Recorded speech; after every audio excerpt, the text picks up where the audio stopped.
Okay, hello. You're gonna hear me eating a little bit first off because I'm a little late and I didn't make my dinner until late. Hi, Linky. So I think like I did a poll because I was like I've been working on a thing a little bit. And I was like no, we're gonna do both because I was like, I wanted to see if people were interested in the writing. So we're gonna do writing and then a little bit of Final Fantasy if I don't get utterly absorbed in what I'm doing. But first off, we're gonna do our little chatting thing because I didn't eat dinner yet, and I need to do that.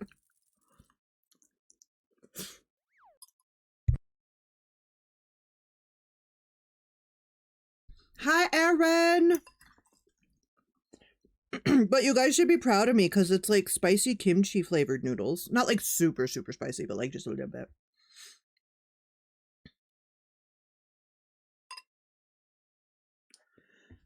I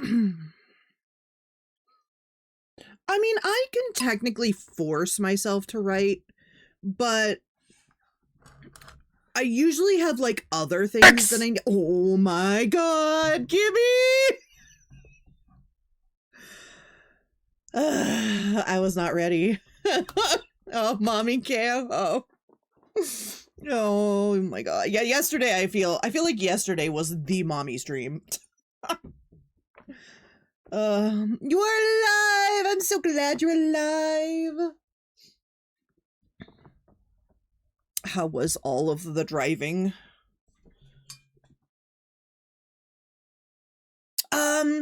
The one that actually somebody got it for me and I was like super excited to try it. It's really good. It's I only use like half of the kimchi packet though because it is pretty spicy for. It's probably fine for other people, but I'm a wuss and I can only eat like half of it. Or have some of the. No, it's Linky. You were so sick. You needed to sleeps. You needed to sleeps or rest. I don't even know if you slept, but that's not. You needed to rest. Kiefer, I will. It is.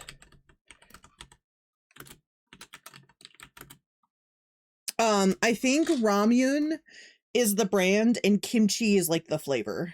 So the the toggles will have to wait a little bit. Just because. Oh, we were in BC until 4 a.m. my time. So what is it? I talked to Clover today and we were trying to line up a time to meet and talk about it, but like our schedules are just crazy right now. So might have to do it tomorrow. We'll see.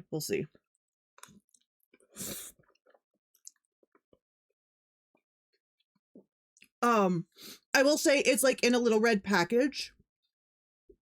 And there's like 5 or 6 in a thing. Like it comes in a package of like 5 or 6 ramen packages, the individual ones. Kind of like how Bulldog does. Oh, the carbonara one, the Bulldog carbonara is like my favorite.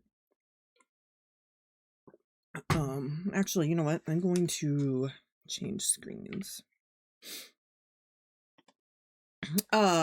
If people want to put their tasks in today, like if you've got stuff you want to do, you can put your tasks in. I'm going to finish. Hold on. I can't remember what the. Yeah, that was the Bulldog. They have a really spicy one. Like if you put the spicy packet in, it's like your mouth will be on fucking fire.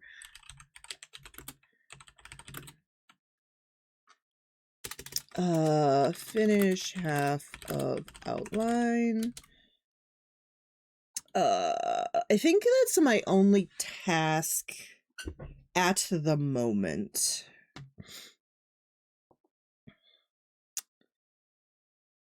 All right, well, do new task and then put it up there, Moosk.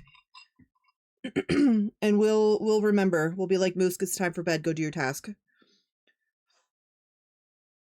Oh, no space. No space, random.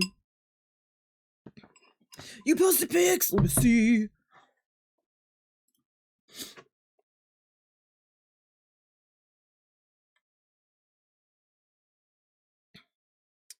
Ooh. Oh my god, that looks so good. Oh. Oh my god, all of that looks so good. I want all of it. So jealous.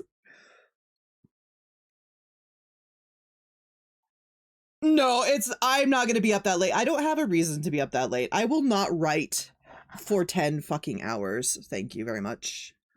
Hubby loved his birthday. Good. I'm glad he had a good birthday.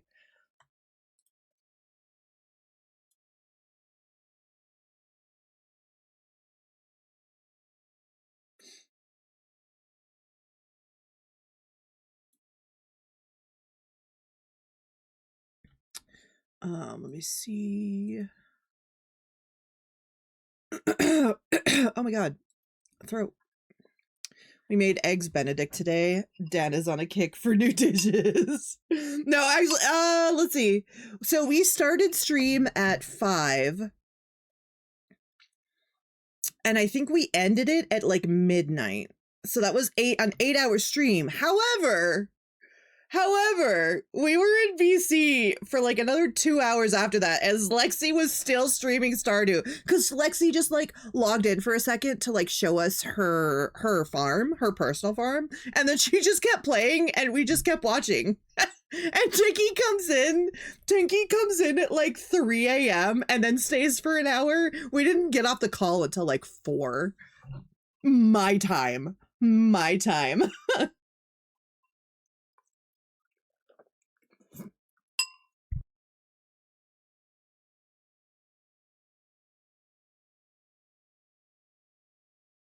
I'm trying to eat and read chat at the same time. It's not working. Oh, you know what? I'm silly. I could literally just drag the chat over to the main screen so that I'm not... Oh my god. I swear. There we go. I saw y'all in VC at one point and nearly joined to yell at y'all to go to eat. Tanky came in to yell at us and then chilled for a little bit. And then I went to... So... I didn't. That's not even what got me to bed. You did, but that's what I'm saying is like you joined. That's what I said. You joined to yell at us and tell us to go to bed, and then you got sucked in. You got sucked into the VC, the void of Yap. Yeah, we had 2 different VCs because I had my stream one where we were playing Stardew, and then Sora, Tenki, and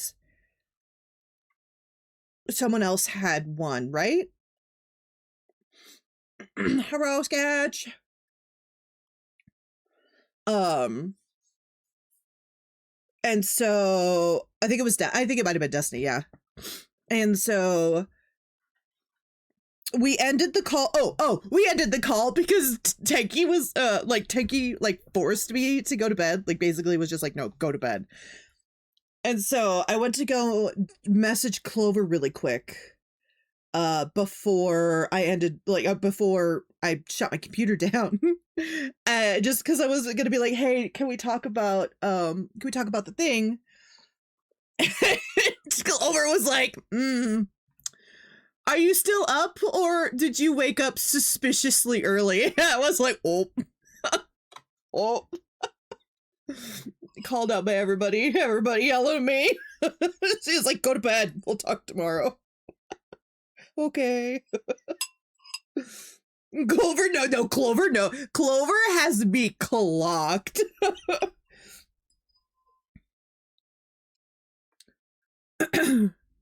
Clover knows.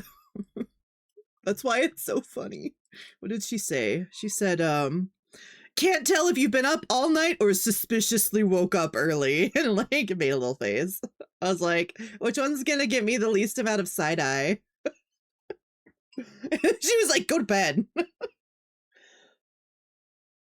You should have just joined y'all at 3:30 my time. We were still in there. If you're in the The group Discord. The group Discord is where I do all of the group VCs for like Stardew Saturdays, or if we play Repo, or you know, all that kind of stuff.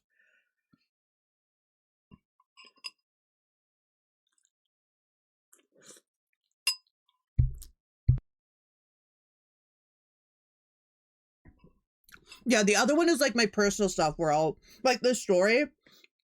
When I'm done with most of it, I'll probably post it in the Discord for a while. I'm hoping I can make it into a full-length novel. Well, not even necessarily a full-length novel, but I'm hoping I can at least make it a novella. What I will do with it after that is questionable. I don't really know what I'm gonna do with it after that, but yeah. Well, yeah, when you're sick, it's real hard to sleep when you have a cough. Even with medicine, it's like real hard.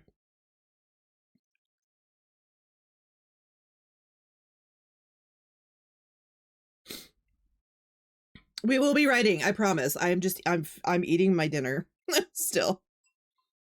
The 100K in words for a good novella. That's not a novella though. 100K is an actual novel. A novella is shorter than 45K. Like, I'm gonna make it like a novella.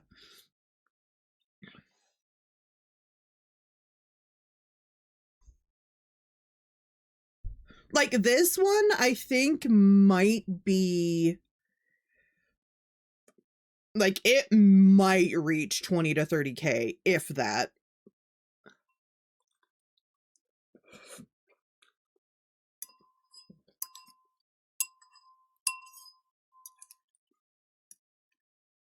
It's so annoyingly hard to play some of these blocks. Yeah. You're an overage, but that means you're a novelist. You're a novelist, not a novellaist. I don't even know if I have. I am not the type of person to write long stuff. I can't. I don't have. I'm such a bare bones writer. I am the reverse of what most people are. Most people like overwrite in their stories and like have to cut stuff out. I have to add. I can write like a 40K thousand novel, or a 40K word novel, and then I have to insert so much more into it.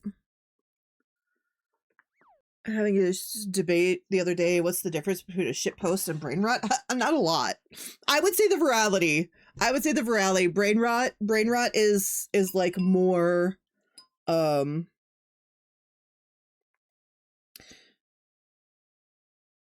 I would actually say there's the same thing. Brain rot is just the younger generation's shitpost. You know? Hot take. Brain rot is just the younger generation shitpost.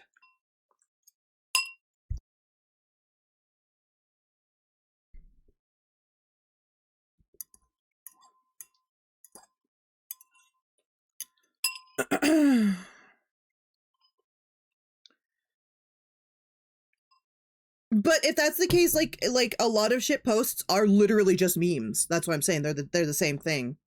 Brain rot is just the younger generation's shit posting. I mean, what is the difference then? What's the difference? Because the difference that Rando has said is basically they're the same thing. Why are they not the same?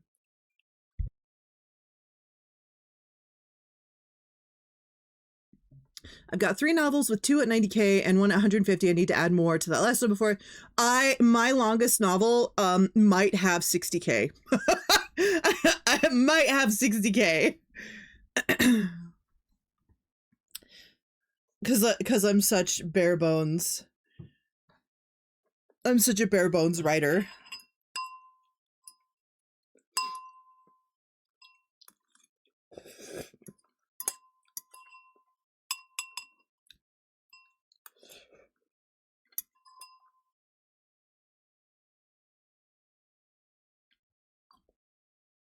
Wait, so Linky, tell me about your Minecraft house. Like, what are you building it in the shared server or a solo server?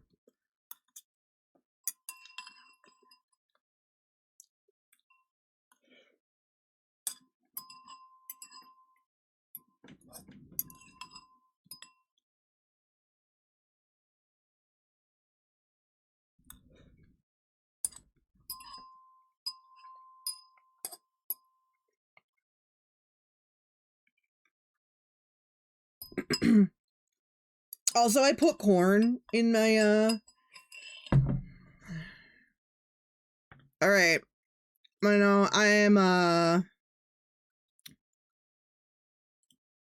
I'm not in the mood today.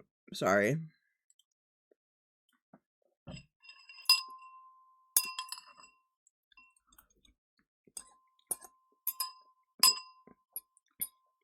Like, it was funny yesterday, but I'm too tired today. I mean, to be fair, it was a tired of my own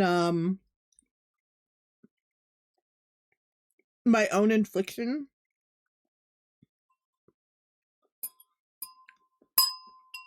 But like, I had so many fucking chores to do today too.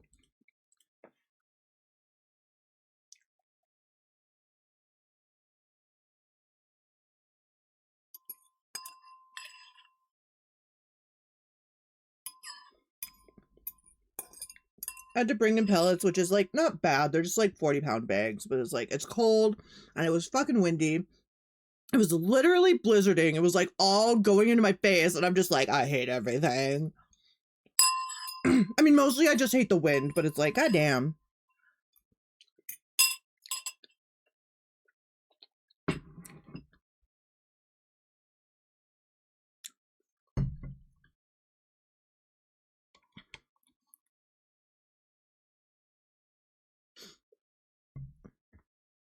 I mean, yeah, but inherently they're still the same. They're still just memes. They're still just basically memeified in jokes, you know? One just happens to be around longer than the other one.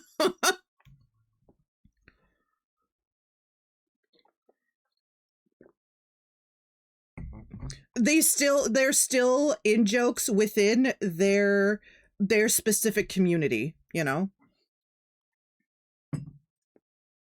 Because that's basically what both those are. It's like in joke, you know? It's a meaning that a certain group of people have given to that specific thing. And it just so happens that it's a younger generation doing it for 6-7. Maybe it's also the execution. I never saw middle schoolers or high schoolers freaking out like they do now. I mean, if you're of an older generation, you didn't have the internet like they have it now, you know? Like literally the newer generations are completely different. Like, the thing is, like, technology and like the advancement of certain things that we have is happening at such a rapid pace within our own lifetime that I think people don't lose grasp of the concept that like you are experiencing things at such a hugely fast pace than in the past, you know?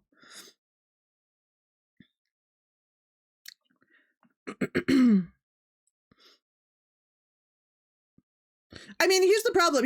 There's no right or wrong answer for this. That's the thing. There's no right or wrong answer. If you think there's a right or wrong answer, then you're approaching this the wrong way. That's all there is to it. Like, there is no right or wrong answer to this. That's why I said this is a hot take, because there's no right or wrong answer. You're going to get a different answer depending on who you're talking to. And that is kind of the nature of memes in a sense, honestly. Memes are like some crazy social freaking in joke.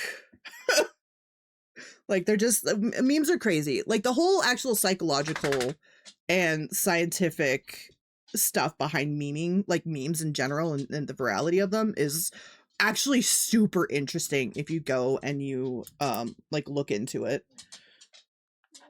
Oh, I know, baby dog. It's fair that it's all in perspective, but the difference in reaction is very noticeable. I mean, but that's what I'm saying is like, I'm not saying that there isn't a difference in the reaction, but I am saying that, like, if you were born in that generation, you would also probably have the same reactions because you wouldn't have any other perspective, you know? a lot of people that are born right now, they like Minecraft is older than them. Can you imagine a time when like Minecraft is older than you? I can't. Minecraft is not older than me, you know. Memes are also, they are, but I'm talking about memes in like the actual, like, I don't know, it's memes themselves are a very interesting concept in the way that humans communicate. It's just, it's crazy interesting. As popular as 1980s music. Yeah. Oops, I closed it. Why? My oldest is legit 2 years younger than when I started playing Minecraft in college. Yep. But that's what I'm saying. Like, some of us remember, like, some of us didn't grow up with internet, you know? There was no way to just call your bestie and VC and do all this stuff for 10 hours, you know? Some of us had to call our bestie. I had to ask our parents, be like, hey, can I use the phone line and call my friend? And then immediately get kicked off when our parents had to use the phone, you know? Or if you were lucky, they had to use the internet, you know, because dial up. But that's what I'm saying is like, I feel like there is a, people are always going to complain about the younger generations. It has happened from the dawn of time. People always complain about the younger generations because it's not them, because they have different perspectives, you know? Oh, I'm not gonna lie, I never watched Jimmy Neutron. I have no idea who Sheen is.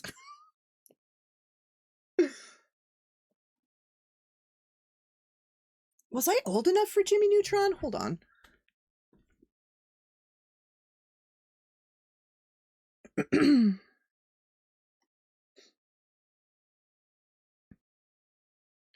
Hold on.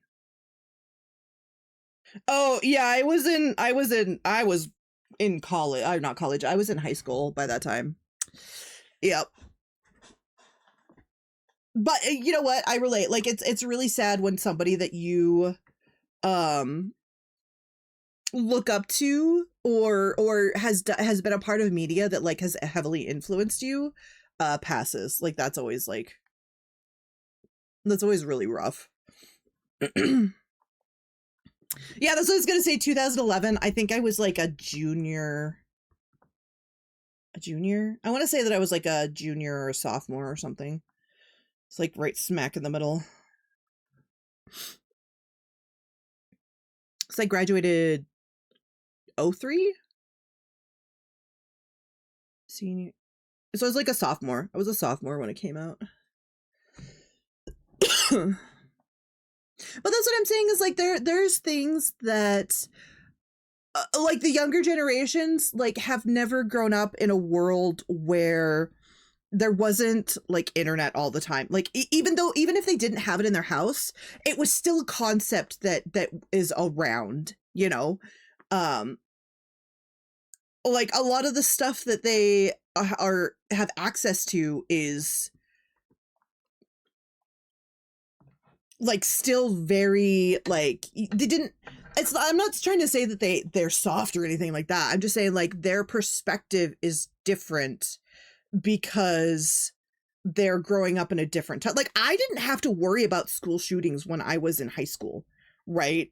Well, I personally didn't because I went to school in Canada, but like my age bracket didn't really have to worry about school shooters, you know. That was not a thing until I was in like high school, like late, like far away from that, you know. The VA forever have a cool pillow in whatever place their soul lands. What other stuff have they been in?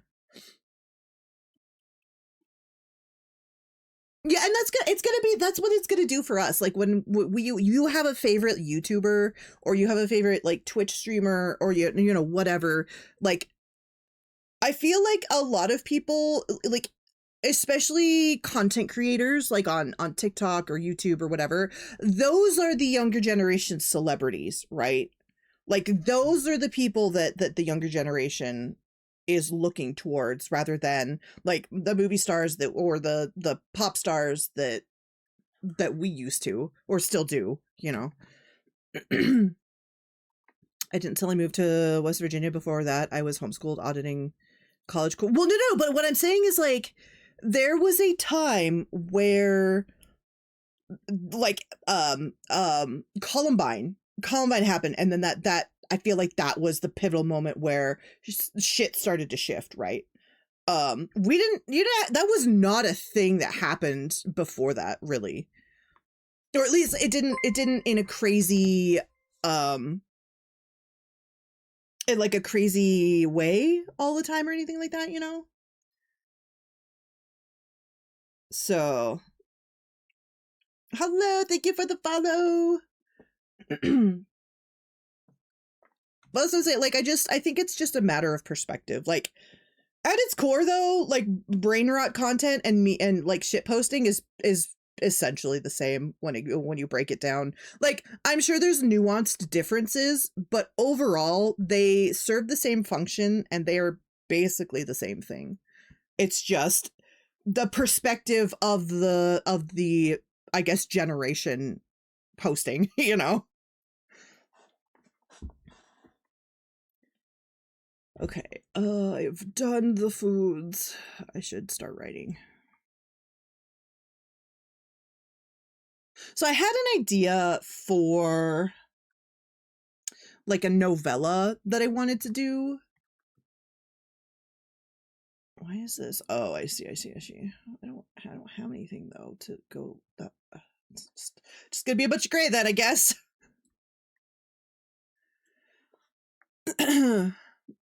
I'm also still kind of building the world and feeling it out, like trying to figure out how things are going to go and stuff. So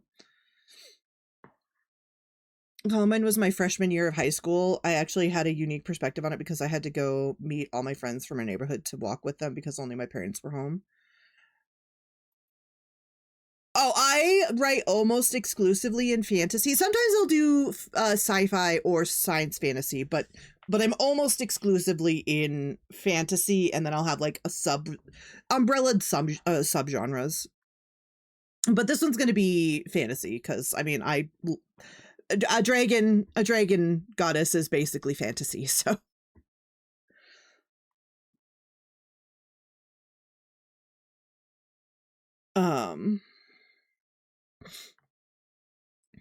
Can I? Oh, I can. All right, cool.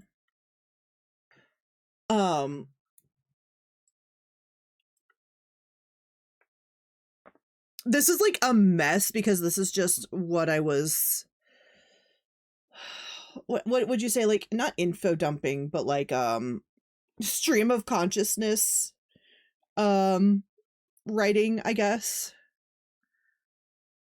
I did some of this on my phone at work the other day, and then I was like, oh, I kind of want to work on this a little bit.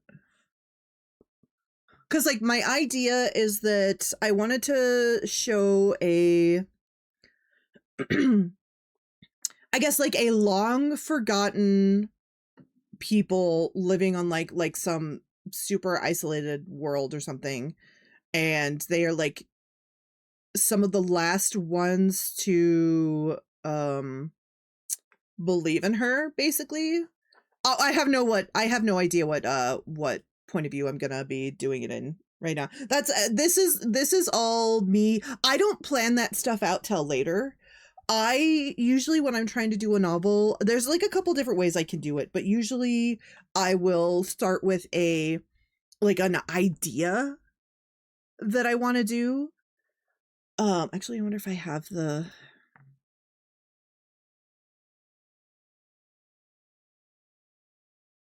I had a line somewhere on one of these. Planet Barbarians. No. This is gonna be just a regular like clean fantasy. Yeah, basic kind of. Yeah, it's like a loose planning, because I'm like, usually I'll start with a sentence and I'm like, okay, I have an idea of where I want to go. Let's figure out where we go. And then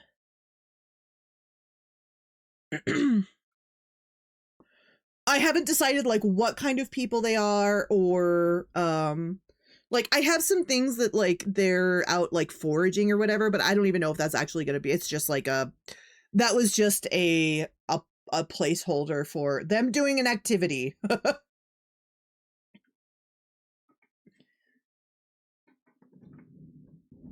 I do love a good romantasy. Have read many, am writing a couple. This one's just I don't even know what this would be akin to, honestly. This is just, well, mostly because it's like, it's not going to be like a big novel or anything. It's just going to be like these like snapshots of something.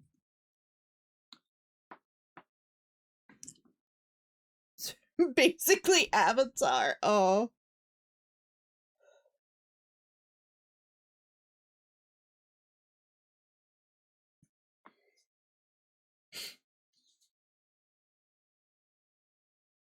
Dude, my mom used to get like super random, like,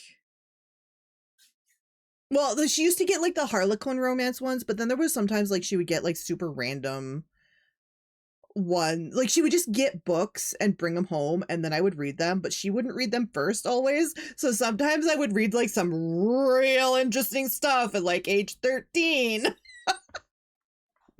then she'd have to be like, "Did you read this?" And I'd be like, "No." I don't know what you're talking about. And then that book would go away forever. Or actually, no, that book would go out into the main bookshelf out in like my dad's office area. Dude, the covers, yes. I love the covers so much, like so much.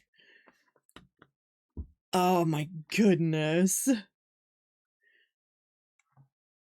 I don't like, and here I don't know if I have like, other than fantasy, I don't know if I have like a favorite subgenre to write under fantasy. Like I really just like exploring different types of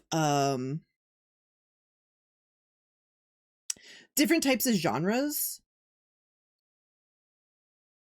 I read like a 200-page novella. If it's 200 pages, I don't think it's a novella.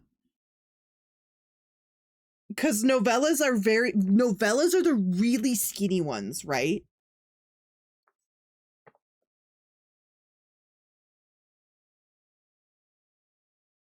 I mean, I guess a novella could be 200 pages, actually. Because page count doesn't dictate how many words are in the novella.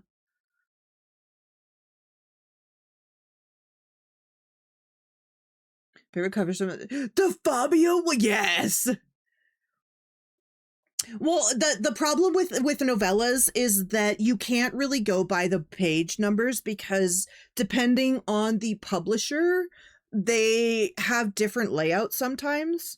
I feel I know that it used to be more they used to be really firm on like keeping certain formats and stuff like way back when, but I think with like the advent of like digital publishing, I think they kind of loosened that a lot. So even novels by publishers, 200 pages does not tell you if it's under a certain word count or not. I'm inclined to think that it is usually, but novellas I think are classified as 45,000 words or less is the actual classification of a novella. Just because like different pages can be different sizes when it comes to certain publishers. That's why if you look at your bookshelf sometimes you'll have like some uniform books, but then some of them will be a little taller, some of them will be a little shorter, some of them will be, it's like, some of them stick out a little more. Like, it's really annoying. Like, why can't get it together, traditional publishing, get my books all the same, all of them. I don't need none of this nonsense about, like, irregular fucking book sizing. Like, I hate that shit so much. Like, just get it together. Get them all the same size, please. Even indie authors, like, make it look good on my bookshelf. Make it go flat.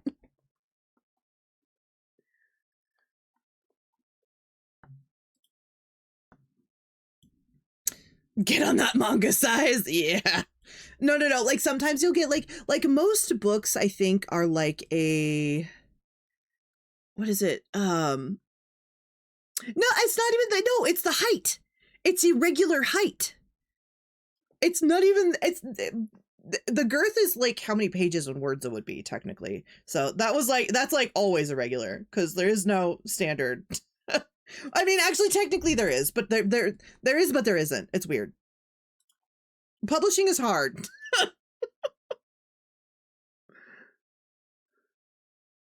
Publishing has too many variations. Hold on, I'm gonna do this because I need more space over here.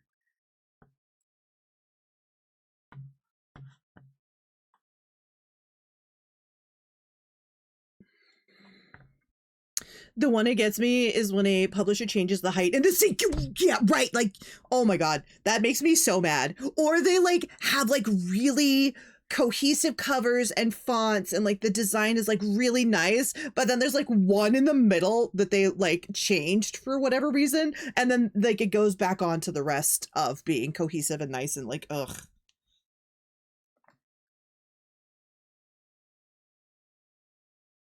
Yeah, he wrote a lot of novellas. Or, I mean, he wrote novellas, I think. Says it's about 45k words spanning 200 pages. I have the book with me, but had to, yeah. No, that's what I'm saying. The word counts is 500k or 45k. 45k words is a novella. Anything under that is a novella. I think it's 45 to 10k, because I think anything under 10k is a short story. I want to say.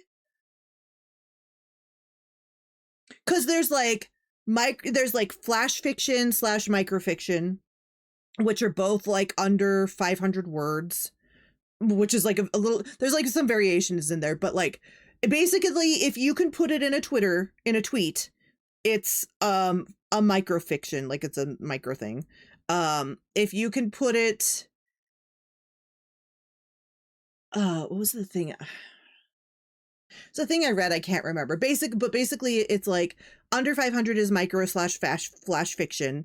Like 1,000 to 10,000 words, or 1 to 5,000 words is a short story, and like 10 to 15k to 45 is a novella, and anything over 45 is a novel.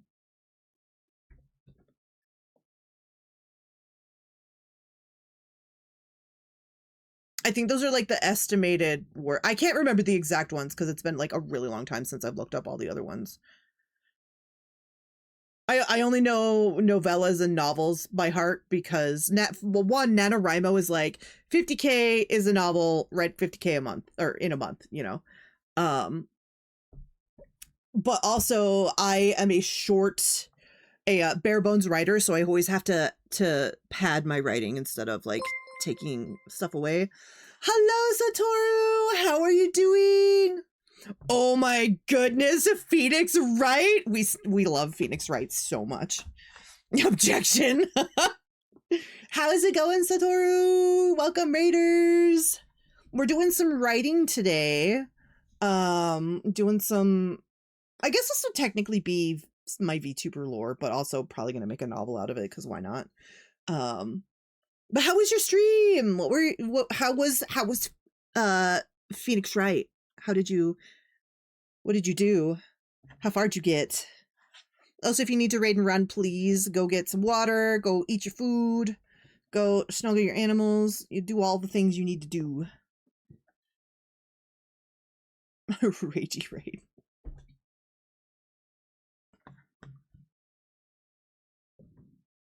Yeah, I think this one's definitely going to be a novella. Finished episode 2 of Justice for All. It was a wild ride. Oh goodness. I hope I hope that the wild ride is a good wild ride.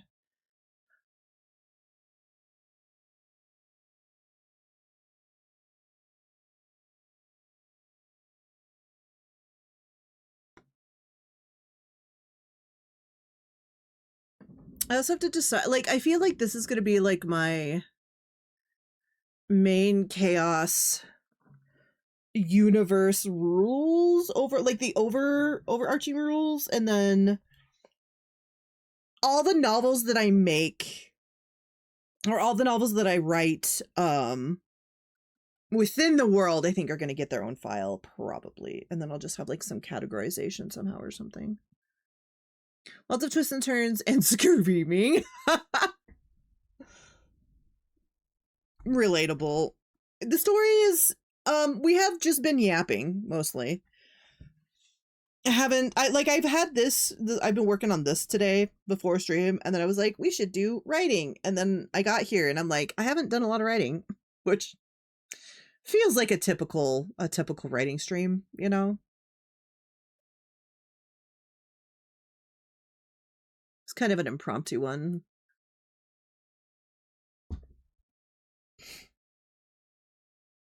Yeah, well, I do like the fact that, like, sometimes you can, like, get on stream and then just, like, talk through the things that you're having problems with, or the ideas that you have, or, you know, whatever.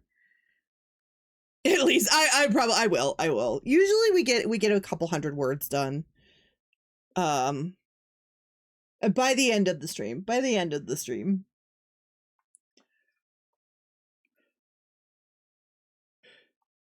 Probably we will next year sometime, on some days do, it'll probably be Wednesdays actually, whenever I feel like it. We have I'll see if I can find it on here. So we actually have a novel that we were working on stream a while ago. We were actually working on a light novel. A while ago. I don't know if okay, so here's the problem with this though. Let me get it up first and then I will. Let me get this up and you will understand.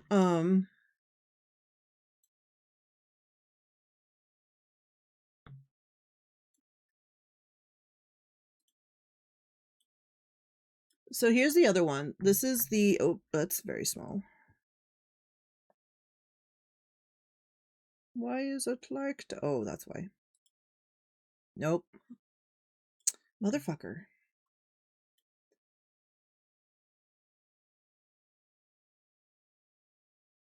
All right, hold on. I'm gonna have to make this smaller. No, not me smaller.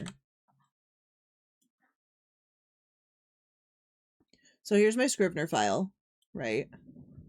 I had this on a USB that got corrupted. So all of the files ended up having to go into the recovered files section. And so now they're kind of just hanging out here, being weird, and I gotta figure out where the fuck they go. And there's so many of them. Too. I had it all like done by color, and it was like all we had maps going on, like I was so mad. And so like I don't even know how much of the work is like saved from what we were doing, but we had like we had the plot kind of going, and we had the characters fleshed out. Like we had like basically character sketches. We had the world sketched out. We had some of the plot going. We did work, and then it corrupted. I'm so mad. It was going good, and now I have to redo everything, and I just don't want to. I just don't want to right now, which is why I'm not working on it, because I'm just like, I don't want to deal with that. Thank you. I actually have I don't know if I have it anymore, but I used to have a subscription to Incarnate, which is a map making app. Really love it. It's a really great map making app. But that is a hiatus inducer. Yes, you are correct. That's why Tanky's like, we should work on the thing, and I'm like, I don't want to.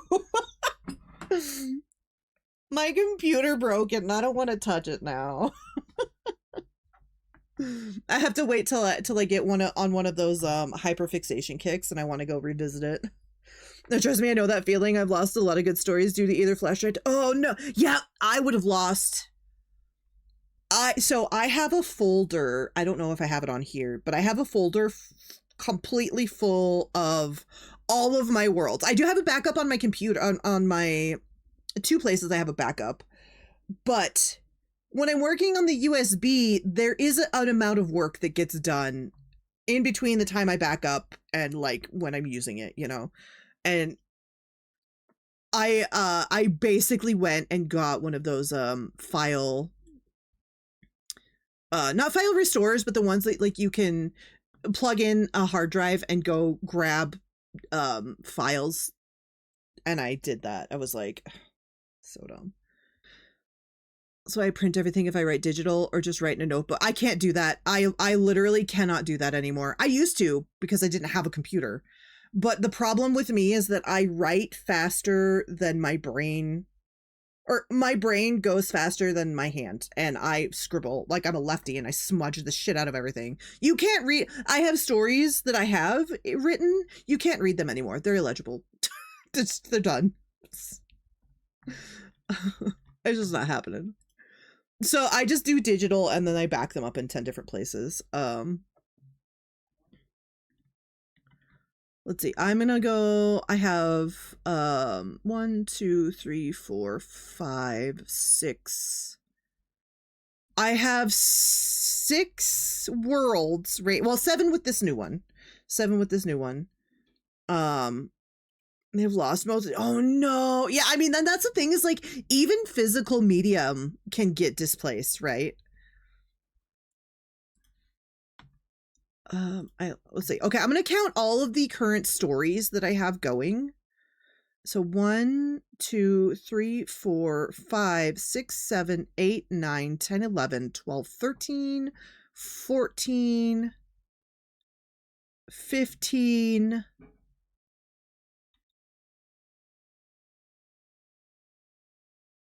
That's not all of them. Hold on. I gotta go back. Hold on. That is not all of them. Writing. Okay, 1, 2, 3, is it the future? Oh, 1, 2, 3, 4, 5, 6, 7, 8, 9, 10, 11, 12, 13, 14, 15, 16, 17, 18, 19, 20, 21, 22, 23, 20. I have 24 different stories in not stories, novels in various forms of completion. And I basically have like 6 worlds with 20 some stories, I think. Because I get bored and then I'm like, I'm gonna start a new one, and then I get halfway through it and then I'm like, I'm gonna go do something else. I'll get like a whole world built and then I'll write like 10k words in it and then I'll just be like, oh, this is fine. Moving on. Heating up some leftover Christmas ham. That sounds really good, actually. Even though I'm not hungry, I just had noodles. It is not happening. I'm a compulsive story starter and not finisher. So bad. Sounds like me with Elden Ring or Baldur's Gate 3. Yeah, I have a couple where I do have like 30. Actually, there's a couple where I have anywhere from 30 to 50,000 words in them, but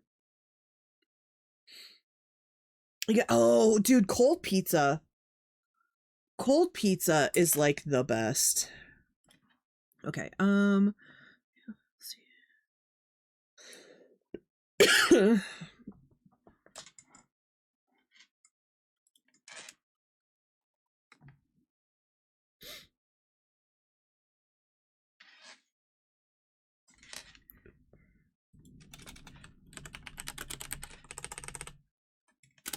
You're gonna get some keyboard ASMR because my mic is literally right here over my keyboard. We also have bread bites and cinnamon bites. So I've never really been like the biggest fan of like bread or cinnamon bites. Cinnamon bites a little bit, but not like huge. I mean, churros are like the closest, but that's like basically sweet cake batter fried.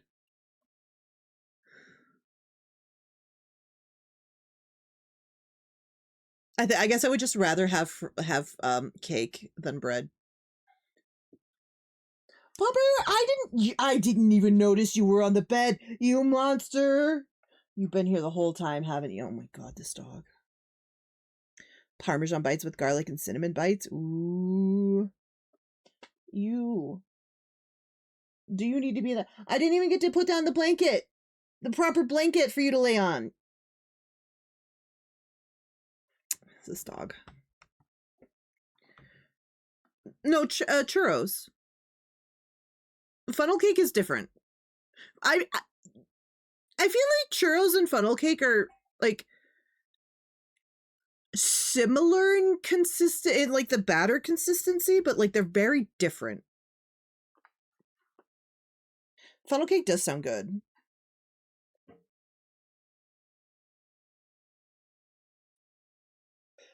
The place I used to live at would have a festival every year, and there was a funnel cake place. Or like this place would do like these amazing funnel cakes with like fresh strawberries and like whipped cream and the powdered sugar. It was so good. I miss them so much.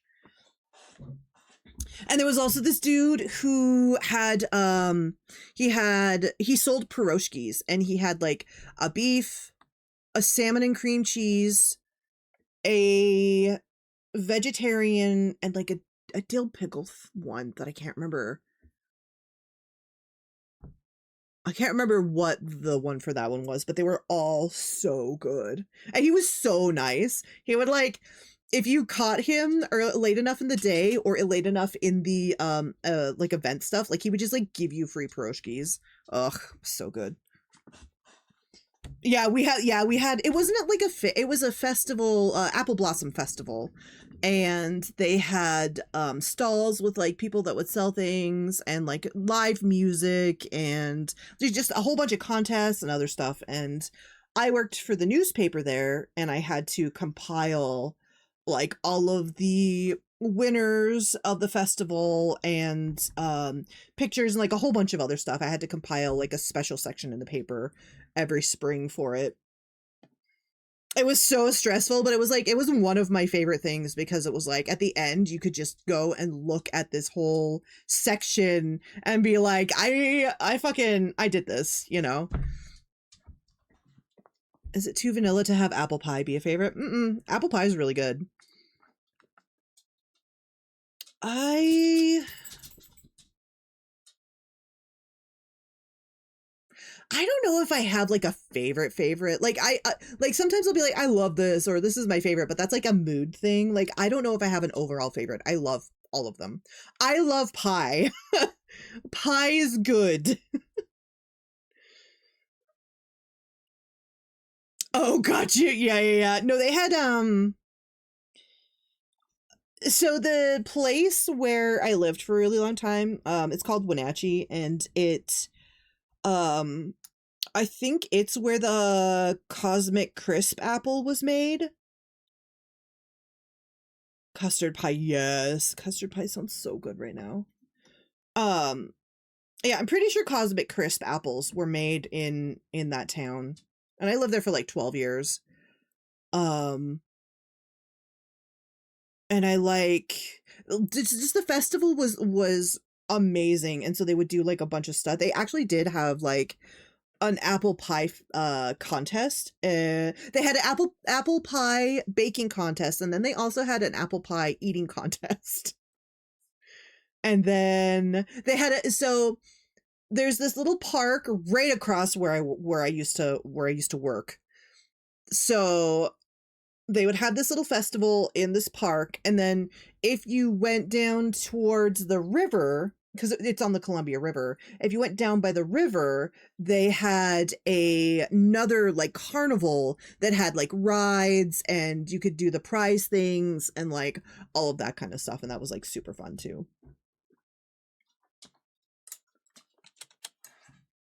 I just love pie. I actually, so one of my first jobs was helping with making pies and stuff.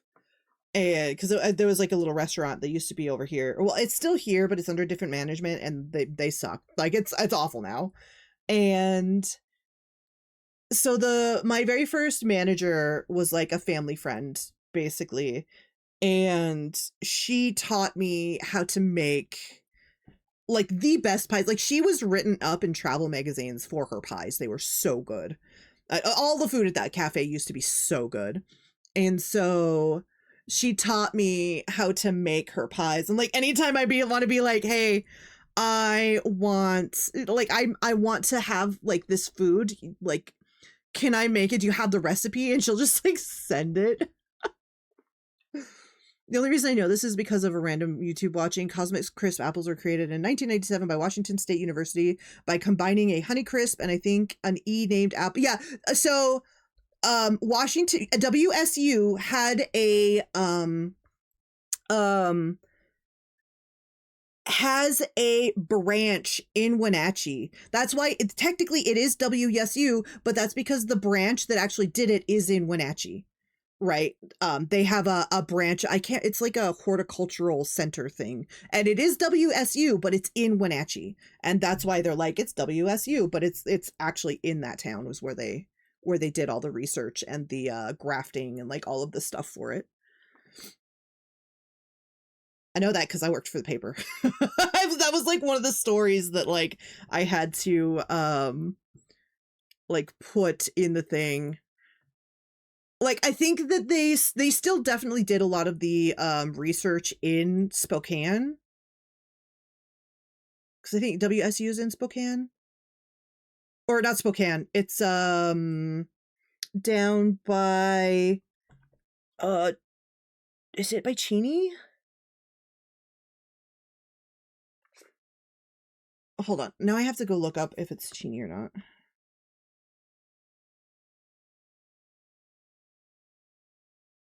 Pullman, that's right. Which I think is like really close to there. Yeah. So it's in Pullman, and there's like extensions and campuses, and I think the one in Wenatchee is where they did a lot of the stuff for it.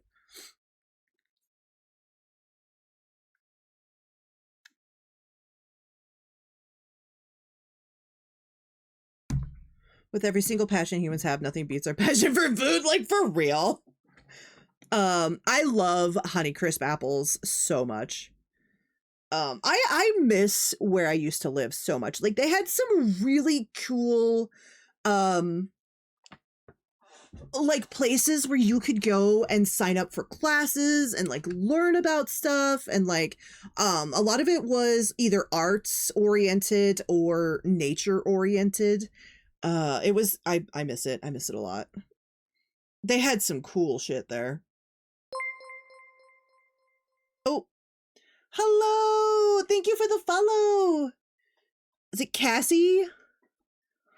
Welcome to the stream where we're supposed to be writing and we're kind of just yapping. Gala apples helped me through my crash diet 4 years ago. Oh goodness. No, Honeycrisp and Cosmic Crisp are my favorites. I like the tartness. I like the tartness of the Cosmic Crisps.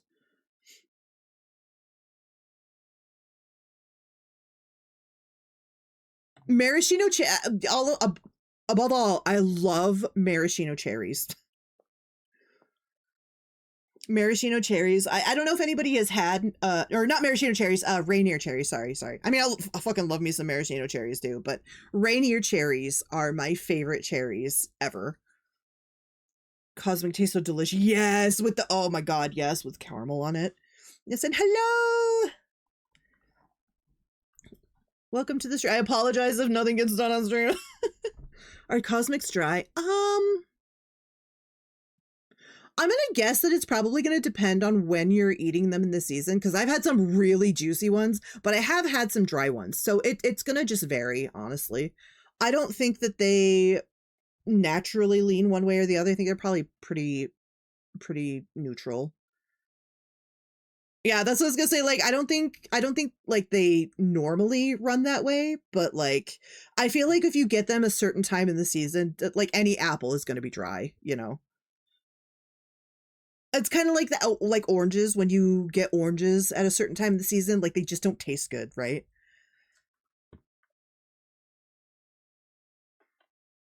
It could be that you, depending on where you are, so they have those apples and they have certain places where they can hold them for like months. Like months. And so you might be getting batches that are from like a previous not collection, but like a um collecting period. I'm waiting for Korean melon season. There's still Hemi melons being sold. Oh, that sounds so good. Dude, I had my first yellow watermelon the other day, or it was like a couple months ago. I was blown away. I didn't even know that watermelons could be yellow. And it was the sweetest melon I've ever had. Even when, like, you know, like regular melons, watermelons, when you like cut too close to the rind and it gets like kind of bitter or like flavorless, the yellow ones did not. They were sweet the entire way through. Oh no, watermelon is one of my favorite flavors. I love watermelon.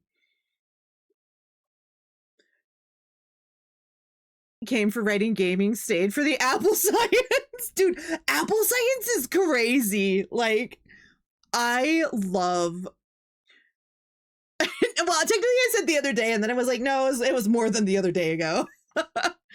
Dude, time does not exist here when you're in the mountains and there's no society, okay? I don't know what happened last night, right? Like, time is a lie. Time is a lie.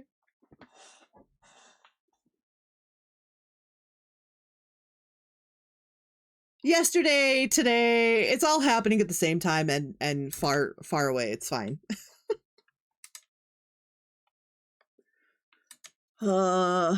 We should probably do some stuff.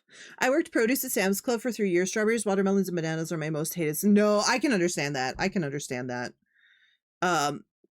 Watermelons and bananas are some of my favorite fruits. Like top three, probably watermelons, bananas, and coconut. I don't know if coconut's a fruit, but I'm gonna put it in there as a flavor for a fruit.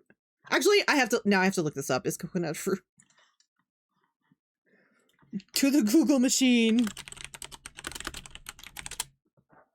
Cool. Coconut's a fruit. Well, I didn't learn something today, but I probably relearned.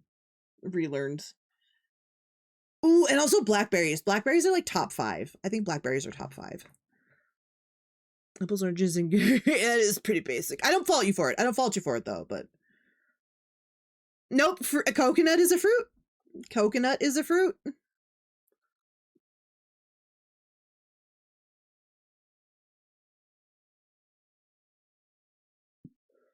It's kind of like how strawberries are not a berry, but avocado is a berry.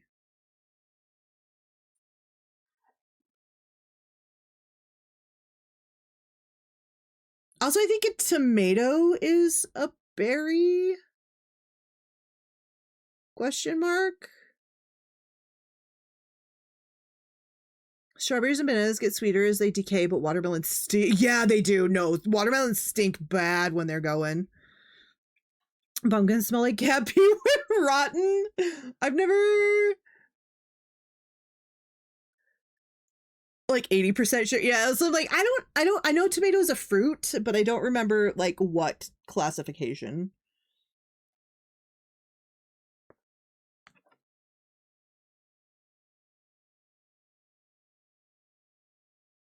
I like to listen to the interesting science podcasts and then promptly forget everything that I have ever heard out of it. It is a berry, yay! I remembered the thing. Sometimes it sticks. Sometimes, not like all the time or anything, but like, you know, occasionally, occasionally.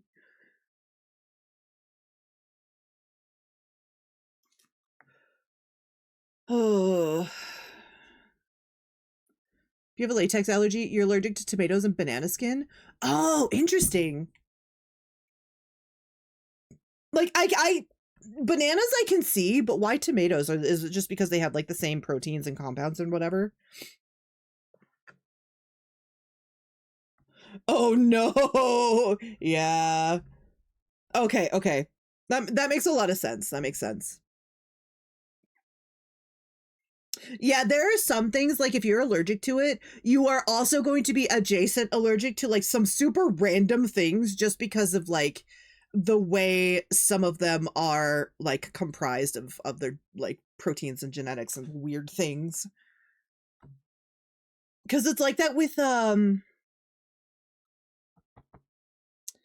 can't it's like nightshade or something in the nightshade family. If you're like allergic to this thing, you're also allergic to this shit thing because they're both in the nightshade family, but one of them is like I had that, it does not compute that that's in the nightshade family. I love tomato soup with grilled cheese. I cannot have tomato soup. Oh, I'm sorry, Kimmy.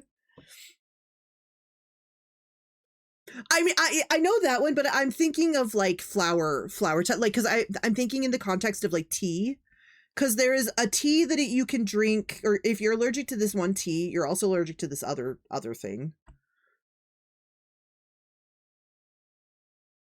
And I for the life of me can't remember what it is.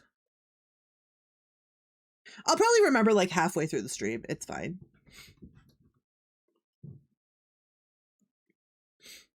Also, if you have like really bad hay fever allergies, there's like a lot of like fruits and veggies that like you might not be able to have unless they're like super clean just because of all the pollen in it.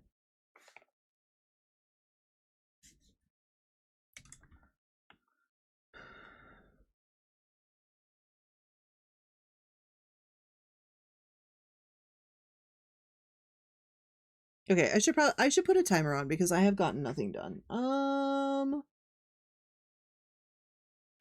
The amount of times I'm in call in the middle of saying something, forget, only to remember like 10 minutes later. No, for real. It's like such a mood. Oh, Erin, I don't know if you saw, I'm pretty sure you've been lurking for it, but we have a little task bar with a timer. So if you want to feel productive and co-worky, all you have to do is exclamation mark new task and then write out whatever it is you want to get done. And then whenever you guys finish it, I should actually put this somewhere. Um, you just exclamation mark done task to complete it. And then you just write out whatever it is that you wrote in the thing. When I was younger, I was allergic to grapefruit or blood oranges, but I haven't seen if I am still. You could be. You could be. I mean, it's probably best not to try it.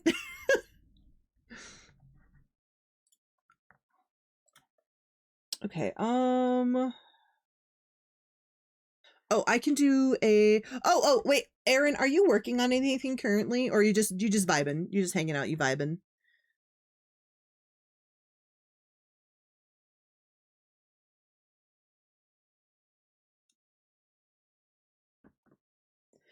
I've been on and off reading, watching a 23-minute history video for context on this book I want to try reading, and like some freak I'm note taking. Why? That's not. Wait, is it a book that you're just like recreationally reading? Like you're just doing it because you want to? Because I want to tell you right now, if you're just doing it because you want to, a lot of people do that. Like there is entire stationary setups for that kind of thing while you're reading a novel. Like you are not the only one. That's actually super common.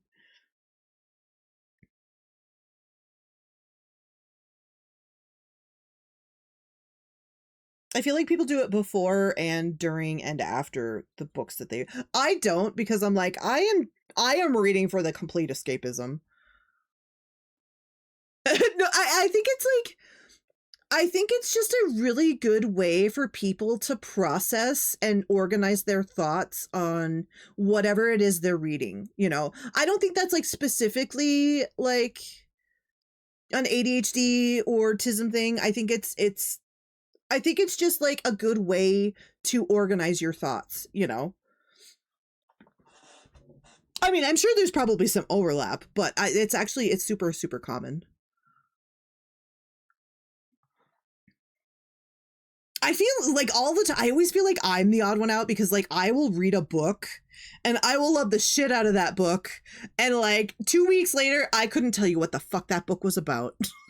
Like, you got me. I don't know. I was just there for the ride while I was in it. I feel like it's the same when I'm watching shows. I will watch, yeah, no, I will watch it. I will binge watch something. And then like a month later, people will be like, oh, you watched that? Can you tell me about it? And I'll be like, no. I mean, I could if I remembered what it was about.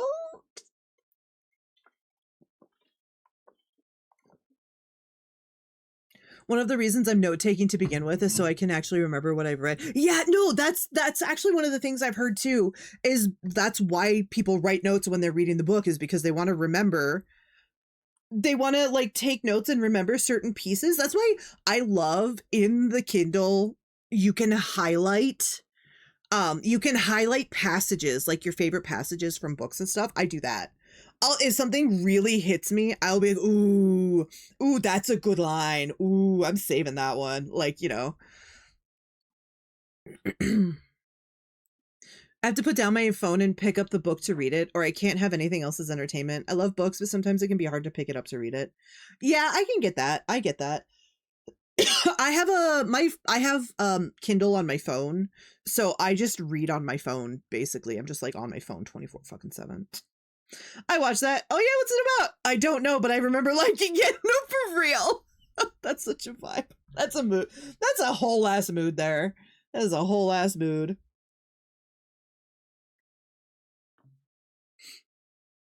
But my whole thing is like, I don't like watching or reading things like twice. Usually, so like I'll watch it and I won't remember what it is. I'll just remember liking it, but then I can't rewatch it for like 10, 20 years. So I'm just like, oh yeah, that was probably good. Moving on.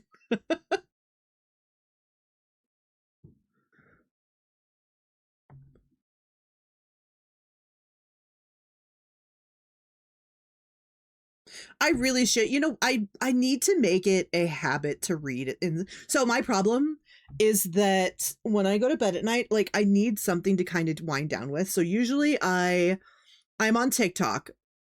And it does put me to sleep. Like I do get a little sleepy. The problem is like my brain just wants the dopamine, wants the scrolly dopamine. And so I just keep scrolling. And what I need to do is I need to be like, I'm going to read a novel and I'm only going to read 1 or 2 chapters. I need like, cause if I don't put a limit, I will just stay up till 5 a.m. reading that fucking book.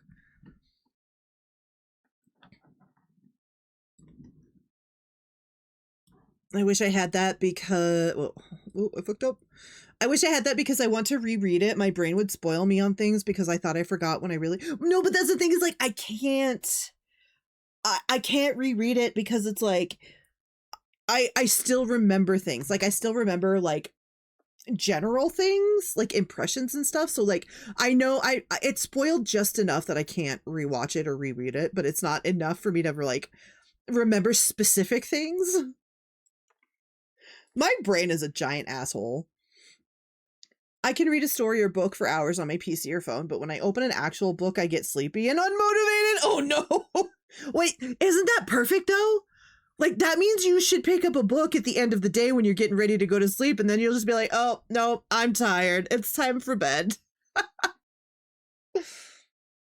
The not doom scroll. No, I doom scroll so bad, like just for hours and hours and hours. I need to stop, but it's so hard. It's so hard.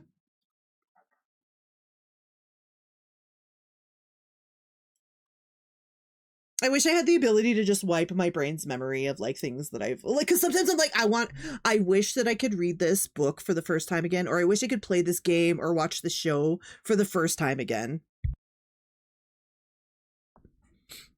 Me, I am dopamine. It's scrolling in general. Like, I think it's just the turn off brain, ha ha, funny video, you know? But then there's a physical book in my room and it'll inevitably get lost or buried in something. I have a whole bookshelf. I have an entire just giant ass bookshelf behind me.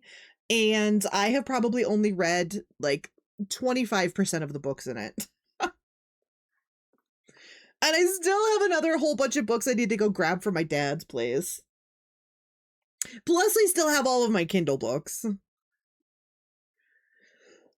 It's really interesting because I was just talking with a friend about ebooks versus the physical copies, and I actually prefer physical. Yeah, I love physical books. Like, don't get me wrong, I adore physical books. However, if it's at night and I'm like laying down trying to like just chill, I do prefer just having my phone and cozying up and being able to um like fetal position read my book on my phone, like under the blankets, you know? And I feel like I can't do that very well with a book because the lighting in my room just sucks. But also, like, I don't want a ton of light. I want it to be dark in the room. I don't know. It's weird. I prefer physical hardbacks, but sometimes ebooks hit different. Yeah. Imagine dropping 3K pages on your face the same way you do as with your phone sometimes. Yeah. Oh. Dude, I drop my phone on my face. I drop my books on my face. Yeah, but also, imagine dropping a freaking giant hardback book on your face like you would a phone. I like hardback books, but I have to be in a specific area to be able to read them. Like if I'm in bed, I am wanting to just chill and be as small as possible. I know. But I feel like hardbacks are like something that you read on the couch in like the afternoon or morning or evening. Like, you know, sometime when it's like really light and you could just sit there with your book. I feel like that's a perfect time to read with a hardback, but like right when you're going to bed is just not ideal for big bulky books. And then you lose your place. Yeah. Oh, okay. Controversial question. Do you dog ear your pages? Who here folds your pages? You just bendy the pages. I used to do that so much when I was a teenager. I don't do it anymore. I have proper bookmarks now. I actually use the bookmarks as they are intended. But I used to like fucking dog ear the shit out of my book. I have so many books that are old. They're like the corners are no more because they've been folded so many times.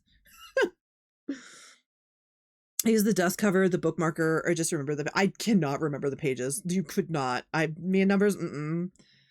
I just want night vision just to reading at night as a journey that I'm too damn tired to take. Yup. That's why I'm saying I like reading on my phone at night because like I also have like a giant ass. I have a Pixel 6, and the screen is pretty decent for Kindle reading. So I use the dust cover, a bookmarker, or just, I just read that. I have a little bookmark actually, but I mark up my books so bad with the highlighters and stuff. Yeah, that's why I was like, I had this discussion with somebody about marking up the books, and I can't remember who it was that I was talking to, and I was like, if I'm going to mark up a book, I'm just gonna buy 2 copies of the physical copy. And one mark is just to mark up, or one book is to mark up, and the other is to like keep pristine, right? Your little trophy book, depending on how much you love the book. And they were like, "You mark up your books?" I was like, "Sometimes." Sometimes there's really good lines in them and I want to remember. Some people get crazy with it though. I have seen some people mark up their books. So they have like the little tabs that stick out of the books, and they're color coded depending on if it's like something character or world building or like a quote or like different categories of it. And I'm like, that's crazy. That's like my world building type organization stuff. Like, lady, you didn't even read this. You're just reading it. You didn't even write this. Like, it's impressive. It's crazy impressive. Also, I have like 10 million bookmarks. And I only use like 2. My boyfriend will steal my books and write little notes throughout the book before I read the book. Oh, that's actually really cute. I love that. That is like the sweetest thing.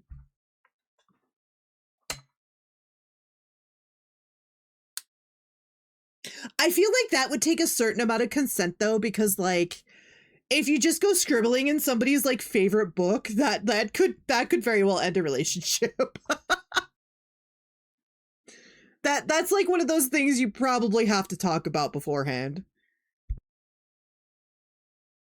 Or like they have to know that you are already like really okay with it.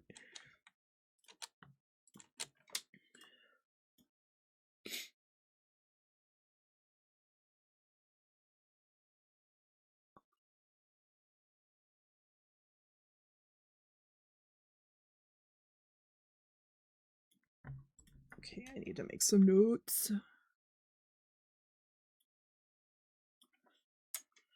It's only with new books that I've gotten, and I probably wouldn't let him write in a book with smut because he's not comfy. Well, I mean, is he reading them or is he just commenting on the like is he reading them and leaving notes, or is he just like leaving you little notes in the book regardless?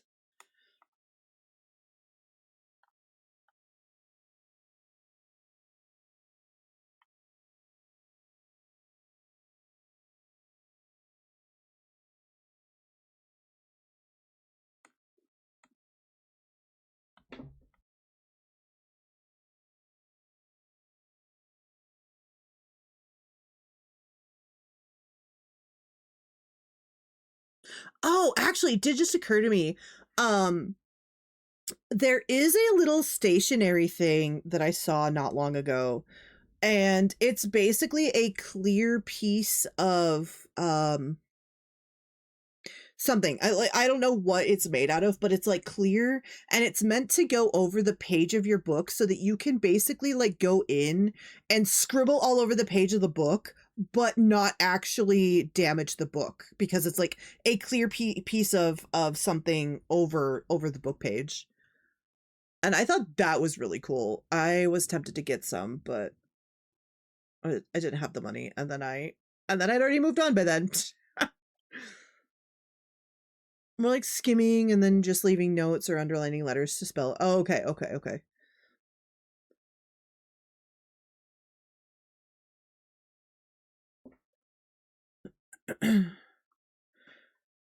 I mean, you know what you could do is like on those kind of books, you could always like have a little marker, not like an actual marker, but like a little page tab, like one of the sticker ones that is like a warning that there's smut between these pages that like tells him, hey, don't read between these pages because you're going to get uncomfy, but the rest of the book is fair game. And that way if he's like skimming, he knows what places to avoid and which ones to like that are okay and safe for him.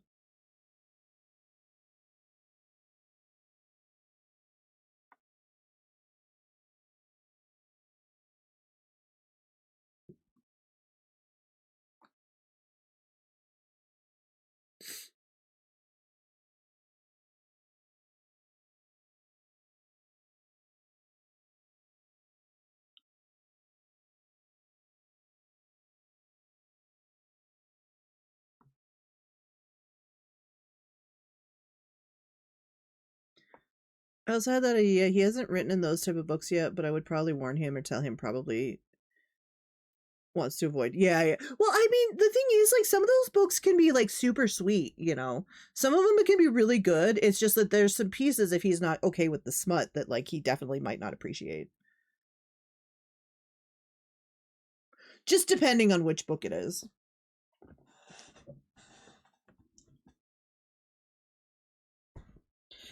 I can't relate because if anybody's going through some of the smut books that I have, there's trigger warnings on it for a reason. Maybe don't be messing with my books.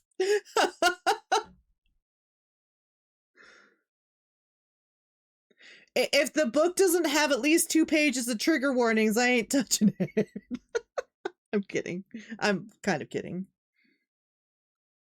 I'll read anything, but I do have like a couple books, well, more than a couple. I have a bunch of books that have like, they're like, go to this website for this trigger warning list, and I'm like, oh damn, this is gonna be a good read. Only partially kidding. Only partially kidding.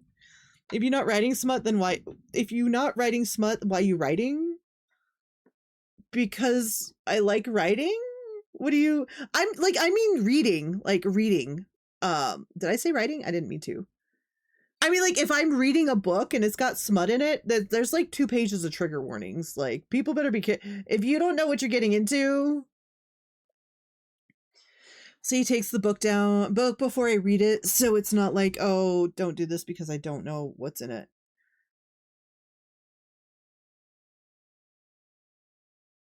Oh, I see what you're saying. Because like, I don't read necessarily for like the smut, you know, like sometimes I just want to, sometimes it just happens to be in there and I'm not going to complain about that. Whereas like some books, I'm just like, well, I'm going to read this because I want to see what the trigger warnings are about.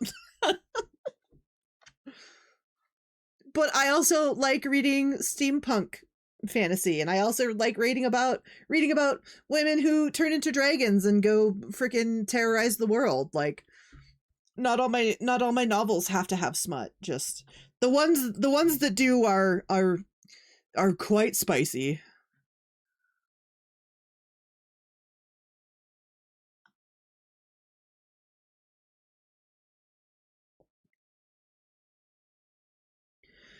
That was confusing. He takes the book before I read it, so if it is in there, I wouldn't know, so I wouldn't be able to warn him, but also normally I know, so I would warn him.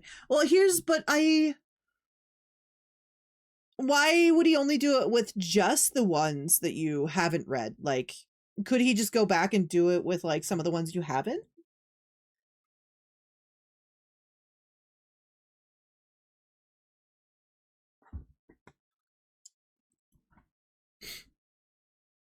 I mean, some of my favorite novels from like when I was a teen have absolutely nothing, like, it's not that there isn't anything like sexual in it, there's just nothing like graphic, right? Like there's like that fade to black type stuff where they're like, all right, let's go do the thing, and then, you know, you the next day.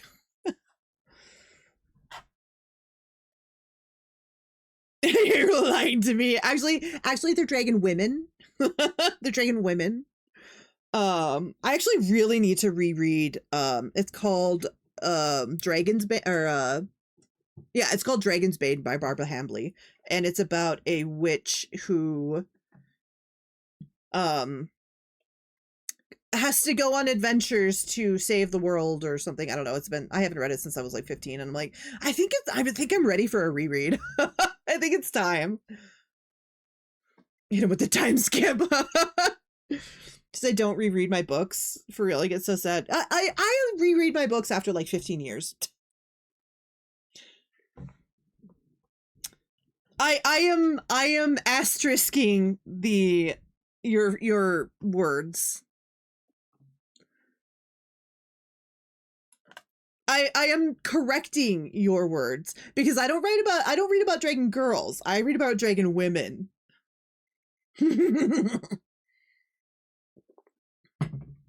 I can be. I don't know. Dragon Girls makes it seem like I'm reading about like dragon girls. Like, you know, like there is a book where it's about a unicorn girl, and that's really cute, and I did read those ones. But the dragon women, like she's like 40. She's like grown ass woman. I can't, like, my brain just does not let, I get bored. I get bored real fast because I already know what's coming. I don't have that dopamine of the oh excitement.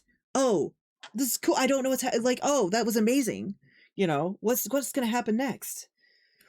But he doesn't do it with all my books. He'll choose a random book that I'm reading and decide to put it on his little. Okay, okay, okay.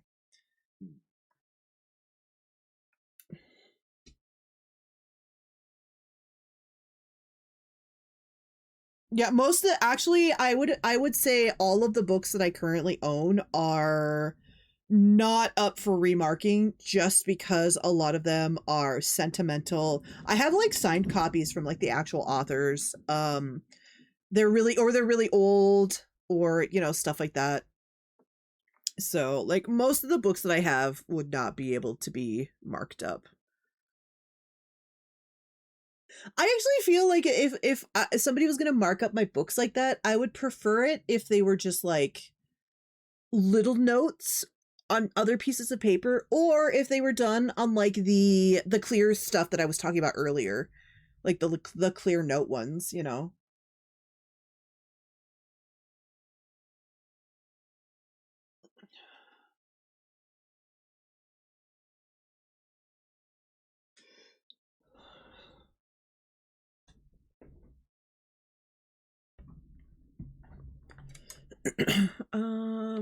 Okay. I feel like with this one that I'm writing, I want it to be like a progression of things because I have it so that there's like certain phases of this one particular person that she is like I guess watching, interacting with. Sometimes I will buy multiple books at a time, and sometimes he'll take one of them and I won't get it until later. That's fair. That's fair. I you know, that could work with like newer books, maybe. Um, but I feel like with the older books that I have, it wouldn't be. They're already sentimental, I guess is the thing. Is like the books that I have already are books that have a history and stories as to why I had them or where I got them or, you know, stuff like that. So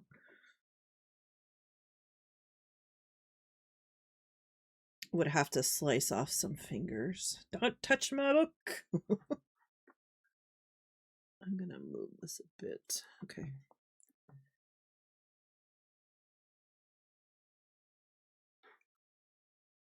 Why is this so weird?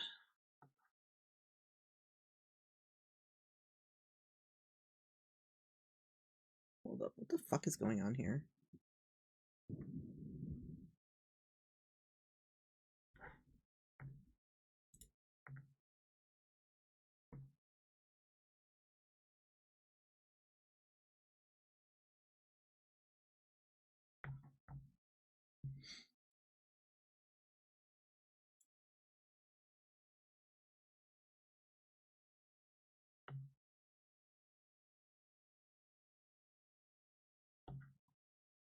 Oh, that okay, okay. I can't see it on the middle of the screen. Oh my god, I hate all of this.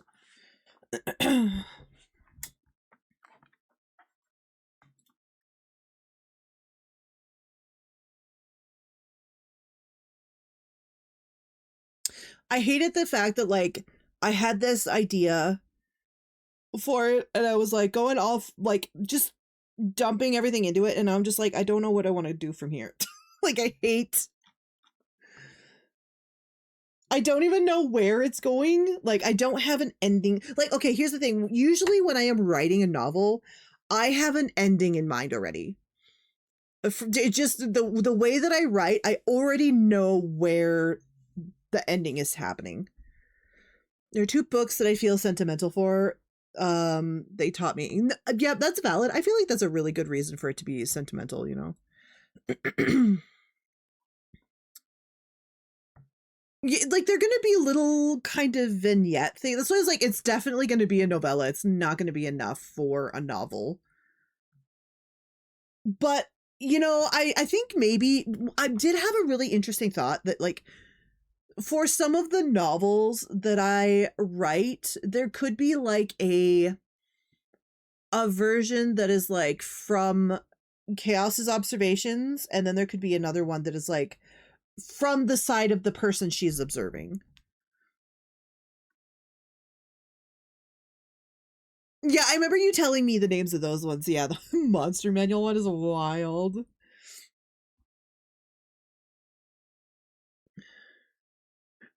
No. He means literally. He means literally. Like it's literally they taught him English. Yes.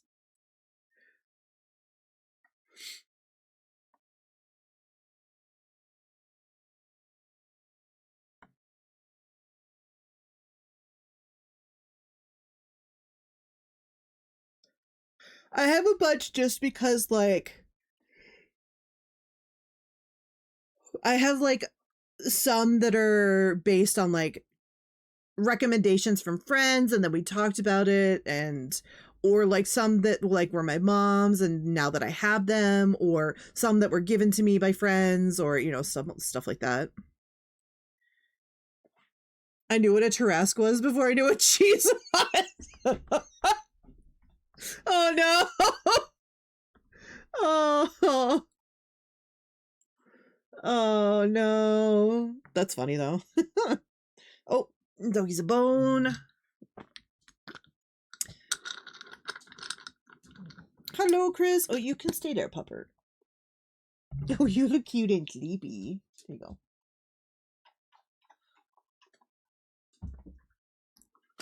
Whenever she's up on the bed, the cat comes over and like always snuggles with her, and then she moves and he's like, oh no, shit's happening, and then runs away.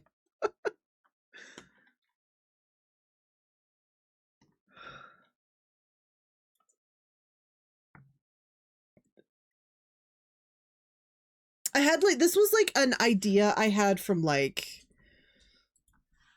a while ago.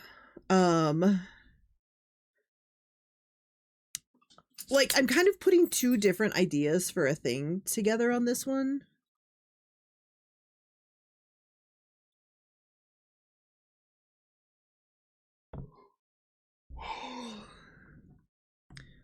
I learned to read reading Prince Valiant cartoons in the newspaper that my elderly neighbor read to me at 3.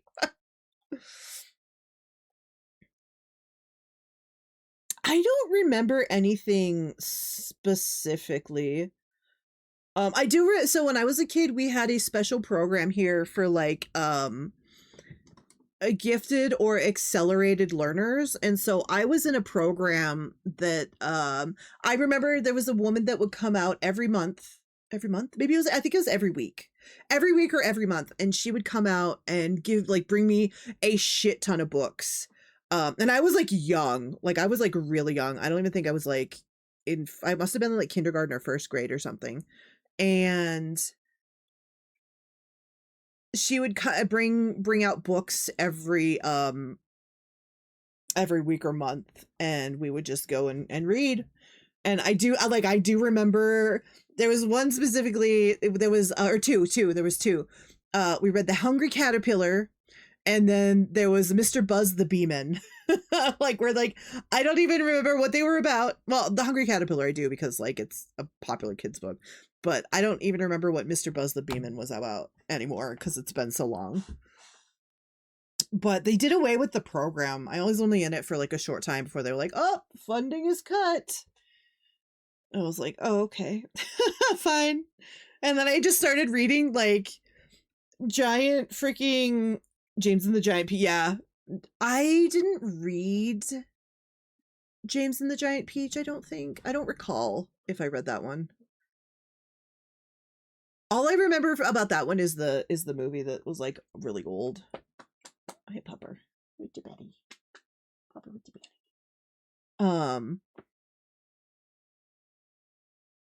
Yeah, when I was like in 6th grade, I think it was in 5th grade when I started reading my my mom's novels. My first big novel was Spell for Chameleon by Pierce Anthony.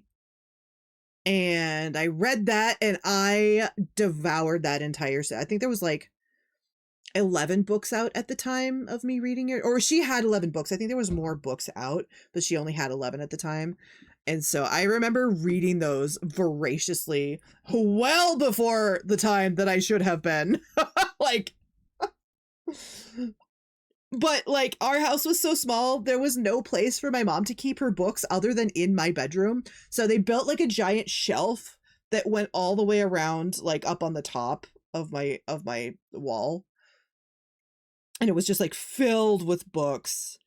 And I read like Pierce Anthony and Anne McCaffrey and Anne Scarborough, Dean Koontz, Stephen King. And it was crazy. I just remember like being I was tested and I was reading at like a really high college level when I was in like 6th grade or something. My parents tried getting me to read books, but I had no interest in it. But I had, oh God. My parents tried getting me to read books I had no interest in when I was young, but when I was like 10 to 12, I got into Wings of Fire, which I loved Wings of Fire. Absolutely loved Wings. I read Wings of Fire when I was like 15, 16, something like that. Devoured it in 6 months. Yeah, it was so good. It was so good. My first English school in America was Edgar Allan Poe Elementary School in NYC. Guess what was course reading material there? That's amazing, though. My parents actually thought I couldn't read in 2nd grade, and they were so worried. They had a parent-teacher conference, and my parents were super surprised. What? Why? No, my mom made sure that I read. She actually had to stop me from reading some of her books because, like, they were pretty inappropriate. Like,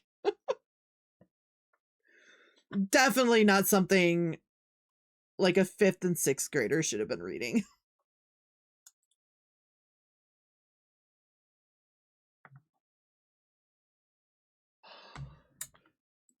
There was another one. Was it Silverwings? Was that the bat one? I remember reading the one with the bats, and I loved that one. Like, so I think it was like Silverwing and Goldwing. I'm trying to remember what the other ones were in it.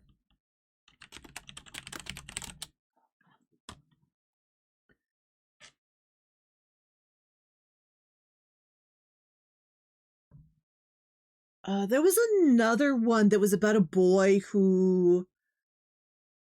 Was it the Dragon Pit series? The Pit Dragon Chronicles. The Pit Dragon Chronicles were really amazing too. Dragon Riders of Pern. I loved the Dragon Riders of Pern. I do not think anything read could be inappropriate if parents sat down and explained things to their kids. Yeah, well, my parents didn't, so... Like, I vaguely remember getting a talk where my mom talked circles around what was supposed to be talked about. I had no idea what anything was. I learned everything from books.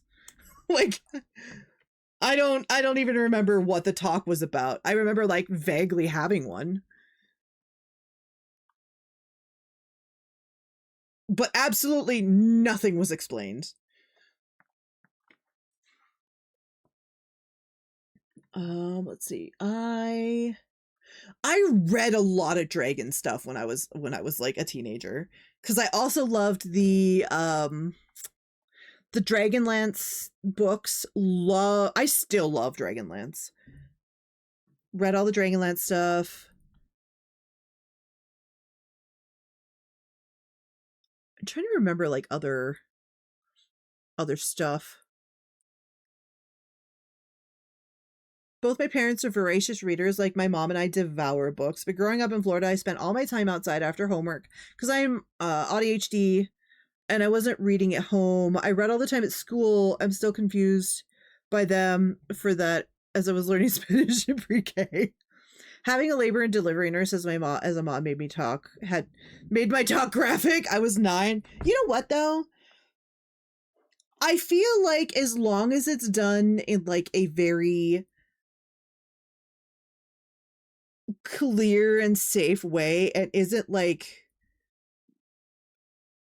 I guess what we just like vulgar, I guess. Hello, Lexi. As long as it's not like super vulgar, I feel like that is acceptable, you know. Uh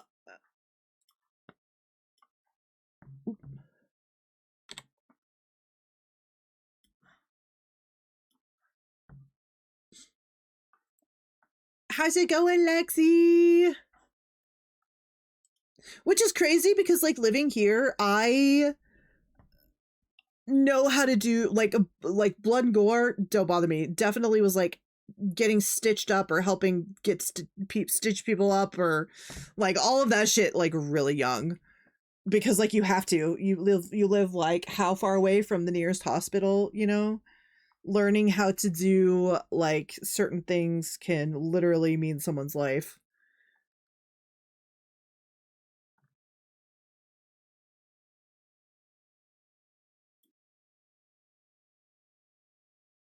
It's good. My computer is giving me a hard time. I'm debating just dropping it with Greek Geek Squad. Like, make it run better. Oh no. Is it just really slow?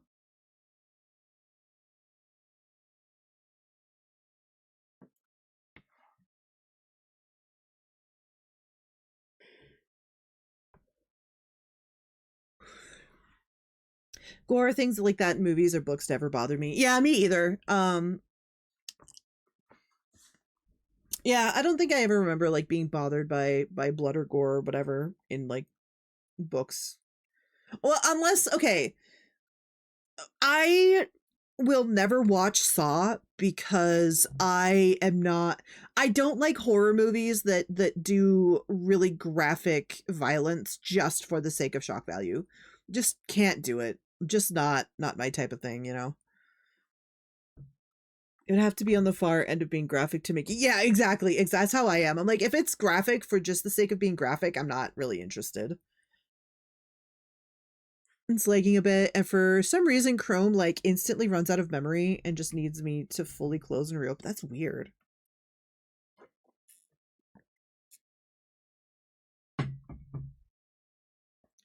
I am sorry that's happening to Lexi.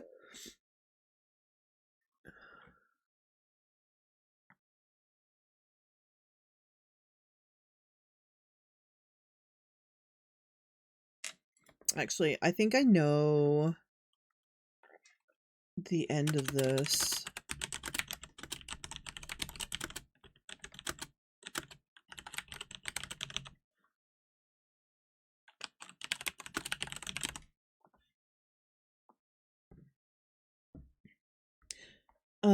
It's because I was forced to watch the wars on TV by my dad because he was paranoid he was going to get dragged back into the military. He spoke Arabic and Farsi.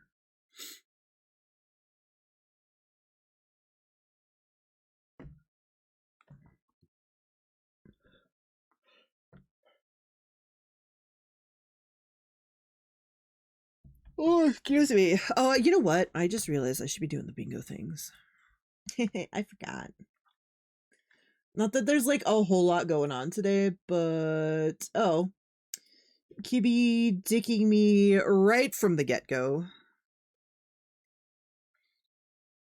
Sorry, conflicts? Sorry, what? I mean, sorry for who? I mean, sorry in general. Sorry that you have war. I'm sorry the world has war too. Like, I rebooted just now because it froze up. Oh, that's weird. Hello, Randy! How are you doing? Hold on one second. I think that definitely happened. That definitely happened. Somebody get... I don't know why I'm okay with it. My dad was an action movie guy, and I would guess having mom as a labor delivery nurse, I guess. I'm not sure. I mean, I get it's different for everybody. You know, some people are just like more desensitized to it. Um, just earlier in life, I guess, you know, just based on your life. Probably because of your mom, you know. if you are like the child of a nurse, typically, from my experience of like having a lot of friends that have nurses for mothers, you get desensitized like real quick. Like they're no nonsense.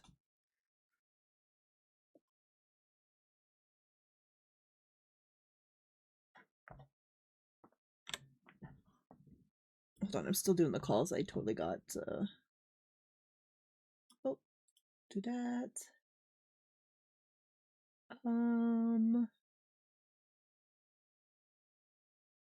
Yeah, I mean, I guess this is kind of a given.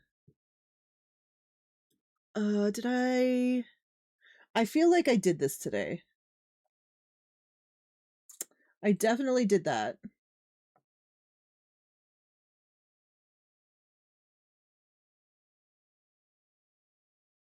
And I did that. Being the eldest helps too. Yeah, yeah. Okay, we will come back to that later.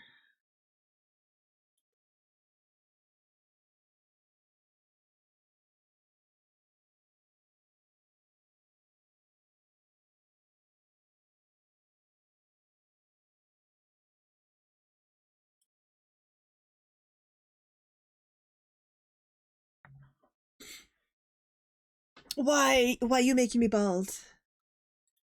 Why you make bald?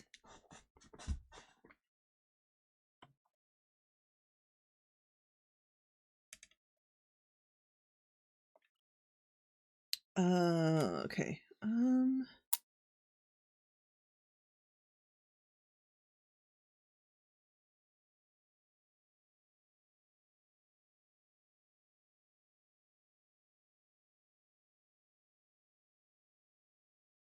Maybe I'll make this as like a or. I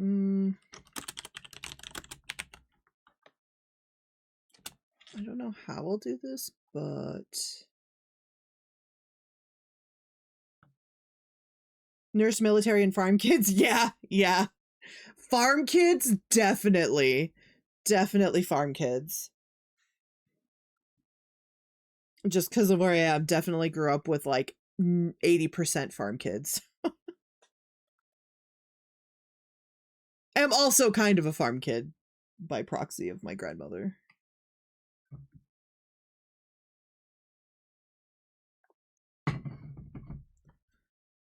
Okay, we're supposed to be writing the thing.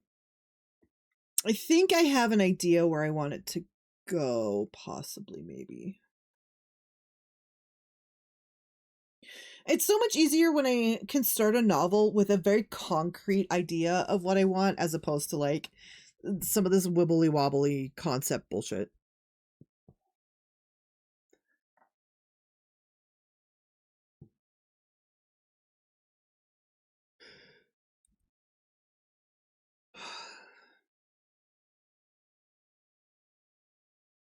Because at first I was going to be like, I wanted her to just observe a village that already worshipped her as a deity. But I think what I'll do is I'll make it so that she is a deity that just passes through, and this child is like one of the few that can see her. And so she just visits, and then I think I'll make it so that this person just turns into like a holy person, I guess. Maybe. Like the start of a religion.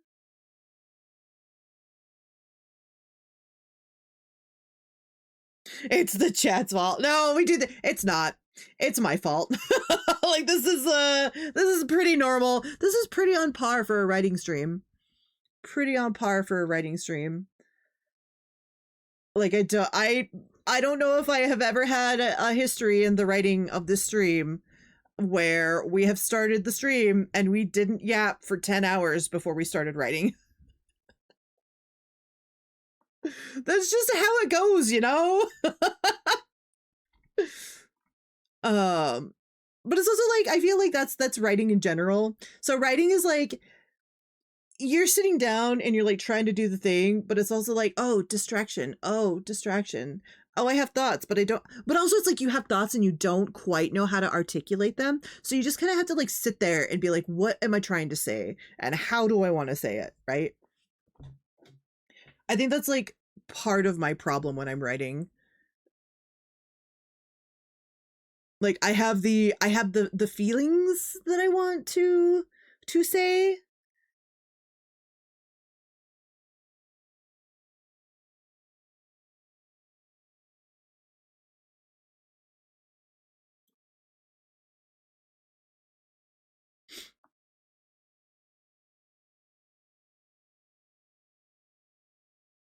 Yeah, I think that'd be.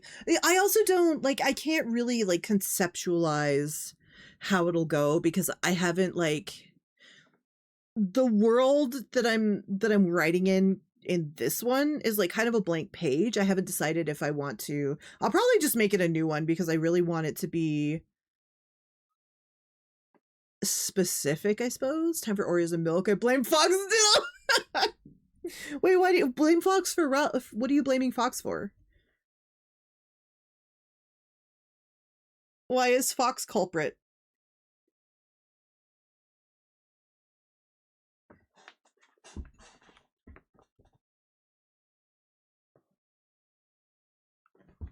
Oh, there is an ad break.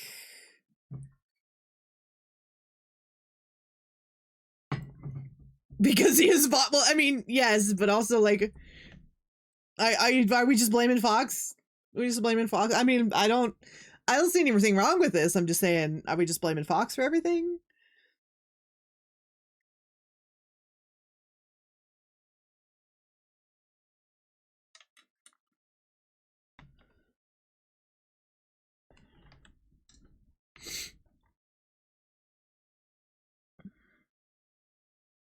Yes, see, hi.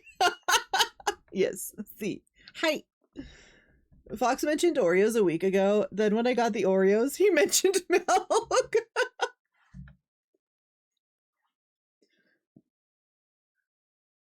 We blaming Fox for being distracted. No, we blaming Fox for being Fox. I am. If you give a mouse a cookie.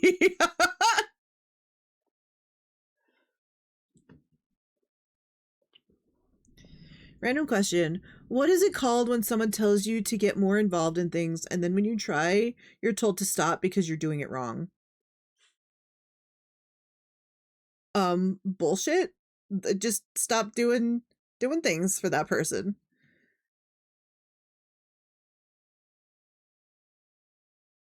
That's cool. Yeah, yeah.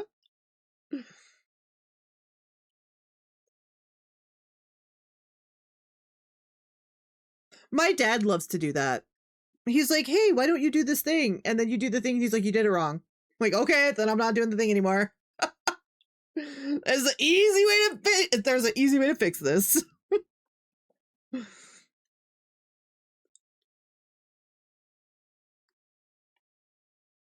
I just tell people I can be involved and you not like it, or I could just not, and then I won't have to listen to you like bitch about it.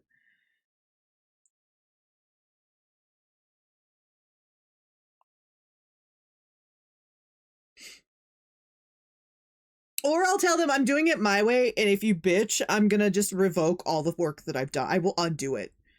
I will just undo all of the things, and then you can do it again yourself.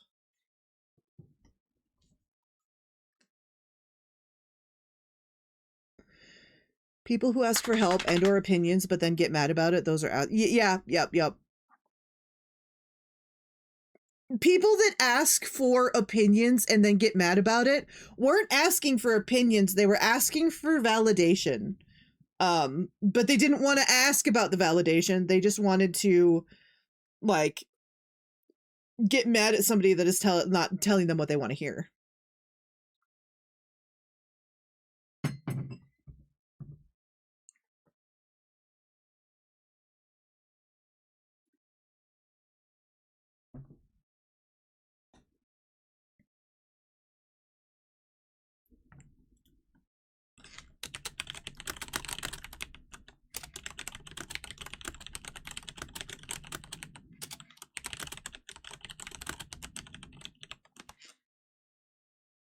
Whenever someone does that to me now, I'm going to say they're an asshole.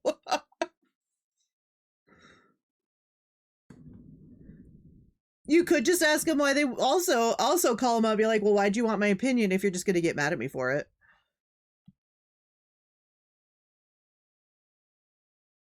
I like to normalize calling people out on things.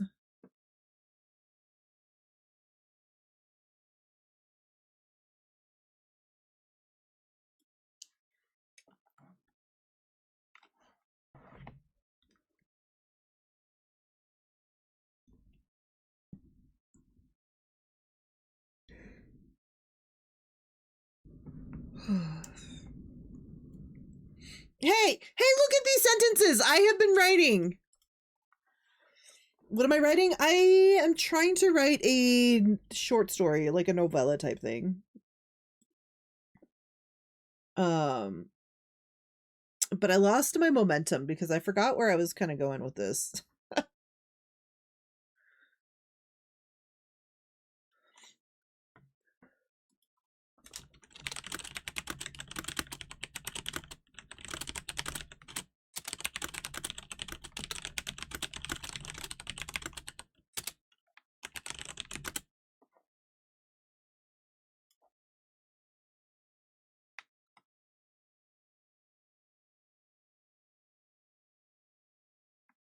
I'm trying to visualize how I can make this like interesting and impactful without being like boring and slow.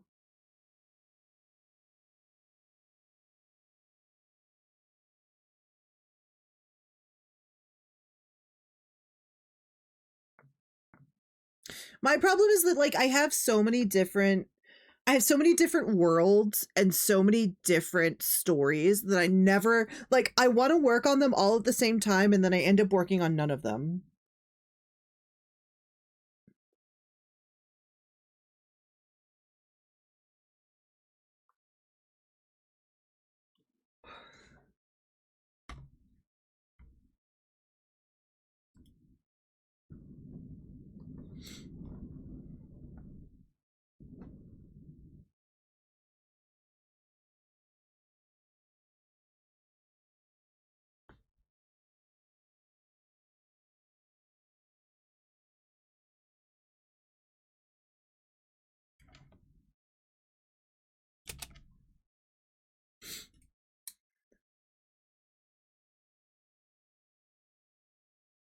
I actually think that this is going to be like a different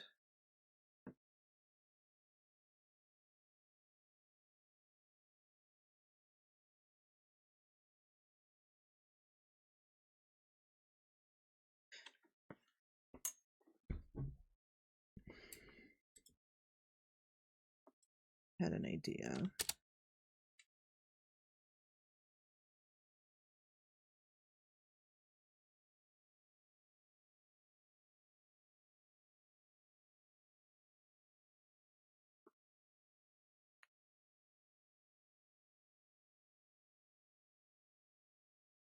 It's like I also had like a thing for I had an idea like a while ago that I still want to try to do to some extent someday where it's like a gotcha system where you can pull like in the Discord. I kind of want it to be a little bit like Moonebot where you could like roll but it's like Moonebot but a gotcha. So there's like a pool of characters that you can like quote unquote collect and characters that are like from the universe that I'm writing in.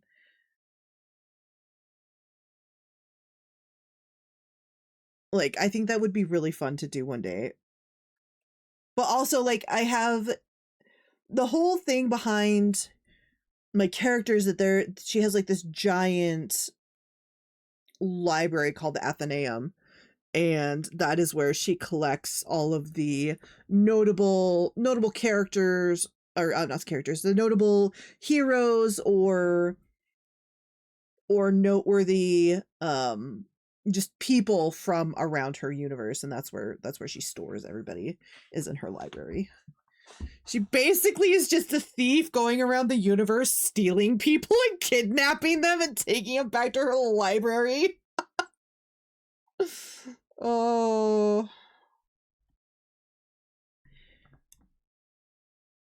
your soul will live forever, forever in these stories.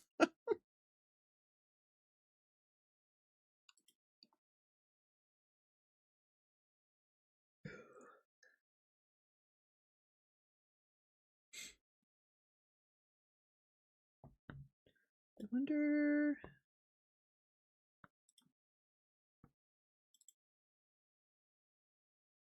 because I do have like the cozy novel that I was working. I don't even like. I'm kind of at a loss on that one as far as like the outlining.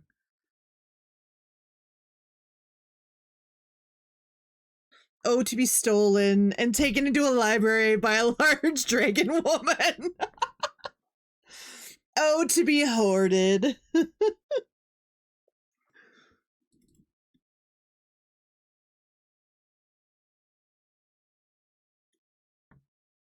Oh, that's right. I actually have like even more stories than I counted earlier.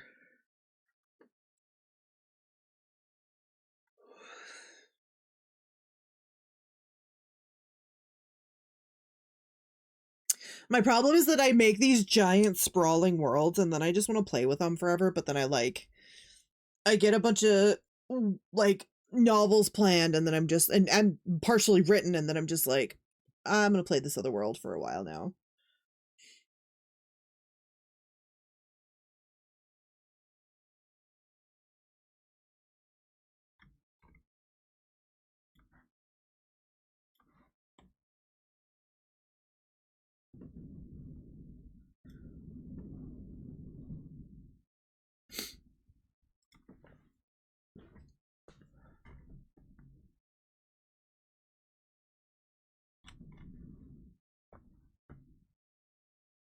Yeah, I guess maybe this one would be like the setup for,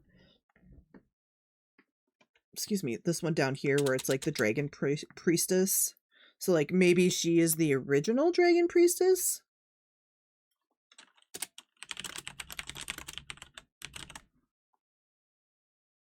Man or woman, if there's like Beauty and the Beast library castle set up, right?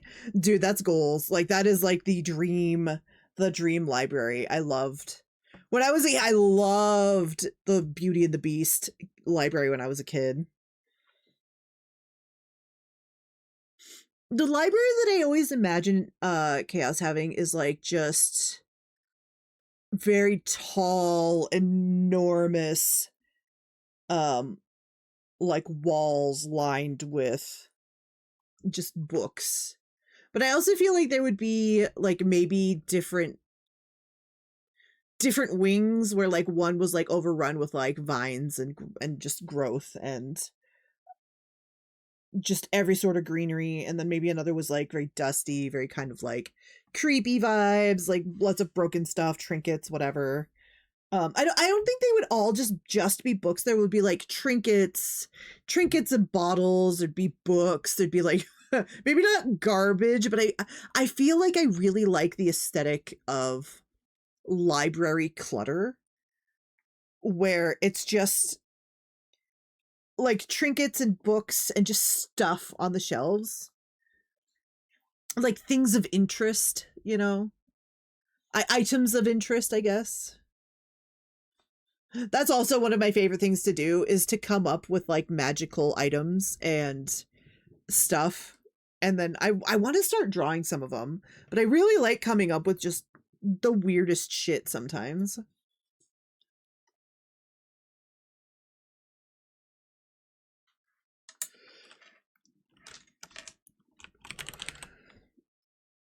Yeah, yeah. Like that is literally the aesthetic of the wall behind me. I have like books and games and trinkets and stuff.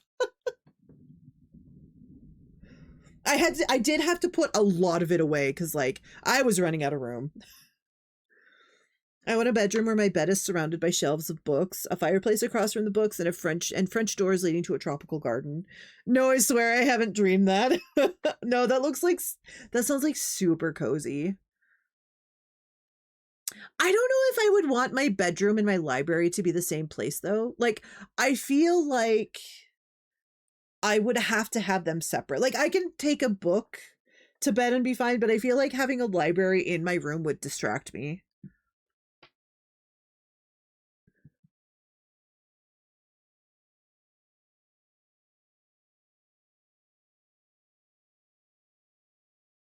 I would love like a reading nook in my room. Like that would be really nice. Go grab a book and then like chill by the fireplace, reading nook.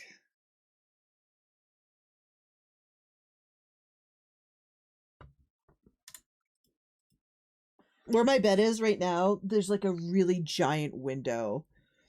And actually it's like kind of by two. I have two big windows beside me. And it's I have so much light and it's like super cozy now that I have the big bed, like the tall bed.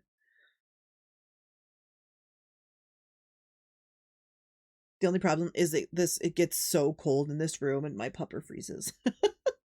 A mini bookshelf is fine, but a whole library would probably no. I want a whole ass library. Maybe just not in my room though.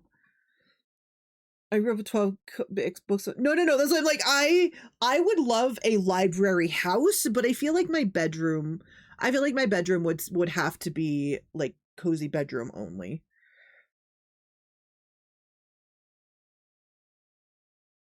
But I also grew up where my room was the library. Like as a kid, my room was the designated library. So I think it's just like I have associations of people coming in and like taking books off of the shelf. Like when I'm just trying to vibe, man. I'm just trying to chill. I'm just like reading my book while you in my room. You know? So library to me means like space invasion a little bit. It sounds like a wizard tower. Oh no. I would 100% live in a wizard tower. I love the idea of having my entire house be a library. I'm not gonna lie.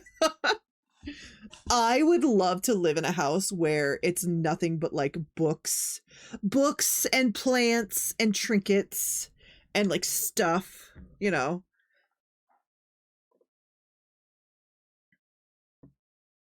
Personal library, yes. Family. I don't like. I have my books behind me on a bookshelf, and I still kind of wish that like I had space in the other room. You mean you don't already live in a wizard town? I live in the mountains, not a wizard tower, but like just in the mountains in a den. I am an actual dragon. So I am a dragon. I live in the mountains and I hoard shit. What more do you want from me? Snowy mountains, even. I live in the snowy mountains. Hi, Jack. How are you doing? I hope you have a good day today.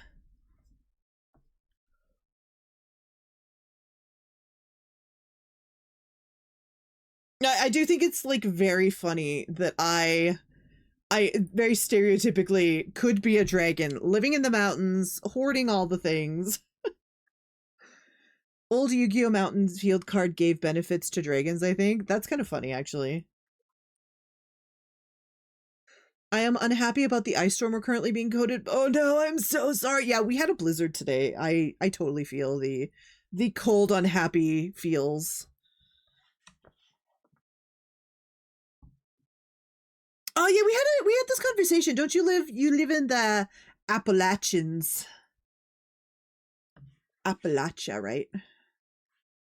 Or am I hallucinating? Did I black out and I don't know what I'm talking about?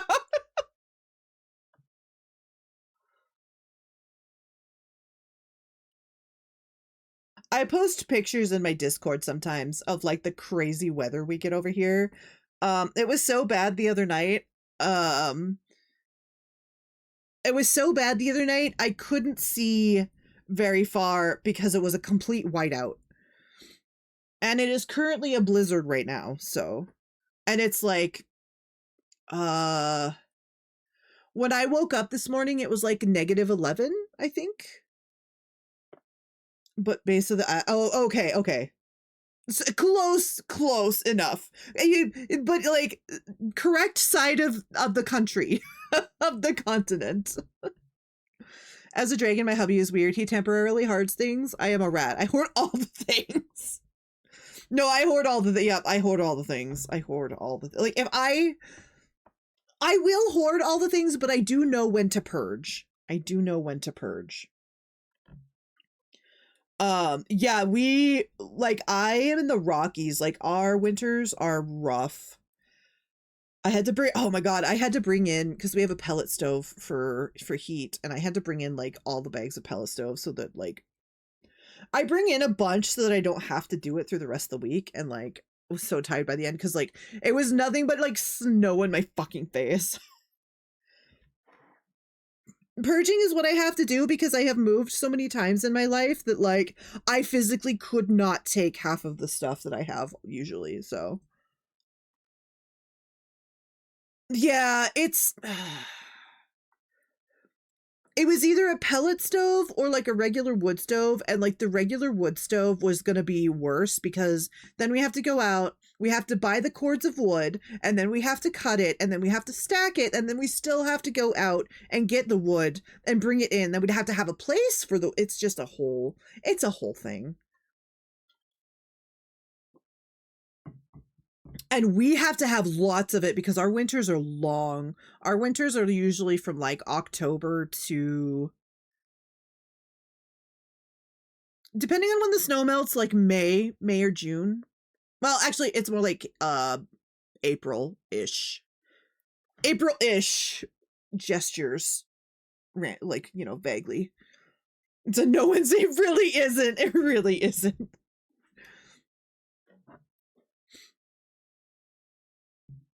I prefer the wood stove over the pellet stove plus chopping wood. I don't like chopping wood when it's negative 20 degrees outside. Negative 30 degree. Chopping wood in negative 40 degrees is not what I want to do with my time. I'm gonna be honest. Yeah, no, I live in the boonies. We live in the boonies. Hi, Erin! I prefer the wood stove most. Okay, here's I do prefer the pellet stove for general heating and convenience. However, the wood stove is great when your electricity goes out and you don't have electricity. At least you have a place to cook and have heat and like all that stuff. So it is like love hate here. Also, we have to get so much wood because our winters are so long. Yeah, we actually our temperatures last night were 11 below. It was 11, and that's like normal. Like our normal is anywhere between 20 below and 10 degrees. That's like our typical winter weather. It's been mild so far. Like I was worried. I was worried. Mommy sorry. Oh, you know what? That's a call.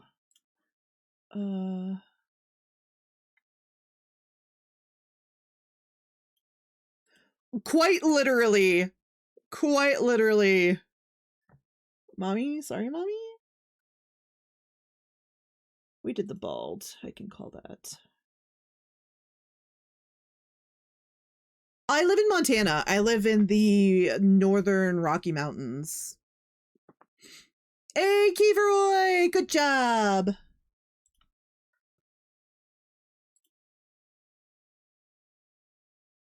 Yeah, no, it's very cold right now. I think when I walked out there earlier, it was how cold was it? I think it was like a 13 degrees or 12 degrees or something like that. So it's warmed up since last night. It's gotten really windy though. So that's been like a pain in the ass is like having the wind. I actually had to do so the door to my room here that I let the dogs out, the top, because the house has settled so much, there's been a gap at the top of the door frame, and I noticed a little bit ago that like snow was flying into my room through the crack at the top, and so I was like, oh, so I had to go and like get some foam and like put that on the top of the door and hope that I can hope that holds until I can do some fixing on it later on. Dang, that was a sweep. We should do more right yap streams. I'm not gonna. Okay, here's the thing. I'm not gonna lie. For whatever reason, the Yap streams do the best. Historically, the Yap streams are always the ones that people are here for. Like, I get more people in for. I don't know why. I guess people just like to yap.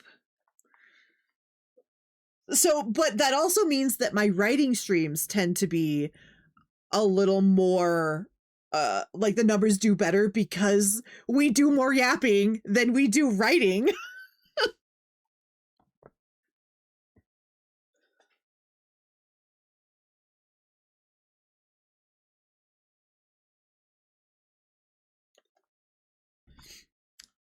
Humans are social creatures, yes.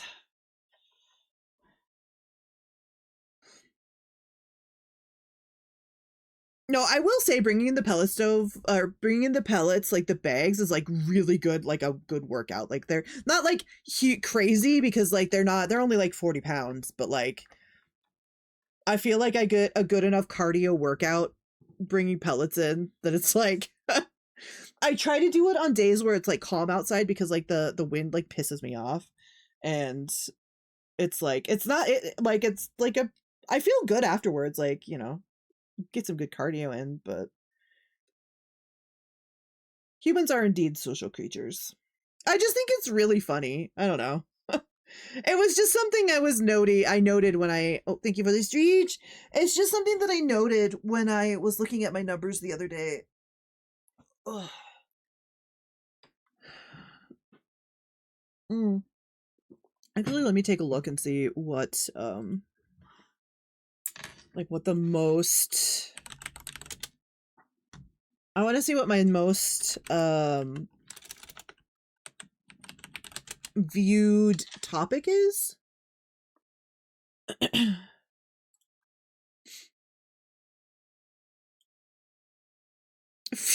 That's not a Twitch topic. I'm afraid. Unfortunately.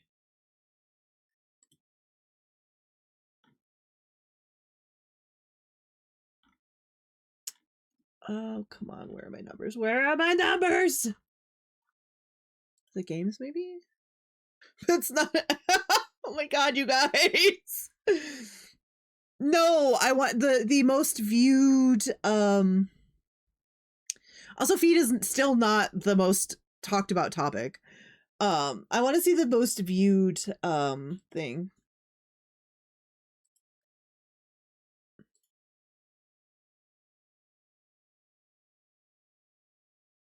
Okay, so average viewers. The top 5, number 5 is writers. I get a like an average of about 13 people per stream on that one. Human Fall Flat. We have only played it once, but like we had quite a few people. It was only 14, but like because we were co-streaming, I think I got a couple more people just hanging out from that. So that was number 4. Number 5 was when I played Horizon Zero Dawn. I also, funny enough, have the most followers per hour, I think, on that one. Yeah, I had more followers per hour on that stream in particular, on the like those sets of streams. So it's I don't know why Horizon Zero Dawn, and that was like a while ago. That was like 4 years ago, 5 years ago almost. So Horizon Zero Dawn is at number 3 with like 15 average viewers. And then I had the top 2 were Don't Starve Together, because me, Book, and Lexi, I guess, are just hilarious, and you guys love the shit out of us and want to watch us play things where we die.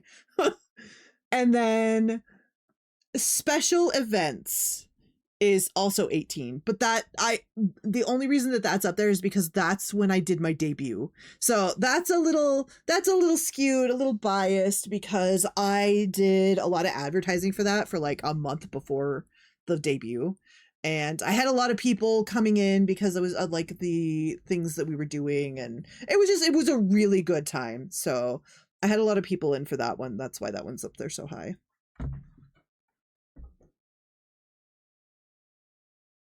I don't usually stream in the just chatting thing. I actually wonder if I have it in here. Just chatting.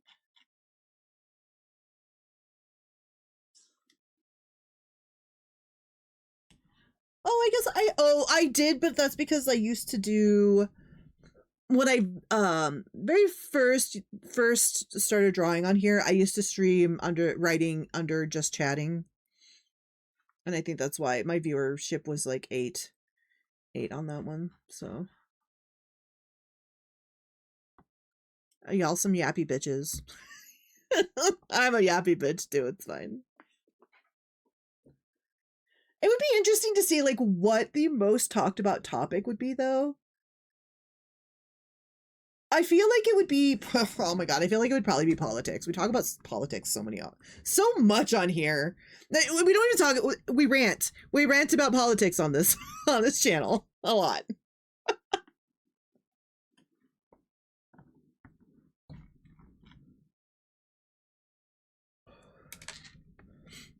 Dragons would definitely be top 3. Dragon politics? What would dragon politics look like? Would dragon politics be like communal hoarding?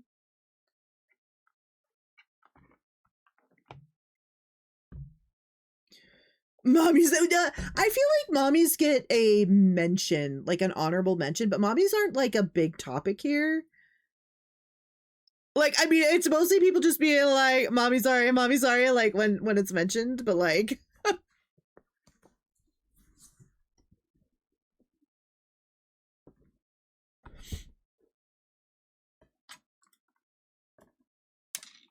like we haven't actually had like an in-depth discussion about like mommies, you know. Oh god, Kibby, what are you doing? Oh, you gotta make up for the time that you lost while you were on vacation.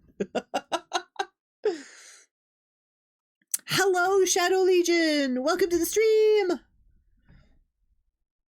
To quote Skyrim, there is little difference between fighting or speaking when dragons shout. Yeah. I can attest to that.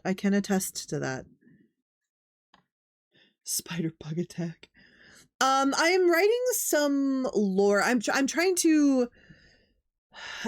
We're attempting to write. We've mostly just been yapping, which is terrible. I am outlining a novella that I want to write about. I guess my VTubers lore a little bit. But it's also like just some lore in the universe that I write in general. Get damn bingos, KB.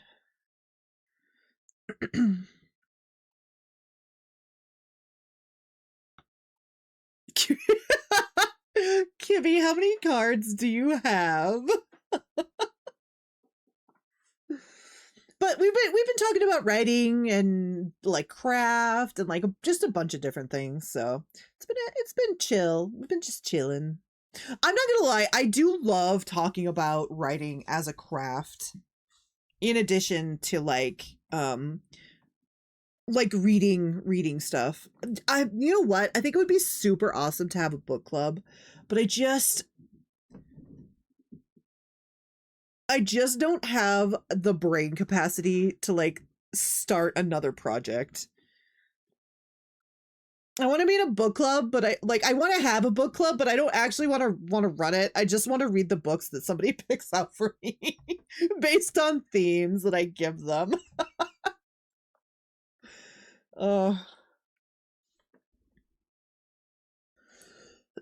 Rando started the second. Okay. No. I mean like the multiple cards. Oh. Dragon Gold. Book. Yeah, because that's what I was like, we could just like read the book like just once a month, read a book just to stay valid. I think it would be really fun to have a book club, and then you'd get like one book a month and we all read it. And then we have a stream that we do like at the beginning or end of the month. And then we just talk about the book that we read, you know? We talk about what we liked, what we didn't, what we thought could be better, what we thought could be like toned down, you know, like all that kind of stuff. I think that would be like really fun.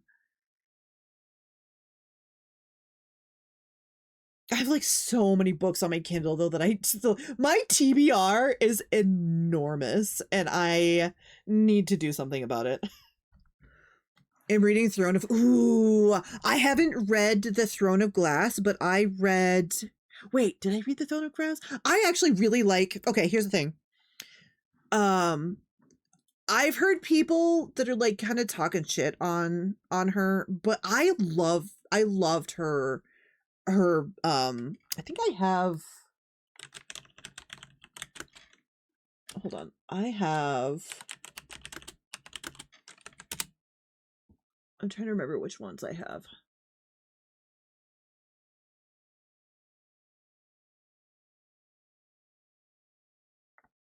Okay, maybe I did. Yeah, because I think I did read Assassin's Blade. I think that was the first one I read. Akatar, yeah. Because I read her novel, her first novel. I read my first novel by her like 10 years ago. I think that was like, I read the first one when Throne of Glass hadn't even come out yet. If it's the one I'm thinking of. Yeah, 9 years ago. 9 years ago, I read The Assassin's Blade, loved it. I absolutely loved it. And I think, or no, it was The Throne of Glass. I read Throne of Glass, and then I read Crown of Midnight, and Assassin's Blade was coming out, and I stopped there, I think, because it hadn't come out yet, and I was like, oh, I'm waiting for it, and yeah, that's what I'm saying. Like Assassin's Blade was, but chronologically, Throne of Glass was out and Crown of Midnight was out, but that was where I got caught up, and then the Assassin's Blade was coming out. That was her next book after that, because Assassin's Blade is chronologically the third book in the series, even though it's a prequel, I believe.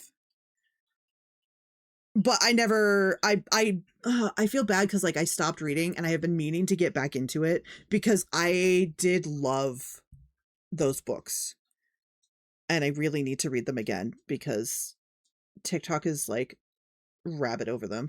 And I'm like, they are good. I need to do it.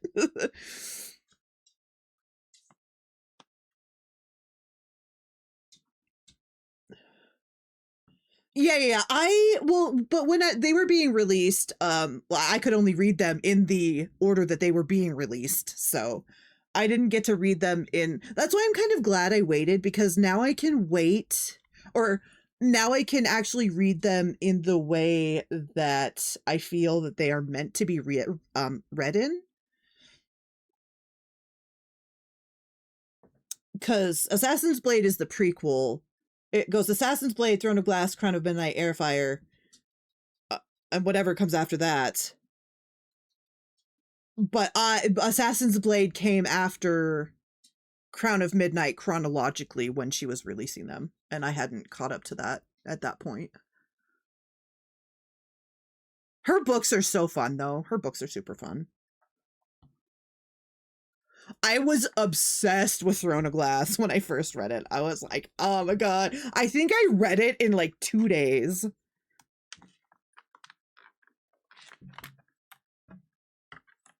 And actually, I was just looking at my bookshelf. I don't own it. I do remember that I read it because my friend lent it to me. My friend had like the beginning books at the time when it was coming out. God, that was so long ago.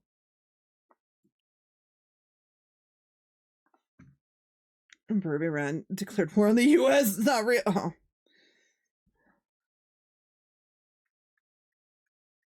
The world isn't real.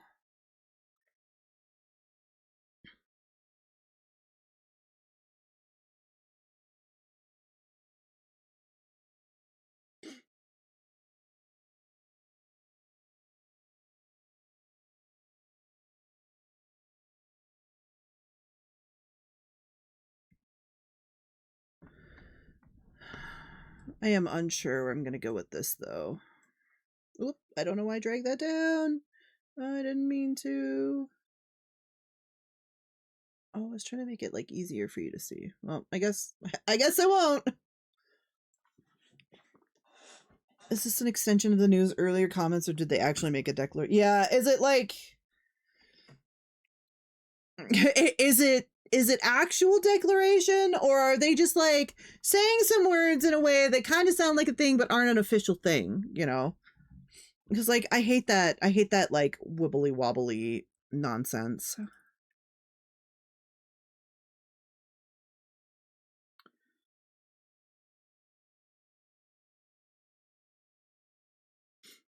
Okay, actually, you know what? I'm gonna. Any recommendations for a lay down and cry playlist? I don't.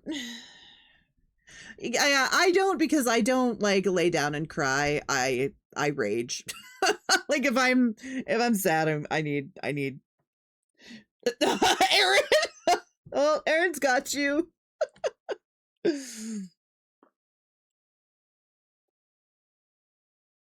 I listen to metal. I'm gonna sit and listen to metal and be angry instead of cry, because it's just, I guess that's just how I do it.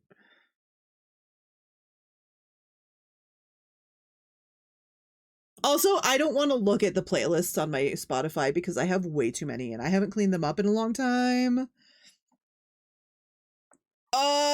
You know what? I'm not sure, Aaron. How about this? You do it and we'll find out. And if you can't, I'll give you permissions.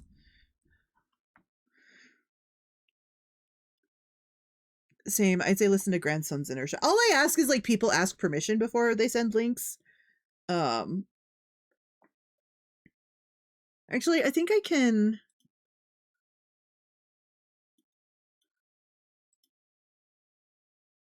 I'm gonna die, but okay. You're not gonna die. Oh, you have VIP. You have VIP, so you should be fine anyway. I think VIPs can post links that bypass the link thing. Because you're VIP, that's like a thing you can do. So I should look at it too. Wait, how about you send it either my DMs or in the Discord so that I can look at it when I'm not on stream?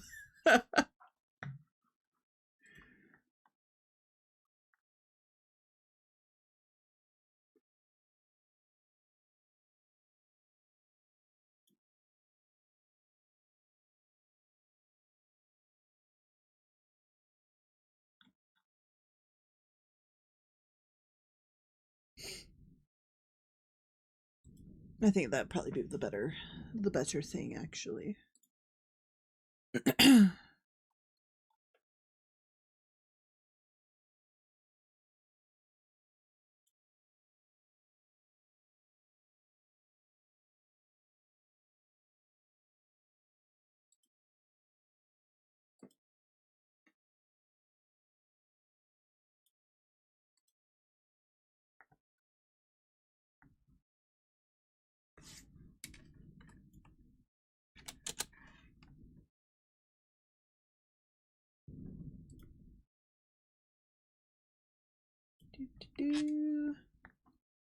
What kind of dinner are you gonna make?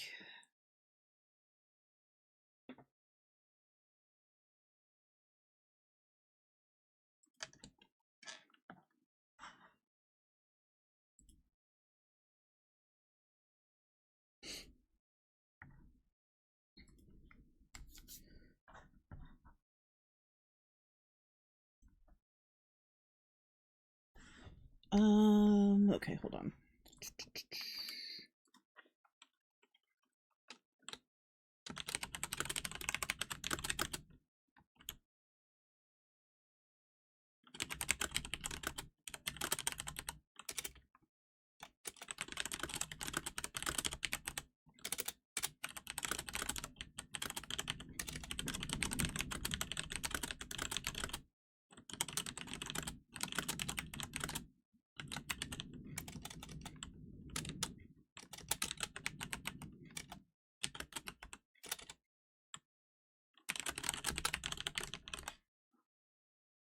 Oh, that's right. You were telling me about that earlier, that you were going to eat pizza. I forgot.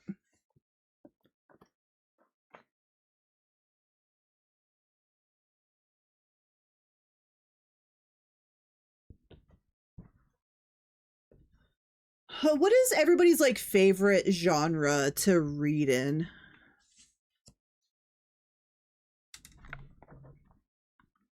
I feel like it's gonna be fantasy is the overwhelming romantasy. So fantasy, yeah.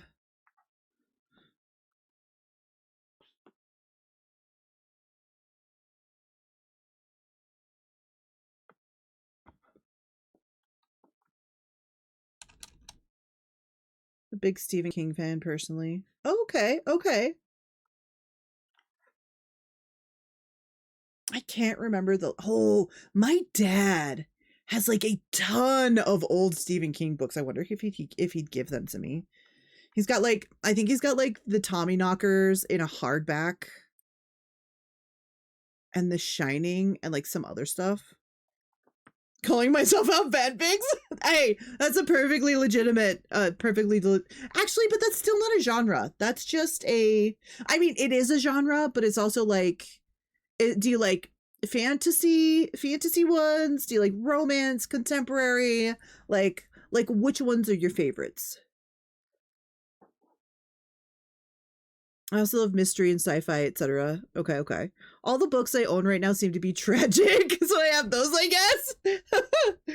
Tragedies? I mean, tragedy is a genre, technically. Well, technically it's a subgenre, but it is a genre. But like, are they contemporary? Are they fantasy, sci-fi, or like a mix? Or are they like actual, like the literature, like, you know, the regular literature type novels? The Talisman.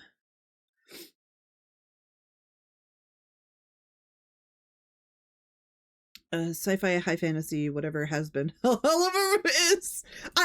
Those technically, I think, would be fantasy. Those would technically be fantasy. Romance, comedy, often mixed. About a boy who travels across America to save his mother by traveling to another dimension that is linked to ours in such a way that distance traveled there is farther than here. It's linked in. Huh. That's interesting. Actually, I feel like that sounds really familiar. Not Shakespeare type of works. Mostly, if that helps any, the period varies. Okay, okay. I'm just asking. I'm just asking. Don't look at me. I've been on a whole modern fantasy trans magical girl kick. So fantasy. On top of being low-key amused and impressed that there's enough of them to be a collection. I'm not, I mean, I'm impressed, but I'm not surprised. Not surprised at all. Would 100% recommend Magic Riot for book club, though. I've also been guilty of reading Monster Girl stories. Monster Girl. Oh, it's been a while since we've talked about Monster. You know, it's simultaneously been a while, but not long enough since we've talked about Monster Girls. Actually, what the fuck am I reading right now? I don't even know. I've started like 10 million books lately.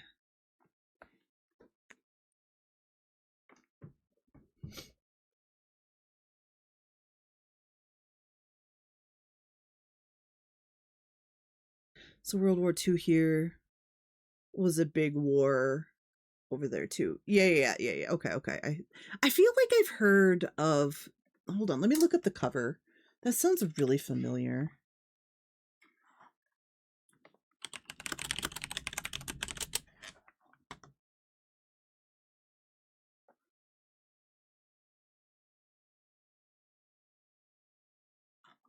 I feel like I might. I haven't read this, but I feel like I have owned this book at some point somehow.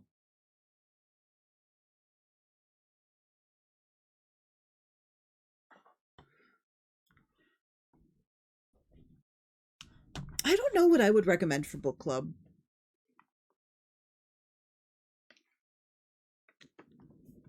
Because the problem is I feel like it would have to be something that I've already read, but I don't reread books. Like, I would be like, well, we'll have to... Is dystopian a genre? Because, yeah, dystopian is a genre. I will say, like, there are a lot of genres that fall under other genres, though, too. So... But I feel like dystopian is a pretty large, like, standalone genre. Like, horror is a genre, like, a big one. Fantasy is a big one. Sci-fi is a big one. Romance, contemporary, like, all of those are kind of... Curses, my nemesis, nuance.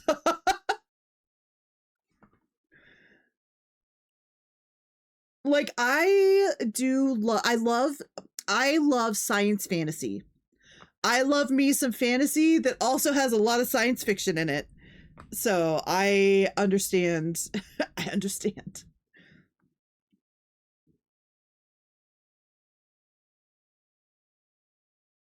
I feel like science fantasy is one of those where it's like predominantly fantasy, but it's like it's got a lot of like science fiction elements to it.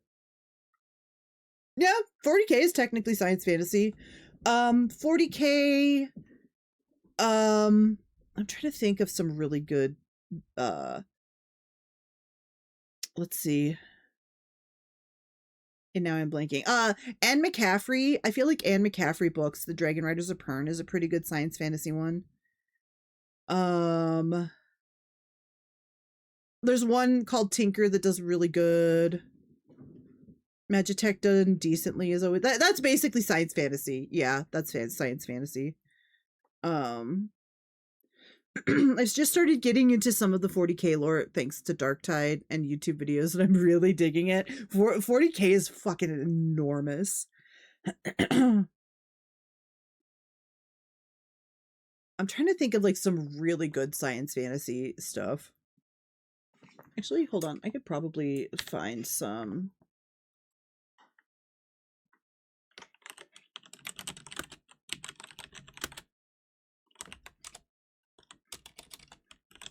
Actually, hold on. Are there any science fantasy games?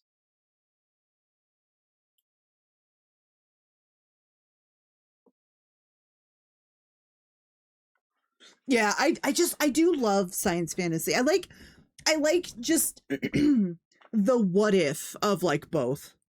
Yeah, Final Fantasy I feel does science fantasy good on some of them. Like 8 and 15 especially did science fantasy really good. I just wish 15 was like better. Like it just the story needed so much TLC that they just neglected so bad. That's also why you love D&D? Because dystopia?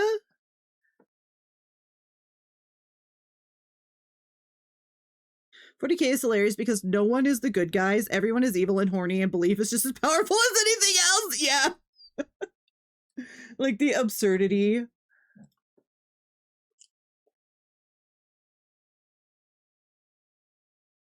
I have tried to stay away from 40K because it's expensive, and I know if I get into like the world and the lore, I'm gonna want to play. Honestly, after reading about how that works, it immediately brought to my mind Dynamis from Final Fantasy 14 and how primals work, and that made it super cool to me.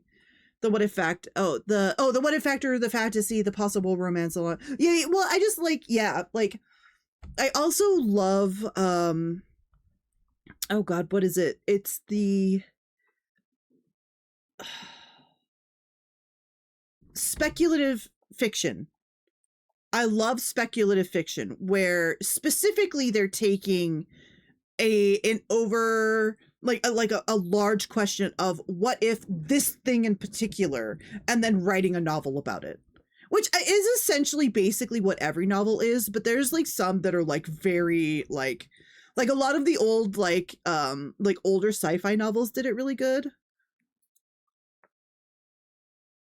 That's why I stick to just the video games. The idea of spending hundreds of thousands on board game pieces I have to paint myself just doesn't sound fun to me. See, it does to me. I mean, not the money part, but painting them and then battling them. But the only problem is like there's a lot of math and shit involved, and I'm like, I don't have the brain capacity or power for whatever that nonsense is.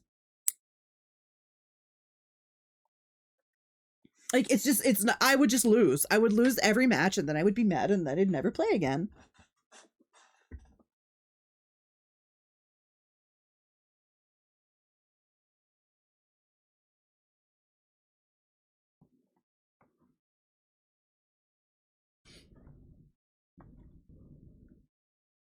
The painting, the battling sounds fun, but I'm paying for something. It better be freaking painted when I get it. I get that. If you're not a painter, like I feel like that's valid. But I love painting. That's why I'm like, I would want to paint my own. And I would want it to be ridiculous. If I got to paint it myself, it shouldn't be expensive. It shouldn't, but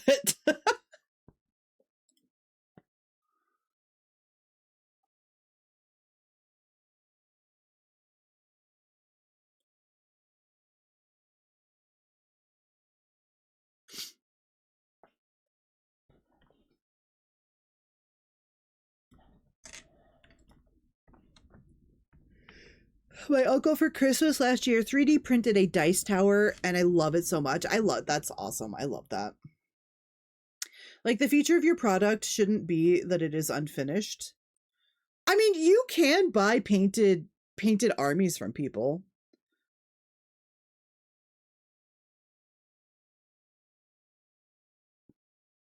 I don't know. I feel like 40K is one of those niches where that is their niche, is like people that want to play with the little things and paint them. Like, that's their niche, you know? And if you're in their niche, you got to abide by the niche, you know? However, I used it so much, the pieces that you have to stack on each other wore down, and it's a little broken. Oh, no. I mean, if it's 3D printed, though, it could be 3D printed again.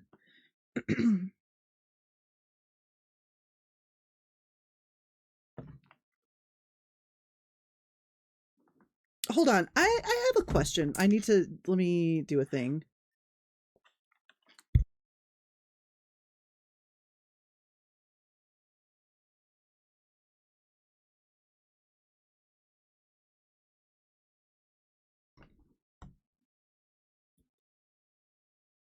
So technically,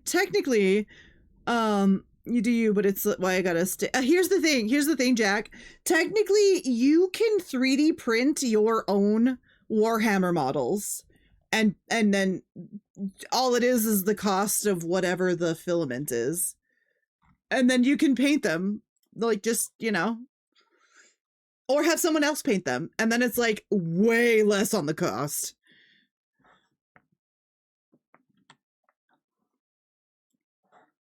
I don't think you'd be able to like officially compete. I think like in order to officially compete in some places it does have to be the official stuff, but I think if you're just doing like local little tournaments, yeah, I think if you're just playing local tournaments and they don't have rules against it, I think you can just 3D print your own little dudes.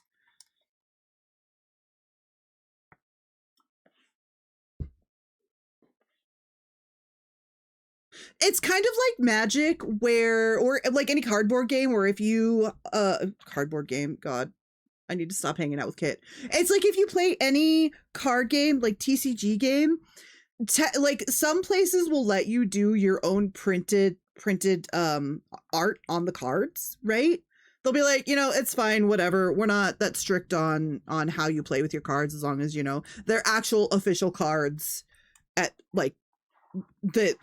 You don't have to have them, or if you do, you can use the cover art that you want to use or whatever, you know. It's some places are like super chill about that, but if you go into competitions, you do have to have the official stuff. So if you're just wanting to play just to play and not compete, I say 3D print your own stuff, you know. 3D print it and paint it. Why not?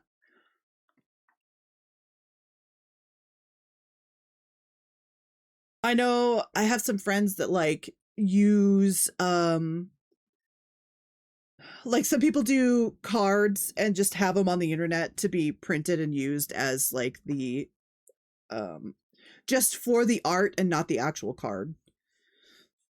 Every TCG tournament is spend money for meta the game. Yeah, you're not wrong. That's why like I don't spend money for the meta. I spend money for the pretty. I wish Warhammer Fantasy was more popular. I was really into Warhammer Online back in the day. Yeah, I think because like it's very on the grimdark side of things, I think most people kind of veer away from that for the most part. Just like gotcha, yeah. That's why I don't do the trading card game either. The games are fun, but I don't do pay. See, I just collect. I don't even play. I just want them because they're pretty and I can hoard the shit out of these little pieces of cardboard. Or these pretty waifus in this game here. Oh no, there's an ad. Hold on. I need to tell Kit something.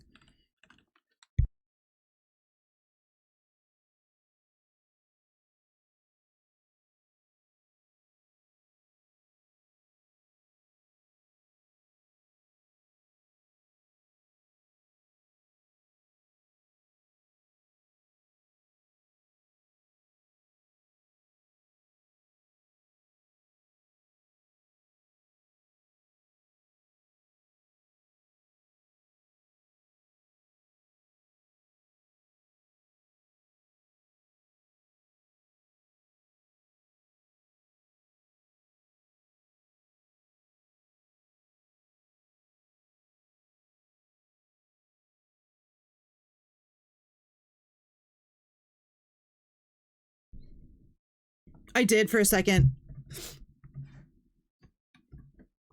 Because I was typing and I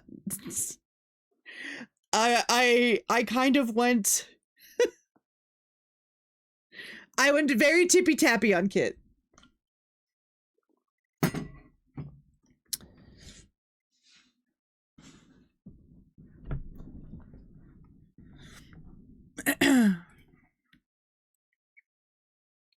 Also, if you saw the model move, it's because I was cackling to myself. No. I muted myself and then it was cackling because I was like, because I've been talking about because Kit calls the card games, like trading card games, cardboard. They play cardboard, and so now I keep calling it cardboard. Damn it! Damn it, Kit! Excuse me. Now I'm getting a gotcha game ad. Thanks, Twitch. Which gotcha game ad did you get? Wait, I can't. Aaron's probably still in ads, so I can't even ask Aaron. Unless you're already out of ads.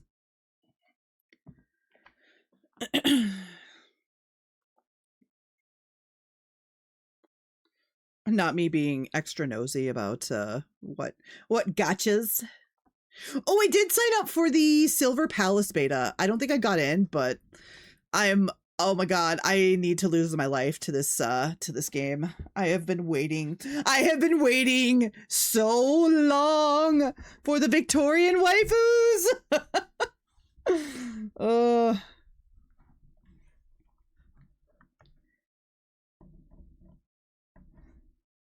I actually am considering getting back into Infinity Nikki though. I was thinking about it last night. I was like, I kind of want to play, and then I didn't. But I might start playing again. So you guys might see some Infinity Nikki in the future. Which game for are you asking me or Aaron? Which game?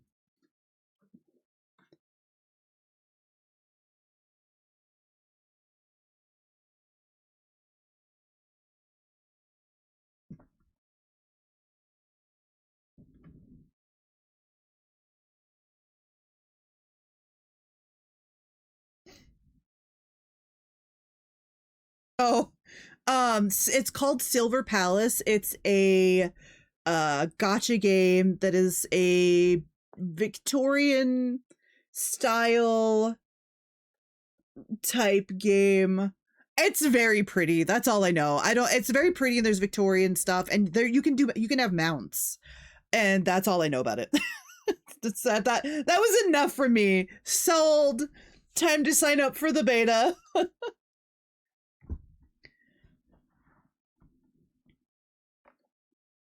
There's so many games that I have like not necessarily even signed up for, but like Soulframe is made by the creators of Warframe. It's like one of their new games and it's in beta and I got in to play that and I haven't touched it since like the first week I got it. I am so bad. I am so bad with keeping up with the kind of shit. I cannot. I have no structure in my life. I have no ability to sit and do the thing for more than like oh my god, I loved it. I love it so much and that's why it's like I have no excuse to not play it. I loved the shit out of it. And I just haven't gone back. I love it. I love it so much. We had a really good time when we were playing it. Oh my god. Holy, okay. I have played Warframe for like a couple hours. I have not sunk in that much time. I'm not gonna lie. Actually, I think we were about to download and play Warframe. And then Tenki was like, hey, speaking of Warframe, there's this other game you might like more. And I was like, oh? And then Tenki was like, yeah, look up this game. And I was like, okay. And so I did. And what did I do? I think that week they were having what were they doing? They were having a stream. Oh, they were having one of their update streams. And when you're in one of their update streams, all you'll have to do is stay for like 30 minutes and you get a code to play Preludes. And so I got the code and we played it like that day or the day after or something like that. I love the shit out of it so much. I just haven't gone back. I don't know why.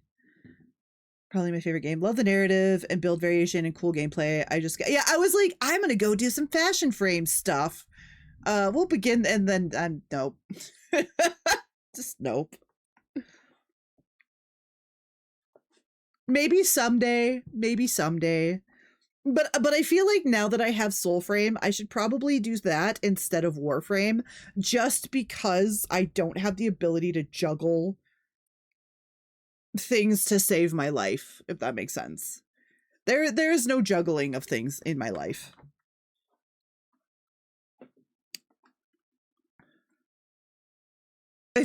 They're so pretty though, both of them. Like I get a lot of the fashion frame stuff on my TikTok and I'm always like, oh my god, they're so pretty. And then I'm like, oh, maybe I can go do that. And then I'm just like, maybe that's not. So I'm like, maybe that's not what we should do, actually. Just dedicate yourself to Rebecca Forder, one true god. I have so many interests. Like, I cannot, for the life of me, stick to one thing. That's why I'm like, I do writing on stream, and we also do art, and we also play video games, and we also like to yap a lot. Like, if I'm not constantly doing something new, I get like so bored.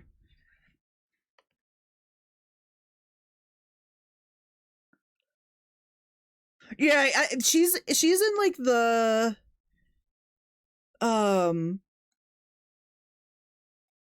is she the one that's in the update stream stuff?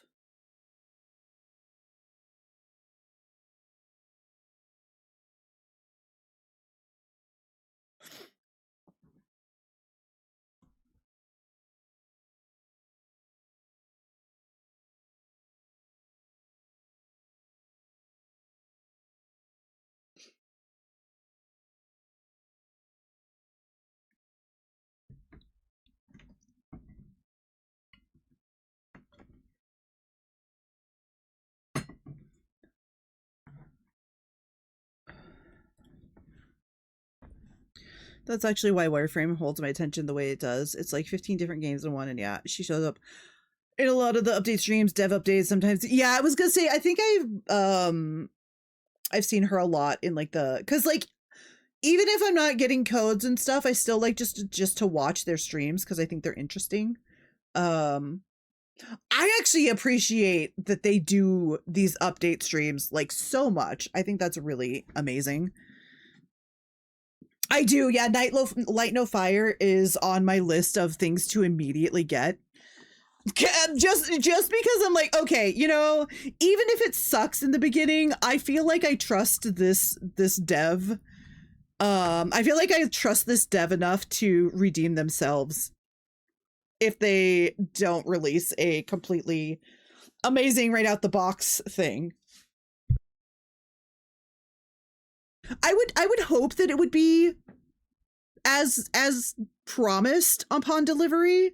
Like that's ideal, but I feel like I love No Man's Sky. I just got it like 2 weeks ago. Is that like a week ago? Last week? I just got No Man's Sky last week, and I have only played.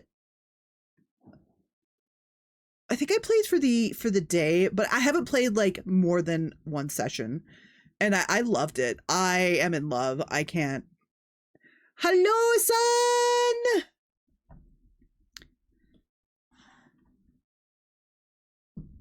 What you doing, Sonny? How's it going? That's so many hours. I don't think I have that many hours in any game. I play games, but I don't. I feel like I do too many other things to devote myself to just games. Morning my legs after workout. Oh no! Literally in the right place. You seem like, yeah, I feel like No Man's Sky is kind of a cozy game on the chill mode. Like I really like those kind of adventure games where there is action and like fights I could do, but I don't always want, like, I can seek out adventure if I want to, but it's not forcing me into like some head-on collisions that I don't want to go into, you know? Gaming is my main hobby besides working out or going to fairs, conventions. I have too much ADHD. Like I write, I do art, I stream.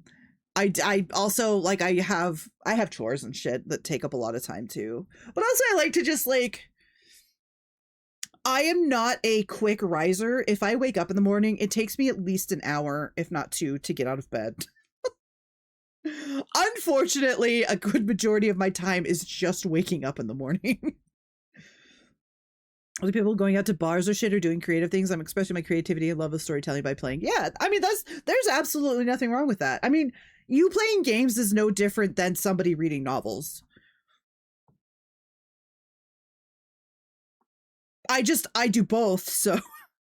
Is Black Book an exception of the force fight, or is that different? No. I mean, like, Black Book isn't, well, first of all, there's a pity thing. If I lose the card games too many times, like if I lose the fights too many times, it will be like, do you want to skip this? And I appreciate that. So I can actually choose. I can choose to sit there and do the fight, or I can peace out depending on my whims. You mean lose the cardboard? Yes, lose the cardboard. You know what? Black Book would be cool as shit as an actual trading card game. Not gonna lie.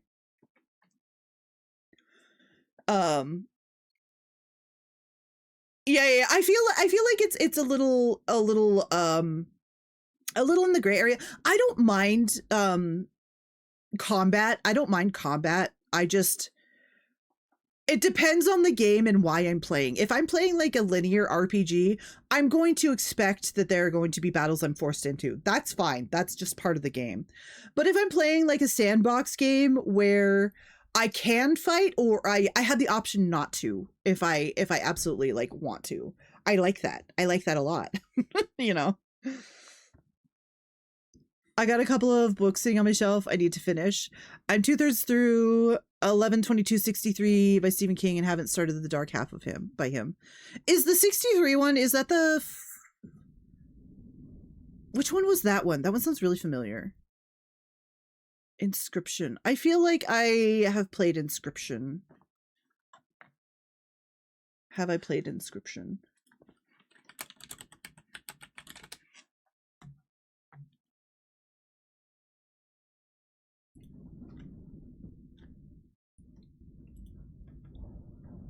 Oh, I have not played Inscription, but I know people that have. And I was like, it was not a game for me. Yeah, I had to look it up because I was like, the name was really familiar, but I was like, nothing comes to mind. Also, why is Sun cursing me by telling me to lose the cardboard? That seems really rude. You're my good luck charm. Now I just YOLO summoned a token and killed a banner unit. You just siphoned out all of my luck. That's what happened. Am I good luck, or did you just steal all of mine? It's about JFK's assassination and some timey-wimey. Oh, that's right. Okay, yeah. I vaguely remember that one. Somebody recommended it to me, and I was like, I don't know how I feel about this one. I really enjoyed watching a playthrough. I watched... Yeah, I like Black Book because I really like the... 1, I like the art style. 2, I love the atmosphere. And 3, I like the music. Like, just everything together. The story is so good. Just everything together just makes it a really good game. I am attempting to write some lore. We've really just been here yapping for 3 hours. That's mostly what we've been doing. But I've written... Oh, hold on. Let's see if I can... I have written 26 words. You should be proud of me. No, I want to write a novella about percolating ideas. I think I'm writing a novella that is kind of a prequel to a novel that I want to write about. Shit. I thank you. This actually auto saves, so... But thank you. I saved and it auto saves. Also, if you are a writer person, you like to do the writey things. Hold, god damn, why is this?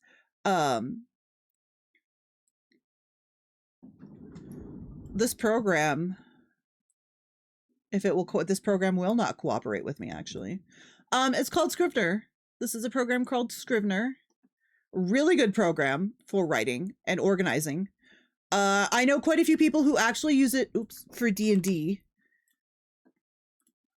It's great for organization. Oh, World Anvil. Yes, World Anvil is great. I love World Anvil. I'm literally also coincidentally writing some lore on World Anvil for a future D&D campaign.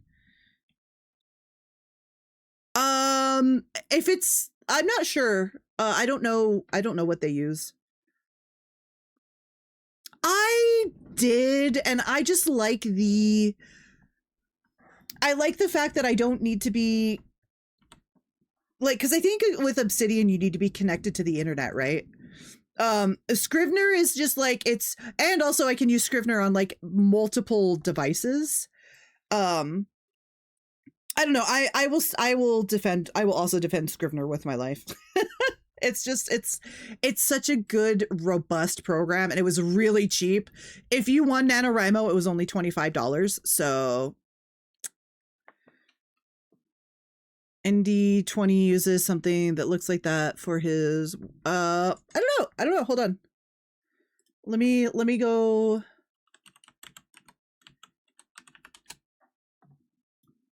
Let me go do a little bit of stalking, and we'll see. Maybe I will. Stop.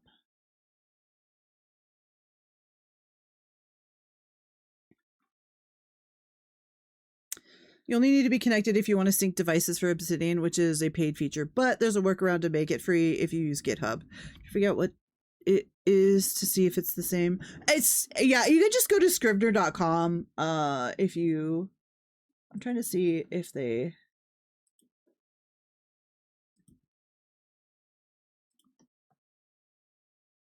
I'm stalking them for a second to see if that's what they use.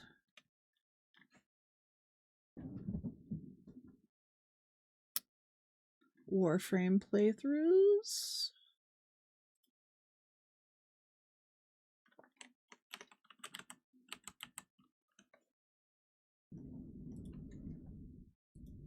Let's see. Nope, stop.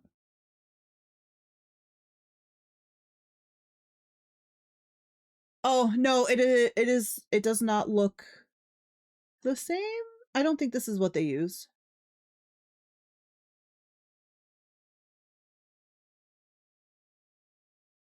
Actually, it kind of just looks like they use plain old Notepad. I'm not gonna lie. They don't use Scrivener, no. I don't think so. Okay, well, see, there you go. Obsidian. Yeah, because Obsidian and Scrivener are, like, very comparable, but I already own Scrivener, and I don't need to... I have all of my everything on Scrivener, so...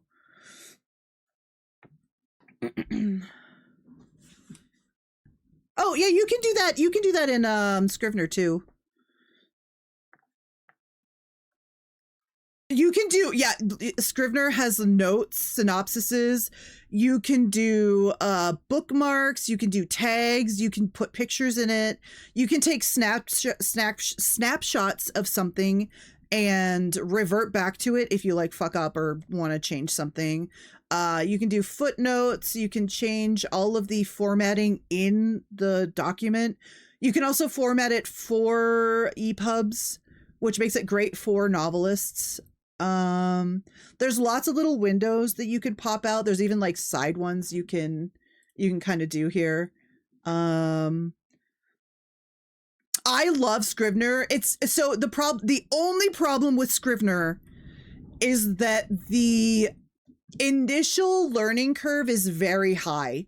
It is such a complex program that it is a little intimidating. I have been using Scrivener for almost 15 years. Well, it's probably more like 12, 13 years, but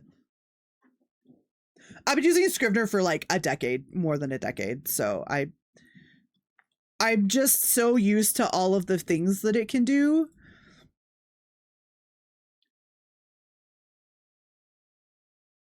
Is it high if you have experience with programming languages? I don't think that matters. It's just because, like, if you're good at poking around in programs, you should be fine. Like, if you're used to just going and looking and seeing what every single thing does, you know, you'll be fine. But most people aren't like that. Most people are afraid to like go in and fuck things up, and it's like, you're not gonna break anything. It's fine, you know. This also, I can do project targets. Like, there's a place for me to. It'll tell you the overall draft target, but then also how many words you've written in a session. There's a statistics page where you can see how many words, characters, paragraphs, sentences, like all that kind of stuff. There's a lot of navigation options. It's just, it's pretty robust. I really love it. But the problem is I can't tell you if it's comparable to Obsidian because I've never really used Obsidian because I've never needed to. You can also actually let me grab my, hold on, I'll show you something really quick. This is one of my favorite features. Oops.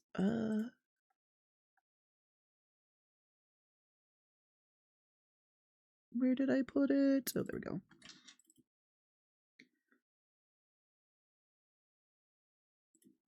Yeah, this kind of has the simplicity of Notepad if you just want to just jot things down in a giant pad. You could do that.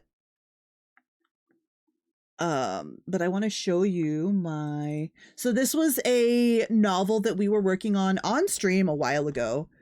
Like a long time ago, unfortunately. But let me...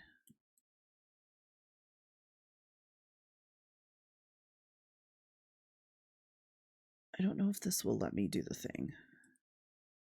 Oh my god, okay, hold on.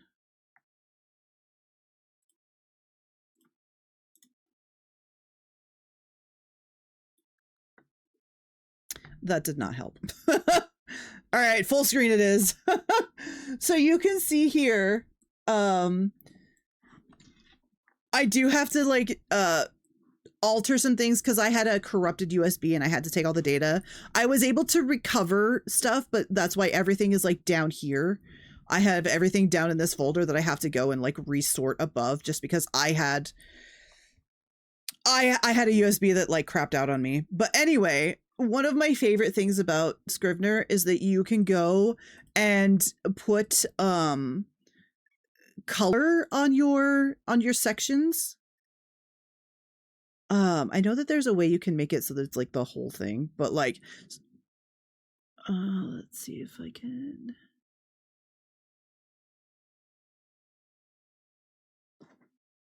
Label? Section type? Nope. Okay.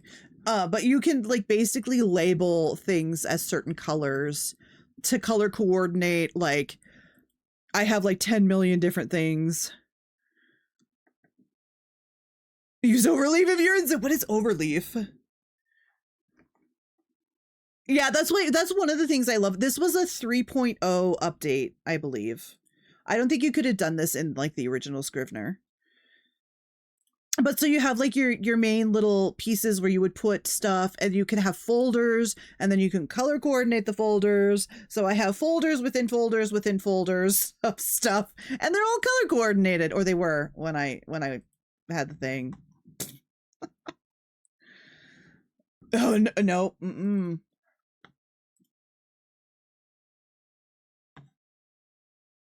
So that was one we were working on stream a while ago, and I don't want to mess with it right now.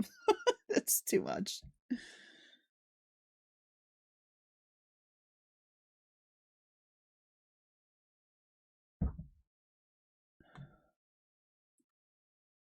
Oops.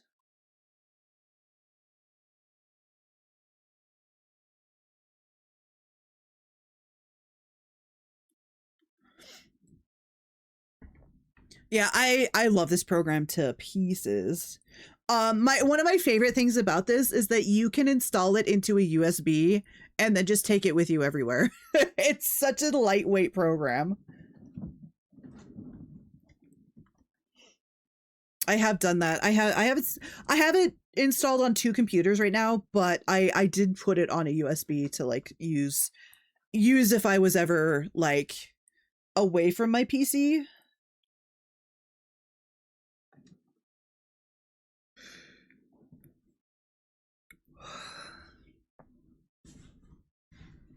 It seemed to work all right, so that's what I do is I just put my Scrivener program and then all of my writing stuff on a USB and then work with that. Hot cocoa break. Hot cocoa sounds really good, actually.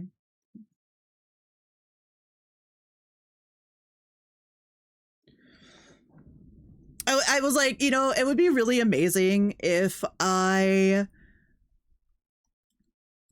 like was able to like get a sponsorship from Scrivener.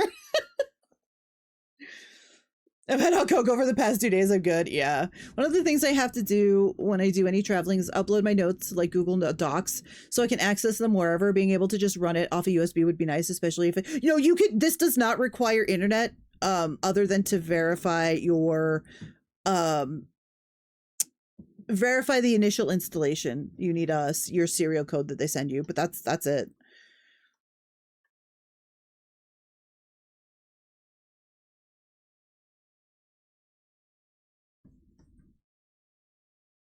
Yeah, it's such a good program. It's actually relatively cheap for all of the things that you can do with it. Also, if you do write like actual novels, there is a way to convert everything into, like, you can do PDFs, Word documents, EPUBs, like all of that kind of thing. There's like conversions. You can convert things into those type of files. Maybe later, whenever I'm going to bed, we'll see. I mean, if you've had cocoa past couple nights, you don't have to. Sounds excessive. I drink hot cocoa, like, actually, no, that's not true. I drink hot cocoa in my coffee in the morning. I put two little spoonfuls of hot cocoa in my coffee. Regard to Warframe, it just occurred to me that this would probably be up your alley. Did you know that Warframe has a dating game inside it? Yeah, actually, I did hear about that, which I thought was really funny. Yeah, I'm just saying, if I'm in the mood for it later, then I might. That's fair. No, but I mean, every reason. Why wouldn't they? Why wouldn't they? No, that's why I'm like, I need to play. I really want to play Soulframe and I was getting pretty. I don't actually know if I even have my save because I had to reinstall my hard drive in November. So I don't even think I have that save. Oh, you know what? There's a good way to check. Hold on. There is a quick way to check.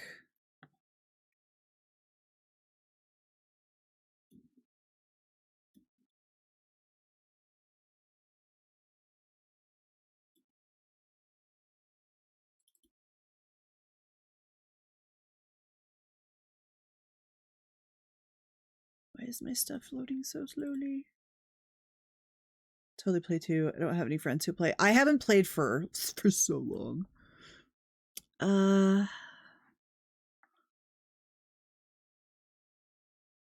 Nope. I think that I would be starting over. Great. No, not right now. No. I'm doing the yapping and the kind of writing, the kind of tippy tappies. I don't even know if I would actually stream Soulframe. I just know that I need to play it because I really enjoyed it. I might stream it. Actually, you know what? I could probably stream it. I need to finish Black Book and Final Fantasy IX first. So we have to finish those ones first. And then we will figure out what we're going to play after that. Because I have a whole ass Steam library I need to get through too. Infinity Nikki, I don't know if I'll stream, just because it's always been like something that I play when I'm like wanting to turn off my brain. So Infinity Nikki, I don't think I'll probably start playing that again, but I don't think that I'll stream it. Unsure if I'll stream No Man's Sky as well, just because I've already started it off stream, so.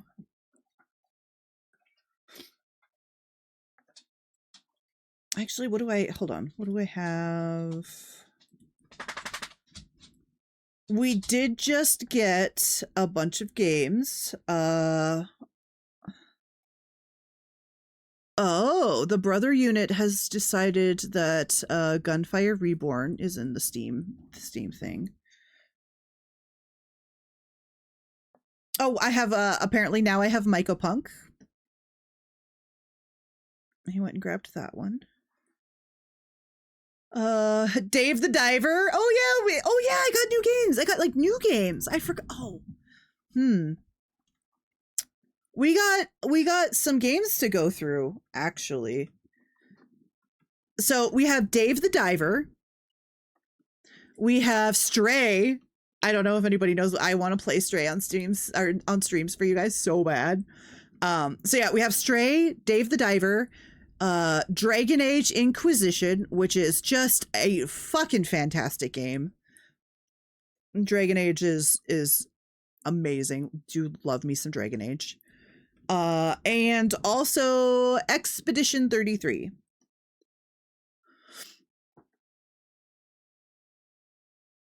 What is ROR2? I will see less of you. Fine. Oh, I see how it is.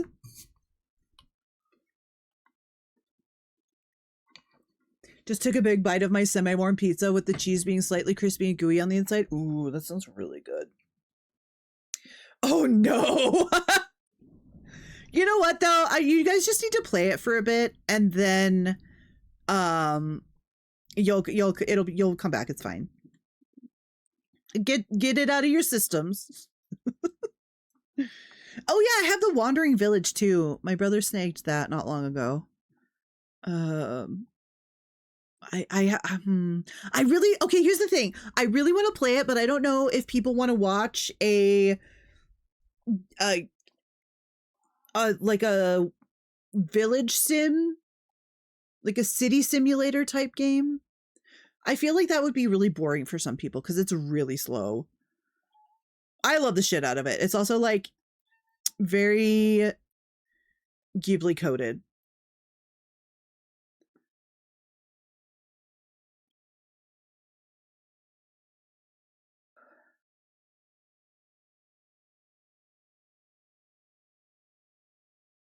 You're not wrong. Oh yeah, I have Hades. I got a copy of Hades a while ago, and I just haven't played it. And we have Fish Game and other people to talk to. True. Oh, Chrono Cross. I do need to play Chrono Cross. Let's see. I need to make a list for... I have so many games.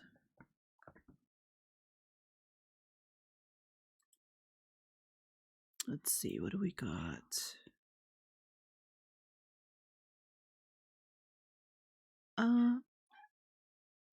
Hey, leave her alone, you dickhead. You're antagonizing the cat. Leave him alone. Lay down. The cat and the dog are trying to fight. Cat, he's way bigger than you, please. 33, this kind of highlights our differences. KO gets sad. French JRPG. I get happy anime. JRPG. I want to cry. Make me feel things.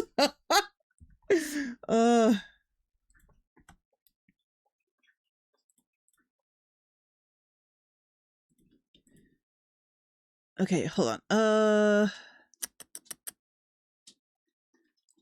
Where's all of my games? I would like all of my games.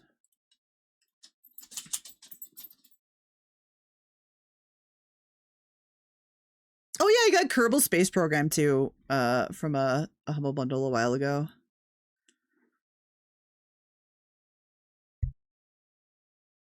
They don't need bones. And I doubt it's boring because you'd be playing it, which is always amusing. Watch people, wow, what are you insinuating? Hey, stop doing that. Oh yeah, I know, because I'm not on like a Pomodoro thing. I decided not to do one. What's the feeling, Mr. Kraz? Wow.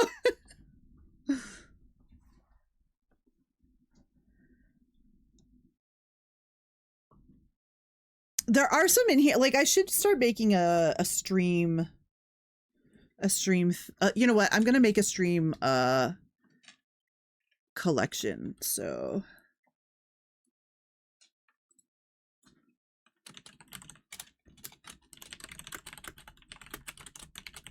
Okay, games to play on stream. Because we're side questing real hard. All right.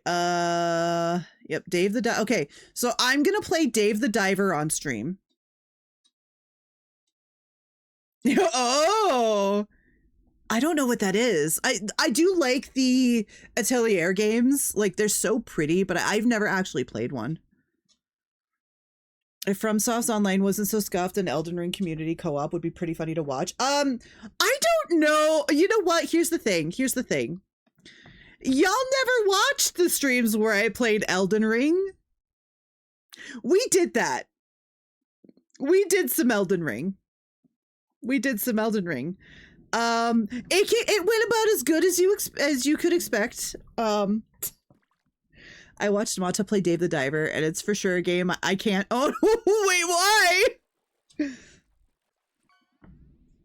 Oh, it was a while ago. It was like 2 years ago. I didn't. Here's the thing. I don't know if I can go back yet. We died too many times. We died a lot, which is expected in a Souls game, we didn't defeat a single goddamn thing. We did not defeat a single goddamn thing. Maybe some little monsters, sure. Didn't defeat a single goddamn one of the big monsters. Not a one. We tried at least 2, 3. Think of it as less finding her late as finding her recently. Yeah. Have you played Anime Titty Souls yet? What do I have Code Vein? Hold on. I feel like I thought I had that, but maybe I don't actually. Oh, yeah, I have Code Vein. I have not played it. It was a gift to my brother last year, I think. Because I feel like he either... No, it was in addition to one of the games that I got him as his main thing. I was like, this kind of looks like it could be up your alley. So I do technically own it, but I don't know. I don't know. I don't mean to brag, but I can at least help quite a bit with that. Here's the thing. That's not... We were I don't even know why we tried it, because like I love Elden Ring and I love Dark Souls for the lore and the aesthetic. I am not a Souls player by any means.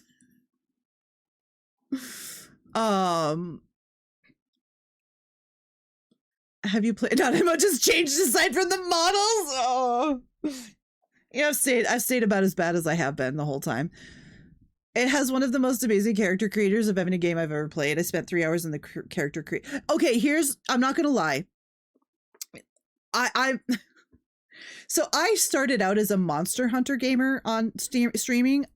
Once I get a good enough graphics card, I will probably lose my life to Monster Hunters, or Monster Hunter again. So I'm just telling you that now. There will probably be many huntings. Just love experiencing things I enjoy with others. Yeah, that's fair. That's why it's like, I like playing cozy games with other people.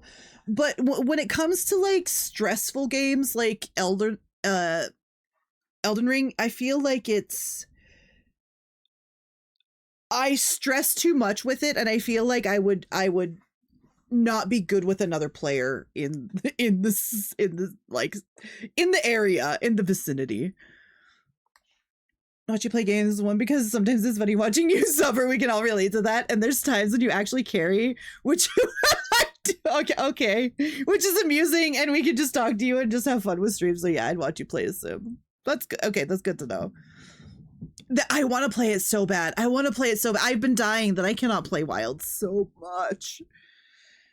I think hold on. What is my...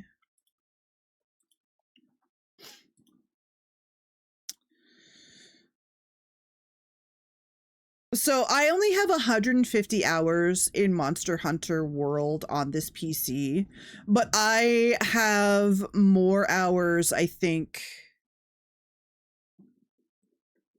on an Xbox somewhere, somewhere far away.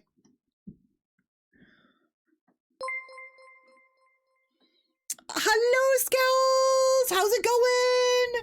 Thank you for the raid! Dragon raid! You're a dragon raiding the dragon?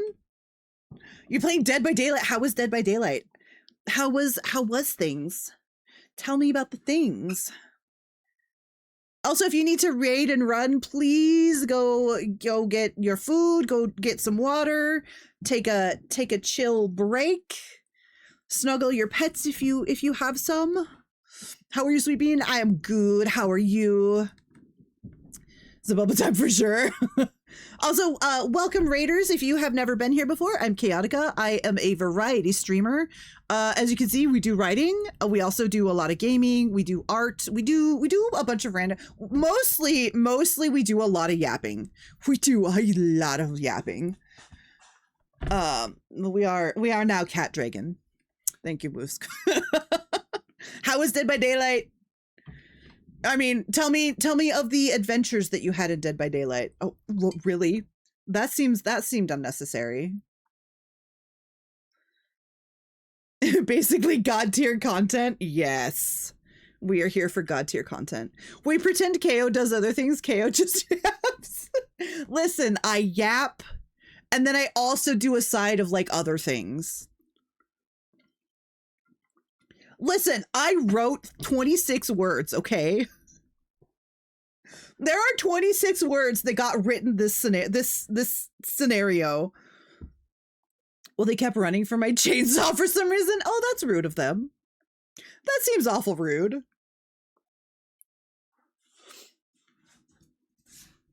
Were you waving it around, trying to get their attention? Maybe they just couldn't see it.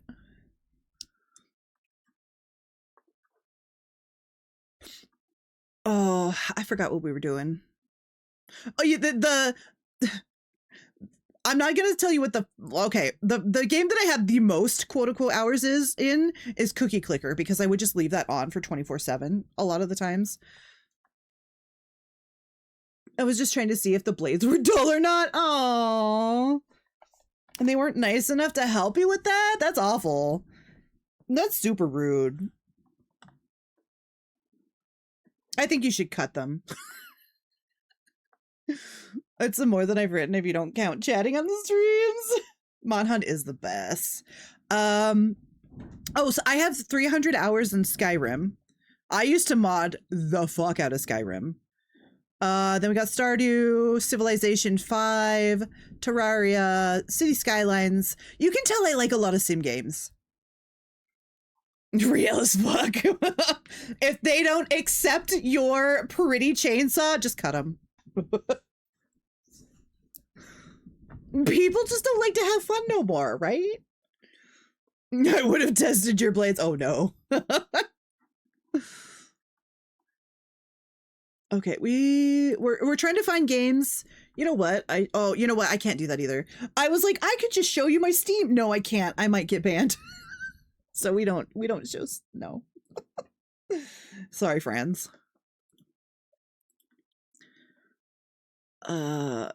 Date added to the library. I do own I own all of, no, not all of them. Hold on, how many do I own?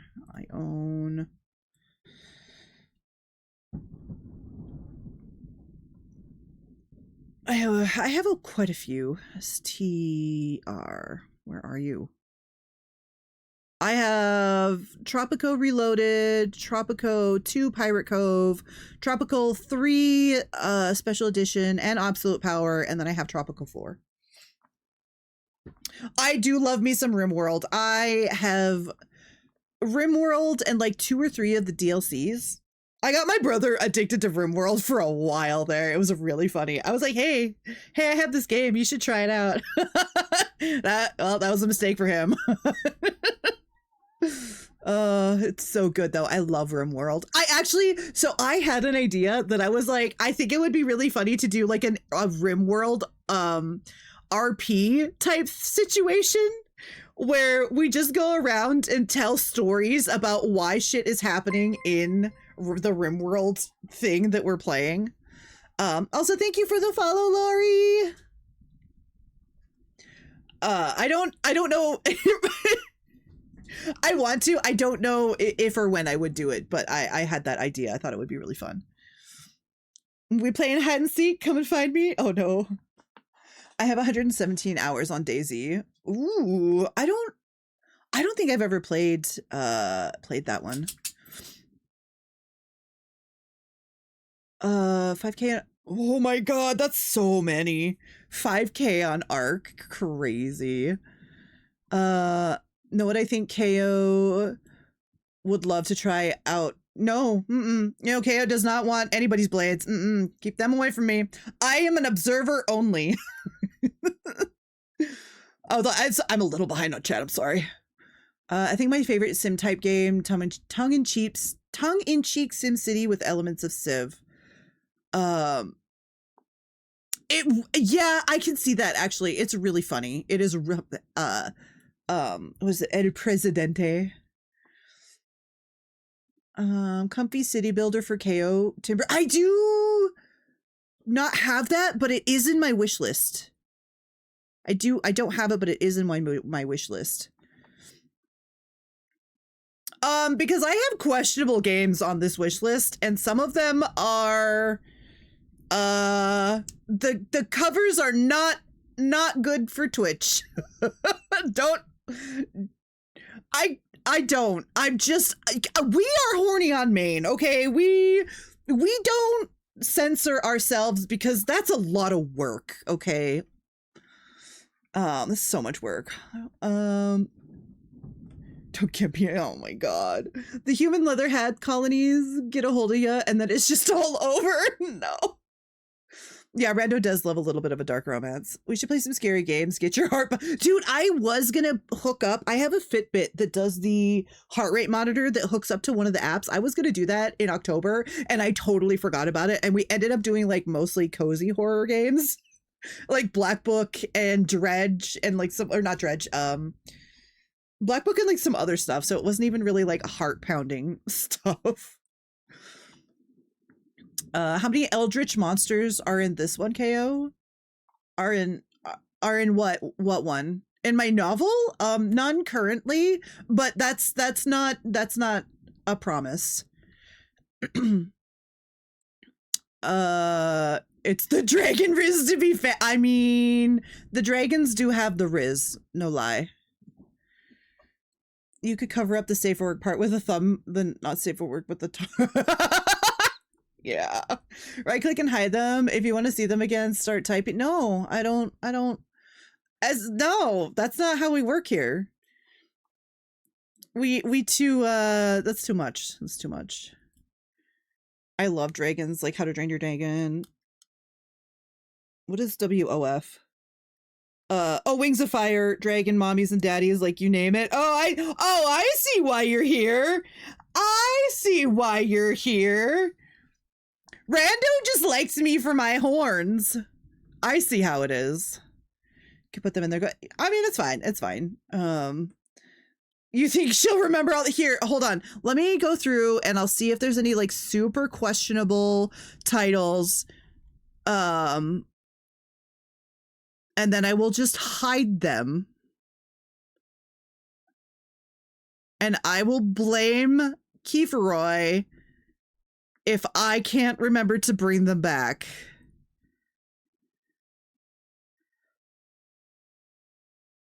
Actually, hold on. Let me...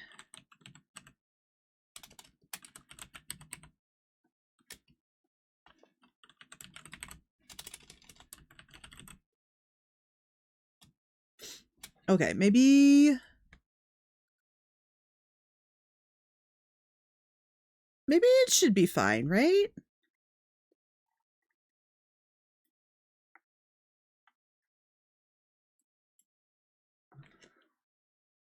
What are you talking about? I don't even know what that is.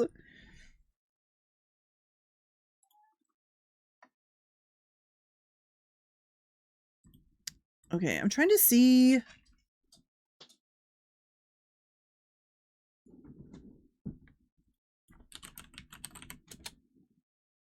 Oh, that's not even, oh my god. Okay, I wasn't even on the right spot.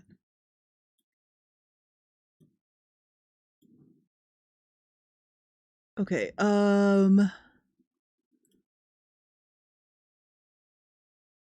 that was the one.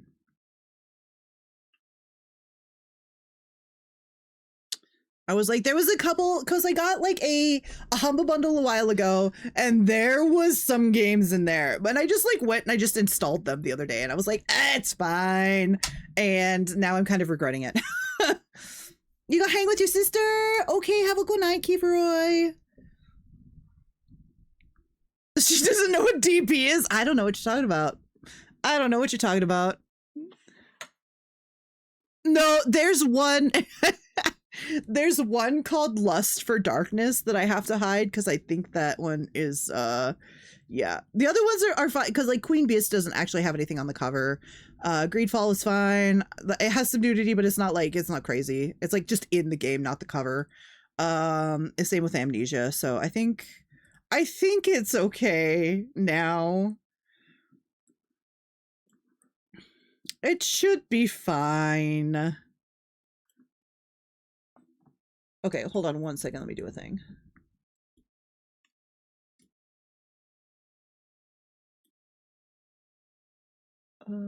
Okay. Oh my god, that's so many.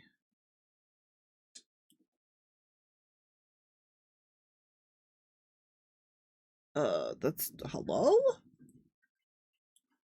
Oh, is that why?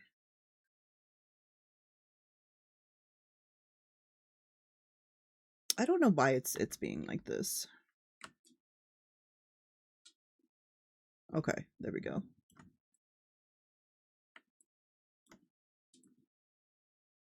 Okay, close enough. I had to look for the ones with the nudity. Okay. Home. I guess we can do alphabetical if that's what we want to do. Fixed. Oh my god. I had a survival game that the girl you played with the Barbie like in the body, but she had all the what? That the girl you played with Barbie like in the body, but she had all the fun parts left on. I don't what? I'm not leaving this page. It's fine. I'm not leaving this page. We're good.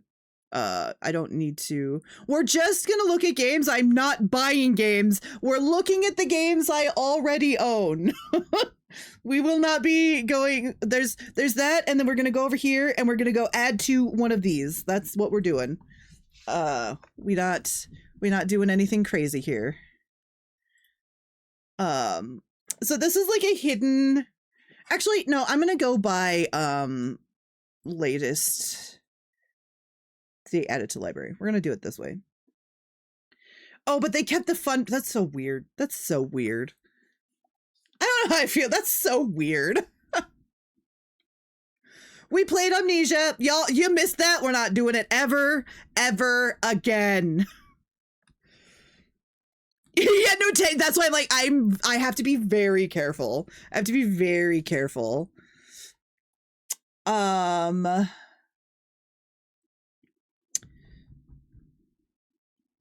not even going to change what we're doing. You know, people are going to come and be like, what are you writing? And I'll be like, we're side questing. It's fine. We were writing, like it's up on my desktop. We're just not quite doing it right now. The little brother unit is currently playing Mycopunk. I don't know what it is, but it looks super fun. But we're not actually. Can I? Okay, no, I can't. Yeah, all of my VODs are on YouTube. I just played the first one. It was so we have a. I do, yeah. My brother got it the other day. I really want to play it. I might play it off stream. Not gonna lie.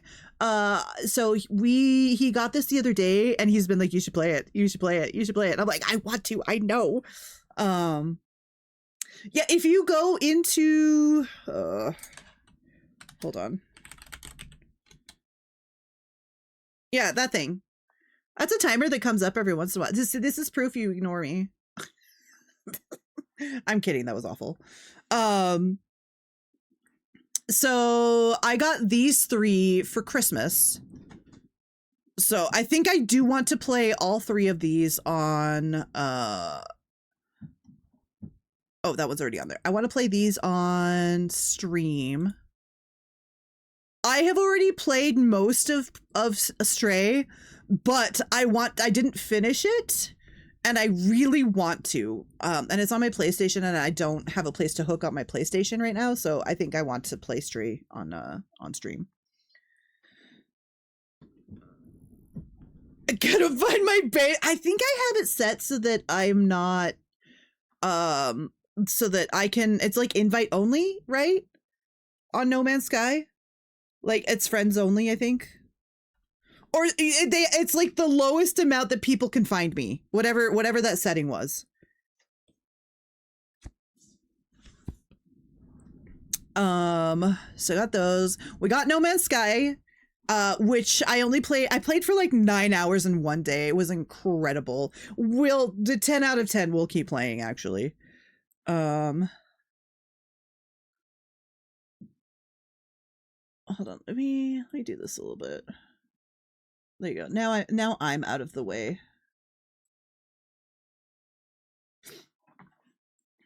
Nothing was showing now. Oh, but we have an ad right now, so we're gonna chill. We're gonna chill while people have ads, and then we'll get out of the way.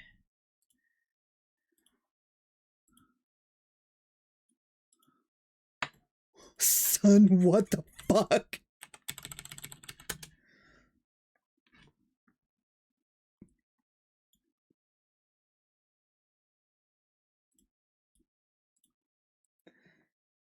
Kiwi! We will be. We're doing a little side quest kind of planning. I do want to keep writing. Honestly, my whole problem right now is like, I want to simultaneously work on every single writing project, but also none of them. You can say it again, but Barbie-like tends to be directly mean. Yeah, Barbie-like is very, like, there's a reason it's Barbie-like, and that's because it doesn't have the fun bits. It doesn't have the fun bits, and that's why it is a Barbie.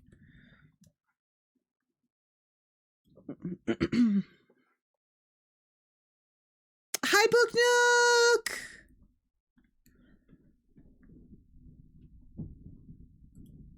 I guess you would just say it's a doll with the fun bits.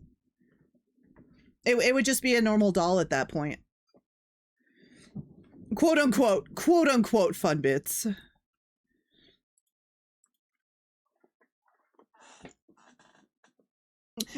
You know what? I will take a snow day with no day. That's a day when I'm just like, I'm tired of all of this shit, and I'm just gonna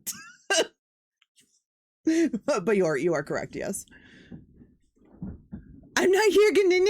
Okay, have a good night. Bookie not here. Pretend you see no Bookie. I think No Man's Sky is going to be distinctly off stream unless there is a point where I have gone through like all of my maybe like all of my single player games or games that like have like an actual ending, and we're just left with like the open-ended stuff, sandbox things. So I'm not gonna do No Man's Sky on stream, I don't think, just because it's like it's my chill game. The Wandering Village I'll put in there, but I'm not sure, to be honest. It's gonna be like a maybe, I think. It'll be like a maybe if we play it on stream or not. I don't know what this is. I think this was like in with the, so I get like different bundles. I get like all the free games from Amazon. I get some weird shit from different places. So I have some weird things on my Steam that I don't know what they are. Also, looking at this is a platformer, so that's going to be a no for me, dog. I have no idea what X-Morph Defense is, and that might be also one of those things where we play when I have absolutely nothing else to play. I don't know that. West of Death. Oh, this looks like a almost like a Hades style in the art style.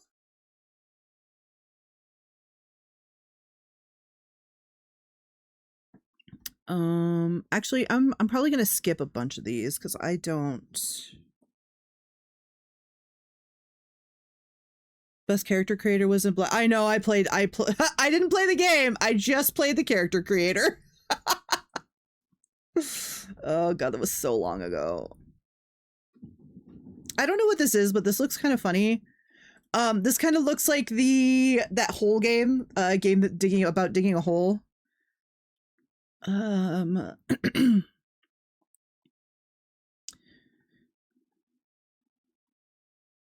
Let's see, super hot. Nope. Spyro! Actually, do we want to play Spyro on stream? It is technically a platformer, but could potentially be fun. I do remember playing it as a kid and like loving it. What are these? I don't think I want any of these. I have Skullgirls. That's amazing. Oh, Slay the Spire.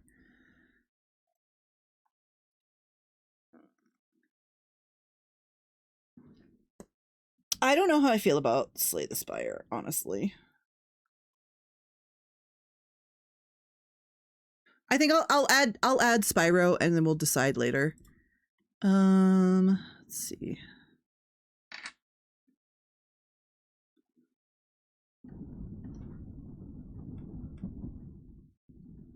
Some of these I might have to like look in Necro Worm.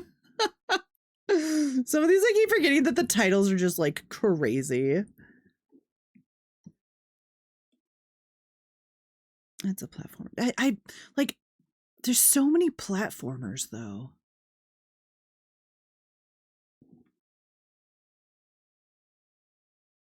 What is Drawful 2? Oh, it's okay. I know what that is.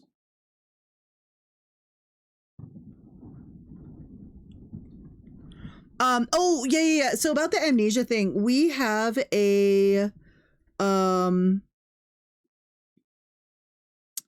so I have a thing that we call the Wheel of Horror.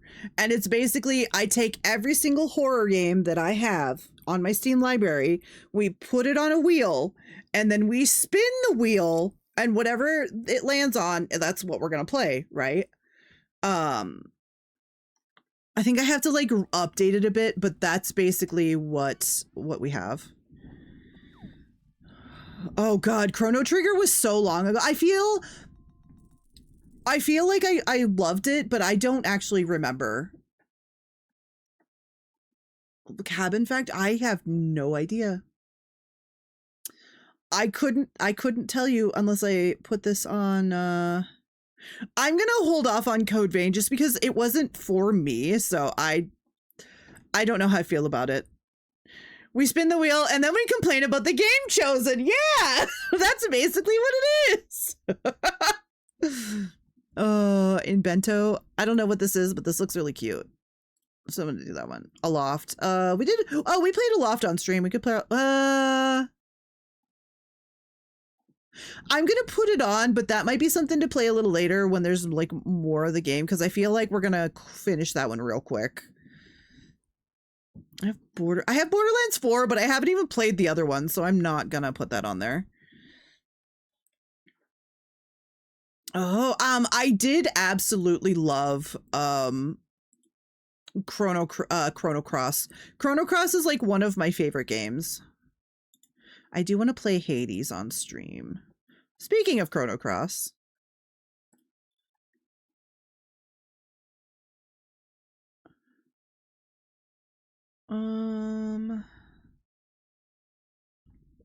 They keep wanting me to play Long Live the Queen. That was another one.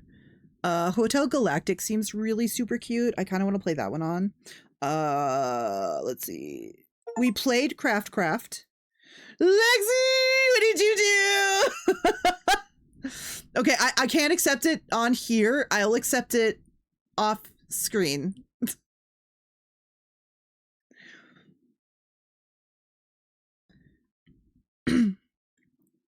I know, but what I'm saying is like we still have some to go through.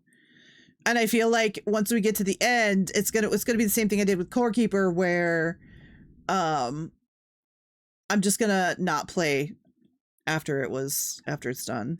Not done, but like, oh, we still need to do Potion Craft.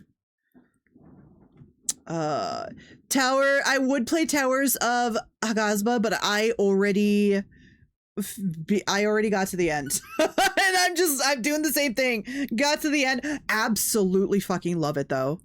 Absolutely love it. But I have nothing more to do. So Linky wants me to play that one, but we're gonna that's on the Wheel of Horror. We're not gonna. Oh yeah, I have all of the Witcher games. I would love to play all of the Witcher games in order at some point. Rekka is still, I was playing Rekka, really loved it. They did an update and it broke my game, my save, so it's normal for games that are not in like early release / beta. Because you never know if they're going to update more stuff, you know? So if they update more stuff, then it just takes you a while to get back to it. And I would just rather, I don't know. I'm kind of undecided about it. I'm kind of tired of doing that. That's why I'm like, I'm also not playing Rekka until I think they're like out of, I think they're still in open beta or like early release or something. Oh, that's, I have Grand Blue Fantasy. I have Slime Rancher, but I play that offline, I think. I'll play that off stream. That's on the horror wheel. What? I wish that I had played this on stream. So Wobble Dogs, no, we play Core Keeper. That's different. That's different. We have whole base on Core Keeper. That's different. No, I'm saying when Core Keeper first came out, I did that. Got to the end, had nothing left to do, but now I'm just like, I'm just base building, so I'm vibing. It's fine. Wobble Dogs is fucking hilarious. And I'm sad that I didn't stream it when we were playing it because I had a mini meltdown laughing so hard when I first started playing it. And I don't think that if I played it, I'm not gonna be able to recreate that. So it's a really cute game, but I'm not gonna play it on there. So, hello, Crazy. How are you? I really want to play this one. This one looks really good. I will play Spiritfarer on stream at some point. I'm not ready for it right now, but eventually, yes. We have none in Dark Souls, and I don't think I'm gonna.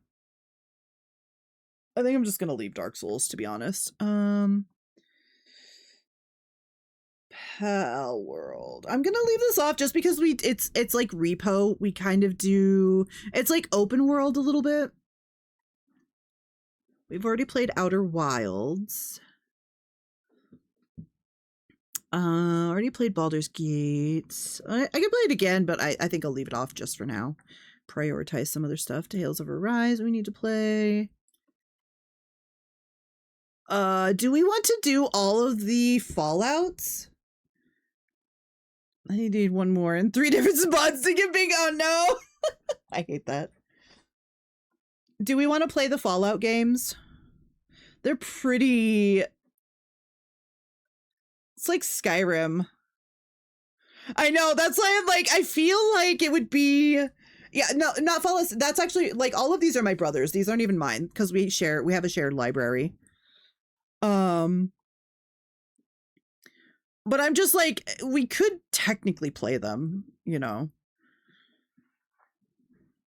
We played Celeste one time. It didn't go well. Not good at platformers, and it was real hard, and I quit. Fallout 4 VR, oh god. I don't have a VR set that, well, I technically have a Quest, but I haven't set it up. I've owned it for almost a year. I have not set it up.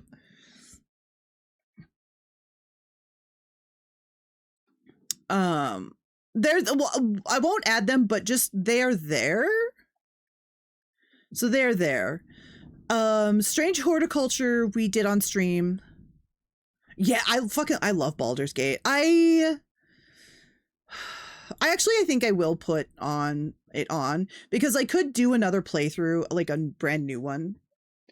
I could do like a brand new playthrough for Baldur's Gate. I think that would be pretty fun. like in it, like far in the future. We've played Ravenous Devils. People didn't seem to enjoy Ravenous Devils as much as I did, so I think this is a me game. Because it's about eating people. It's so dark and thematic though. I definitely, if you like dark narrative driven like games, this is definitely it's good and it's funny. So definitely loved Ravenous Devils. Starbound, The Long Dark. Jeffrey Dahmer's. It's a couple that has like this business. Cat, get out of here. You're messing shit up, buddy. And they basically just, so spoilers but not spoilers, because you learn it like in the very beginning. You play as a couple and you have a tailoring business, and your clientele, you kidnap some people and you turn them into meat, and then you serve the food downstairs, but you steal the people from the tailor shop upstairs. It's a whole thing. It's great. It's so great. We might play RimWorld at some point, because I think more people need to be exposed to RimWorld. Fable, I would love to play Fable. I don't know if this one was Opto. Somebody said something about it being like not great on the computer, but I'm gonna play it anyway. Let's see. Some of these I don't know for sure. So it's a very Sweeney Todd-esque. Very Sweeney Todd-esque. Currently playing Black Book. I might play Borderlands, like the whole series at some point. I know we tried to do... I think we tried to do multiplayer co-op like forever ago. We played 5 hours in Elden Ring. Didn't just absolutely got obliterated. What's Atlas? Is I wasn't even paying attention. Is that one that I have?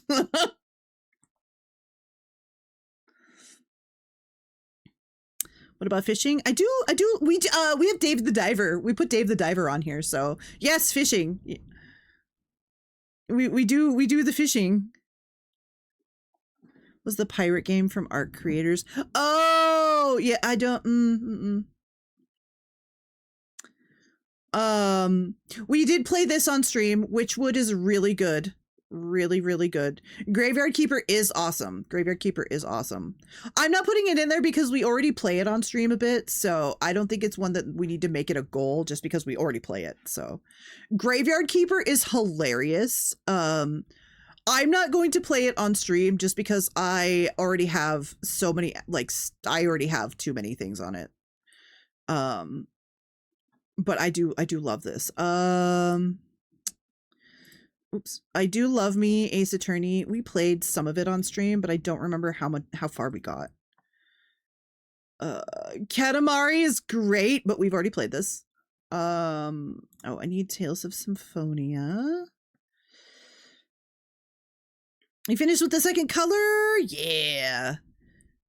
I don't think I own Fishing Planet, so... Yeah, I don't own Fishing Planet. Graveyard Keeper is awesome. I do love Graveyard Keeper. Evil Genius is really good too. I love me some Evil Genius. I actually do want to take another crack at Cyberpunk at some point. I like stopped and then just didn't get. I don't even remember why I stopped. Oh no, I think my save corrupted. Or I changed hard drives or something, or some hard drive shenanigans was going on, and then the game corrupted, so I lost my save file. I have to start all over. Greedfall is amazing. I have tried to play it on stream a couple times, and I keep getting distracted, but I would like to try to play it again because it's really good. I love me some Dishonored 2 as well. We'll try I've technically finished this myself, but I would like to try to play it on stream. Death Stranding as well. I have not.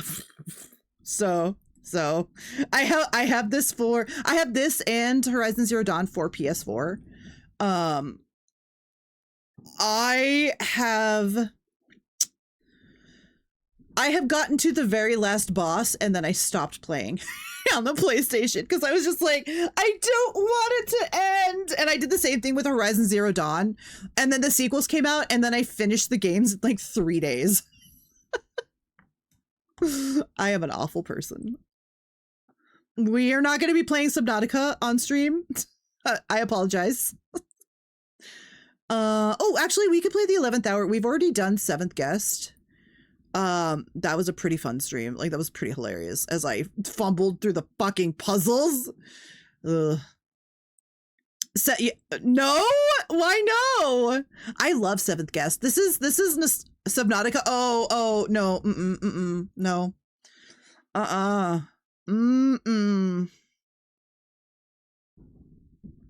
Does anybody want a Skyrim run?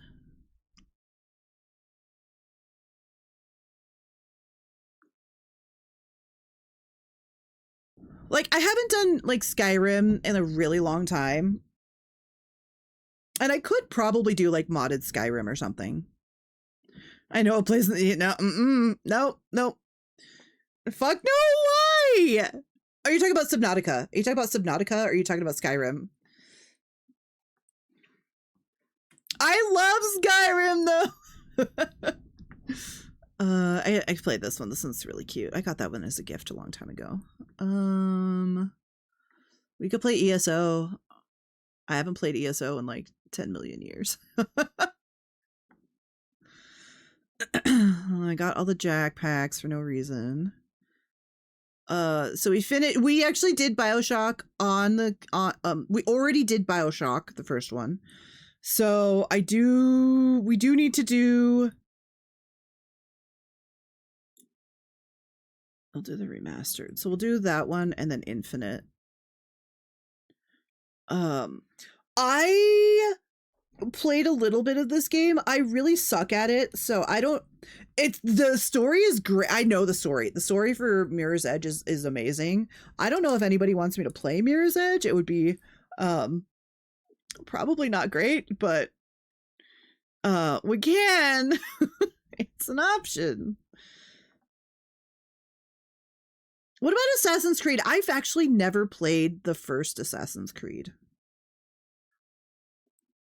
Or at least I haven't played it on Steam. I think I played it on Xbox for like an hour a long time ago. So all my Tropicos. Ooh, no, I want to play Dear Esther. Dear Esther is one that I want to play on. You know what? I kind of want to play Assassin's Creed. We'll start at the beginning. Why don't we go for Mirror's Edge too? It's fine. And then Dishonored. I own this game. I own a physical copy of this game and like a whole bunch of stuff. I do want to play this on stream. I could put a warning on the screen that says, hey, if you have motion sickness, maybe just audio tune in. I played it. I have watched gameplay of it and I'm just fine usually. I mean, I haven't seen anything crazy, like had any bad side effects or anything, so. Oh, I have Psychonauts. I do want to play Psychonauts too.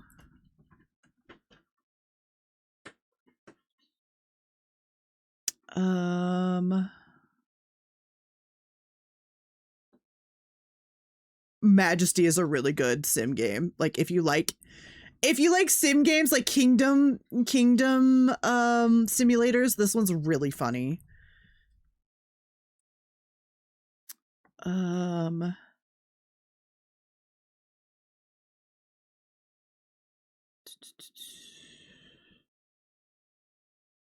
Is this? Oh, yeah, I have a 40K game. I have a Warhammer game.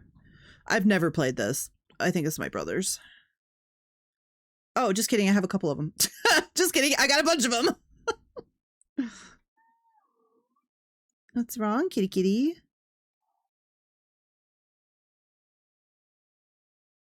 Aquaria? Kish. Hi, kitty. Yeah.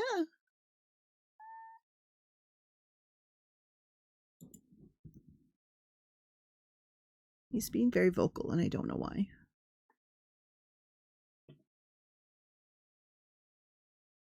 Some of these look really interesting, and I want to play them, but they're also like very side scroll. You know what? I'm just gonna do it.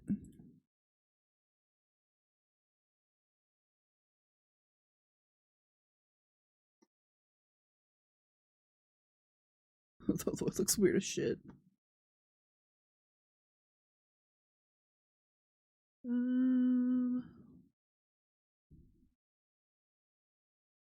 Left 4 Dead, Half-Life. Oh, I want to do some. Really, you're such a weird cat. He's like getting on the bed under the blankets. You're starting the 3rd color? You got this.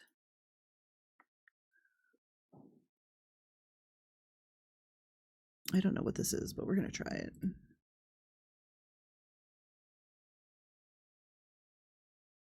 Half of these I don't even know what they are, so just...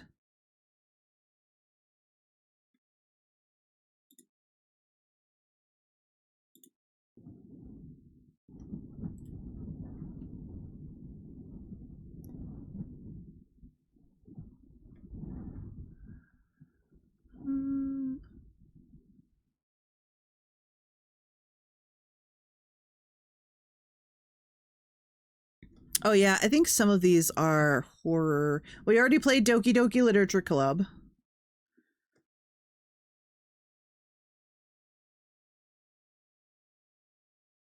Oh no, my phone. Stop. Ah!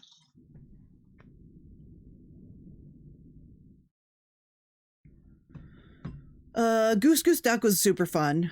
Do definitely want to play it again. Janky games from Humble Bundle. No, those were up the top ones. These were like just free ones. I think I downloaded on Steam because they looked interesting.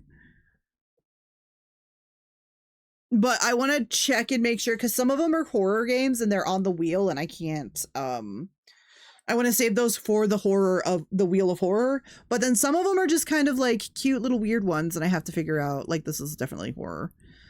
I forgot. I think that was like a weird little horror game or something.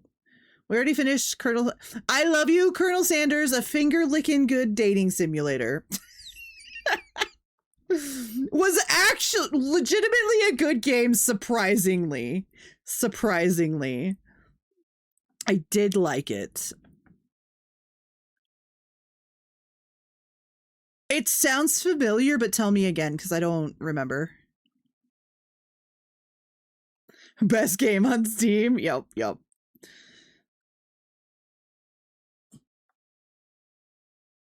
Muck. Of the Devil.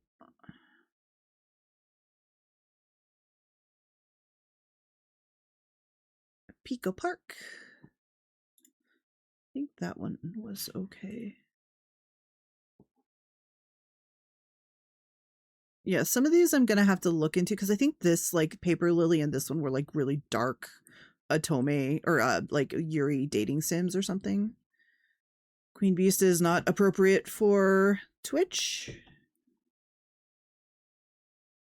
I think this one was okay.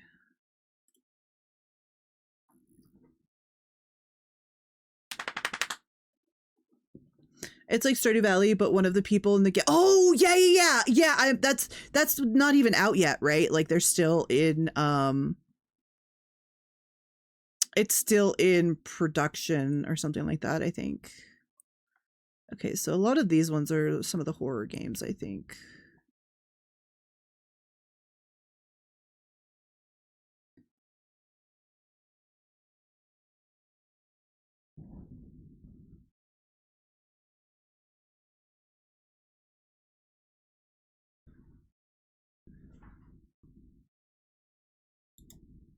I think that was okay.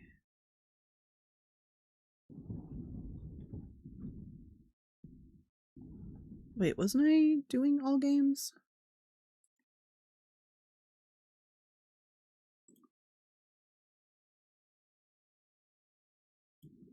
366. Is there a difference? Hello?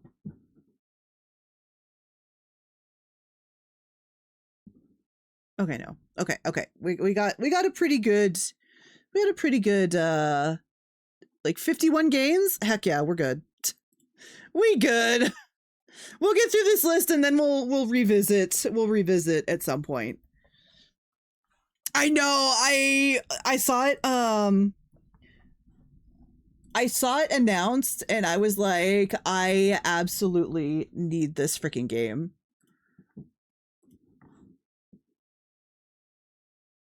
Okay, now that we're done with the side questing, here's what we're gonna do.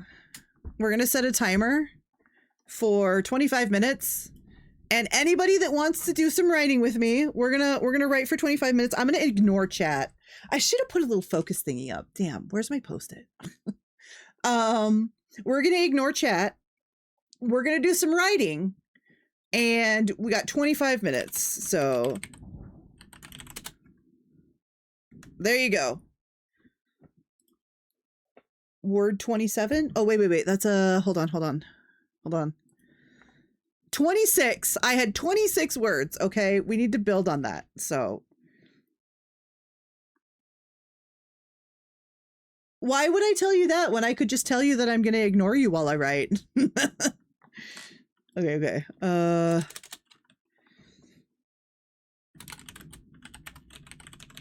Also, that word count doesn't even count the words that are like over in the notes section here, which is like kind of stupid, but like whatever.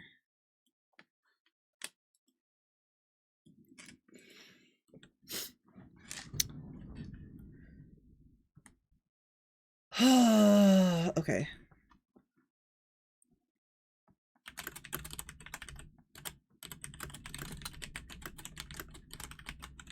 Actually, you know what? I should actually put this over here.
goodness, pupper.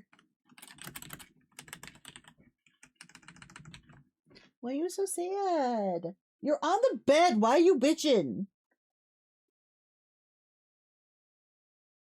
Baby dog.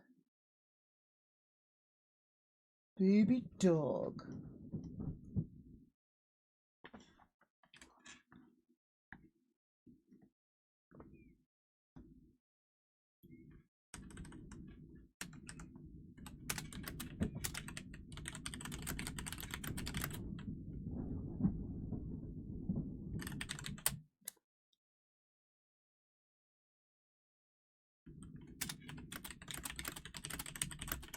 I guess. Goodness.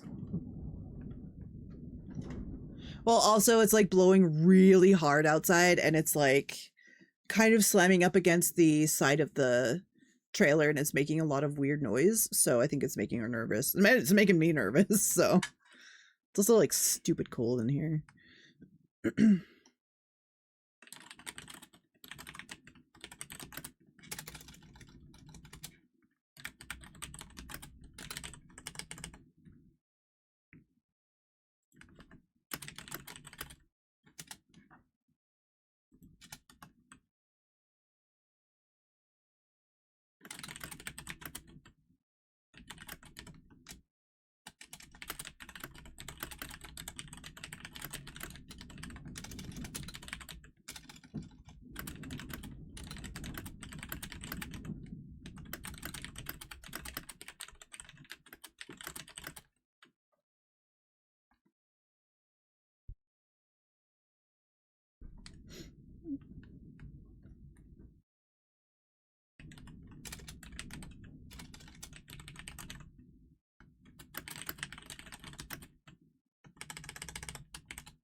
Oh my goodness. Oh my goodness, that sounds so dramatic. Oh my goodness.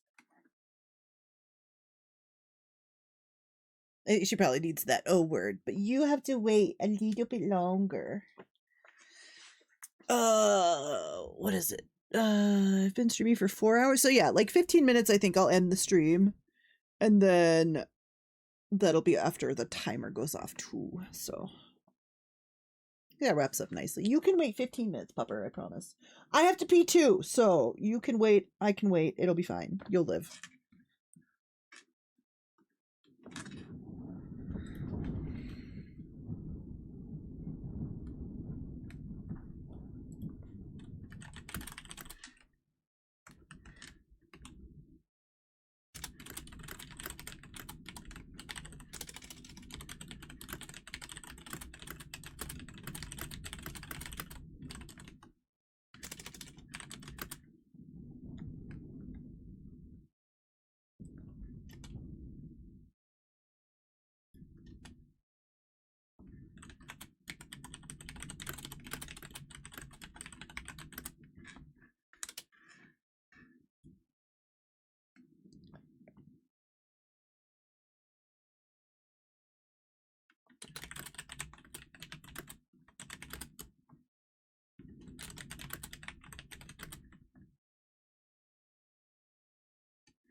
I hear you. Everybody else hears you too. You're fine, baby dog. You're fine, baby dog. Oh, I'm sorry I shocked you. I'm sorry I shocked your nose. Oh. That poor baby. Green.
Oh no. Yeah, you only have like 10 minutes to do it, so distraction is the theme of every day.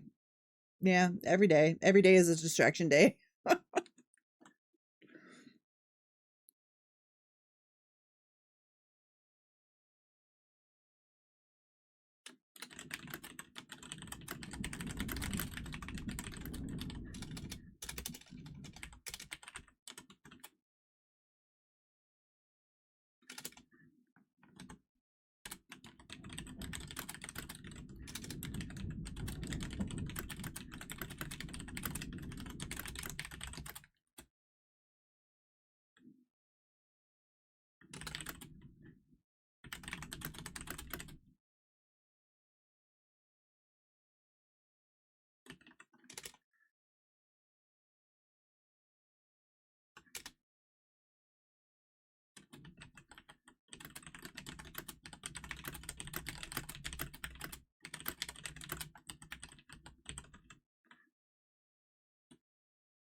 I know, you're so sad, pupper.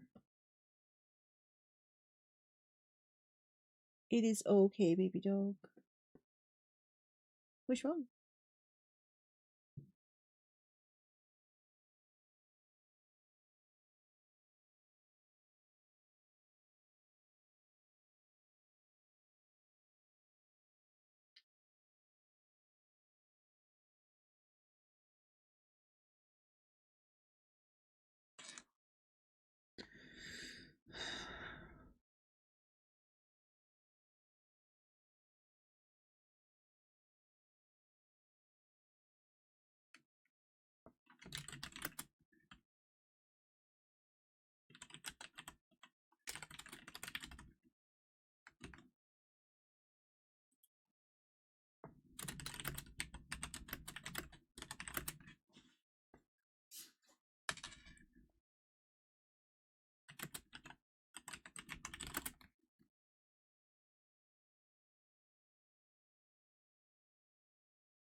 Let's see.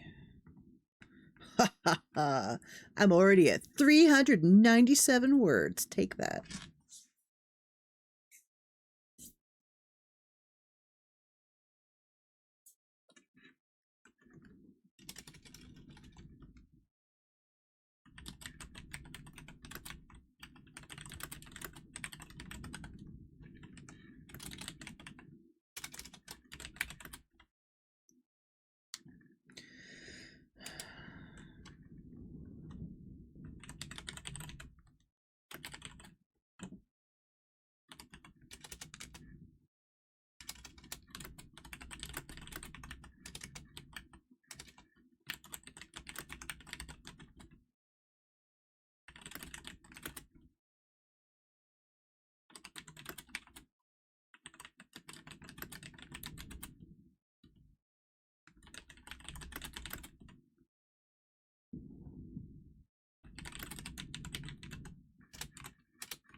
Okay, I think I have my outline for that.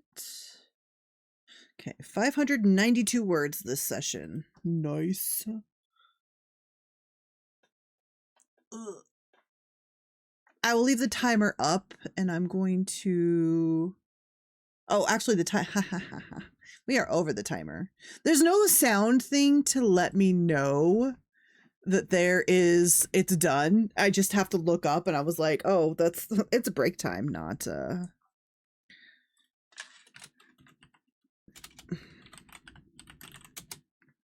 We stopped a timer. Everybody stop working. It's break time. Actually, it's end of stream time. I did the thing that I set out to do. I feel like I just... Was everybody else ever that student where they were like, hey, you have this thing to do, and you're like, all right, and then you have like half an hour to fucking get it done? And you're just like, all right, time to lock in. Oh, that's me. I just did that. Oh, but yes, Rando, I have to go because I'm freezing. My heater in here is not adequate at all. I'm freezing. The dog is freezing. Also, I have to pee and the dog has to pee. So you know what I'm gonna do? It's okay though. You know why? Because we will be back on Wednesday. Do you know why?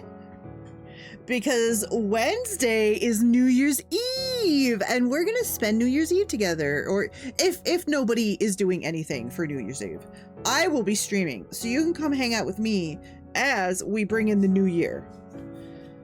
So I might not be streaming until a little later, just because we are going to be we're streaming a little. Oh, I am. You might not be, but I am. You can join me if you would like to. But I will be streaming on Wednesday, and you can come in and we can hang out. I don't have anything in particular planned. Maybe we'll just do a yap stream. Maybe I will bring up some things and pretend to write, and we can talk over the things that I'm not doing, like we did today.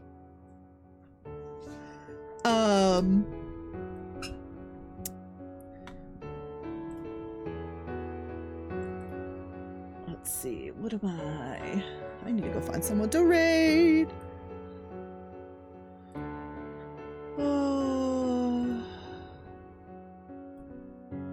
Oh, I should do, hold on, let me do my, shoot. I feel like there's been puns tonight somewhere, somehow, something. Savannah did whine and bark.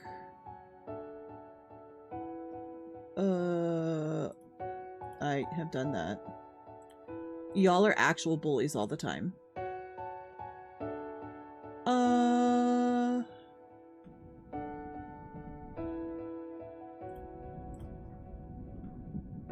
That's all I got.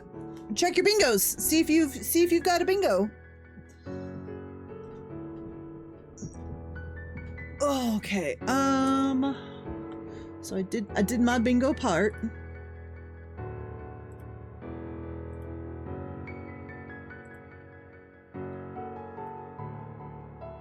Let's see. Triple bingo! Let's go! Oh, it's a danger peachy. Okay, maybe we might go say hi to Peachy. We'll see.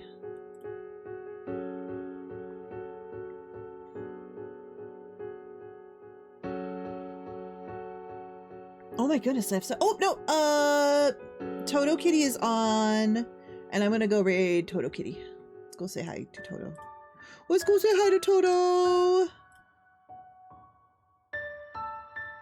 Starting that Toto raid. Thank you all for coming by and hanging out with me today. While we did not get a lot done, we got some done. Did a whole bunch of side quests. Oh, let's see. Yeah, so we'll be back Wednesday to do New Year's things. I'll probably only be streaming until like 1 my time. So like a little past New Year's to get the PTSD people. PTSD? The PST. Oh my god. The PTSD though, for real. To get Pacific peoples in on that New Year's goodness. Hawaii, I'm sorry, but that's real, like, the fuck you. Anyway, I love you guys. I hope you have a good morning, a good afternoon, a good night, whatever your time zone is. Eat your food, drink your stuff, call your pets if you have them. I love you all. I will see you on Wednesday. Let's go say hello to Toto.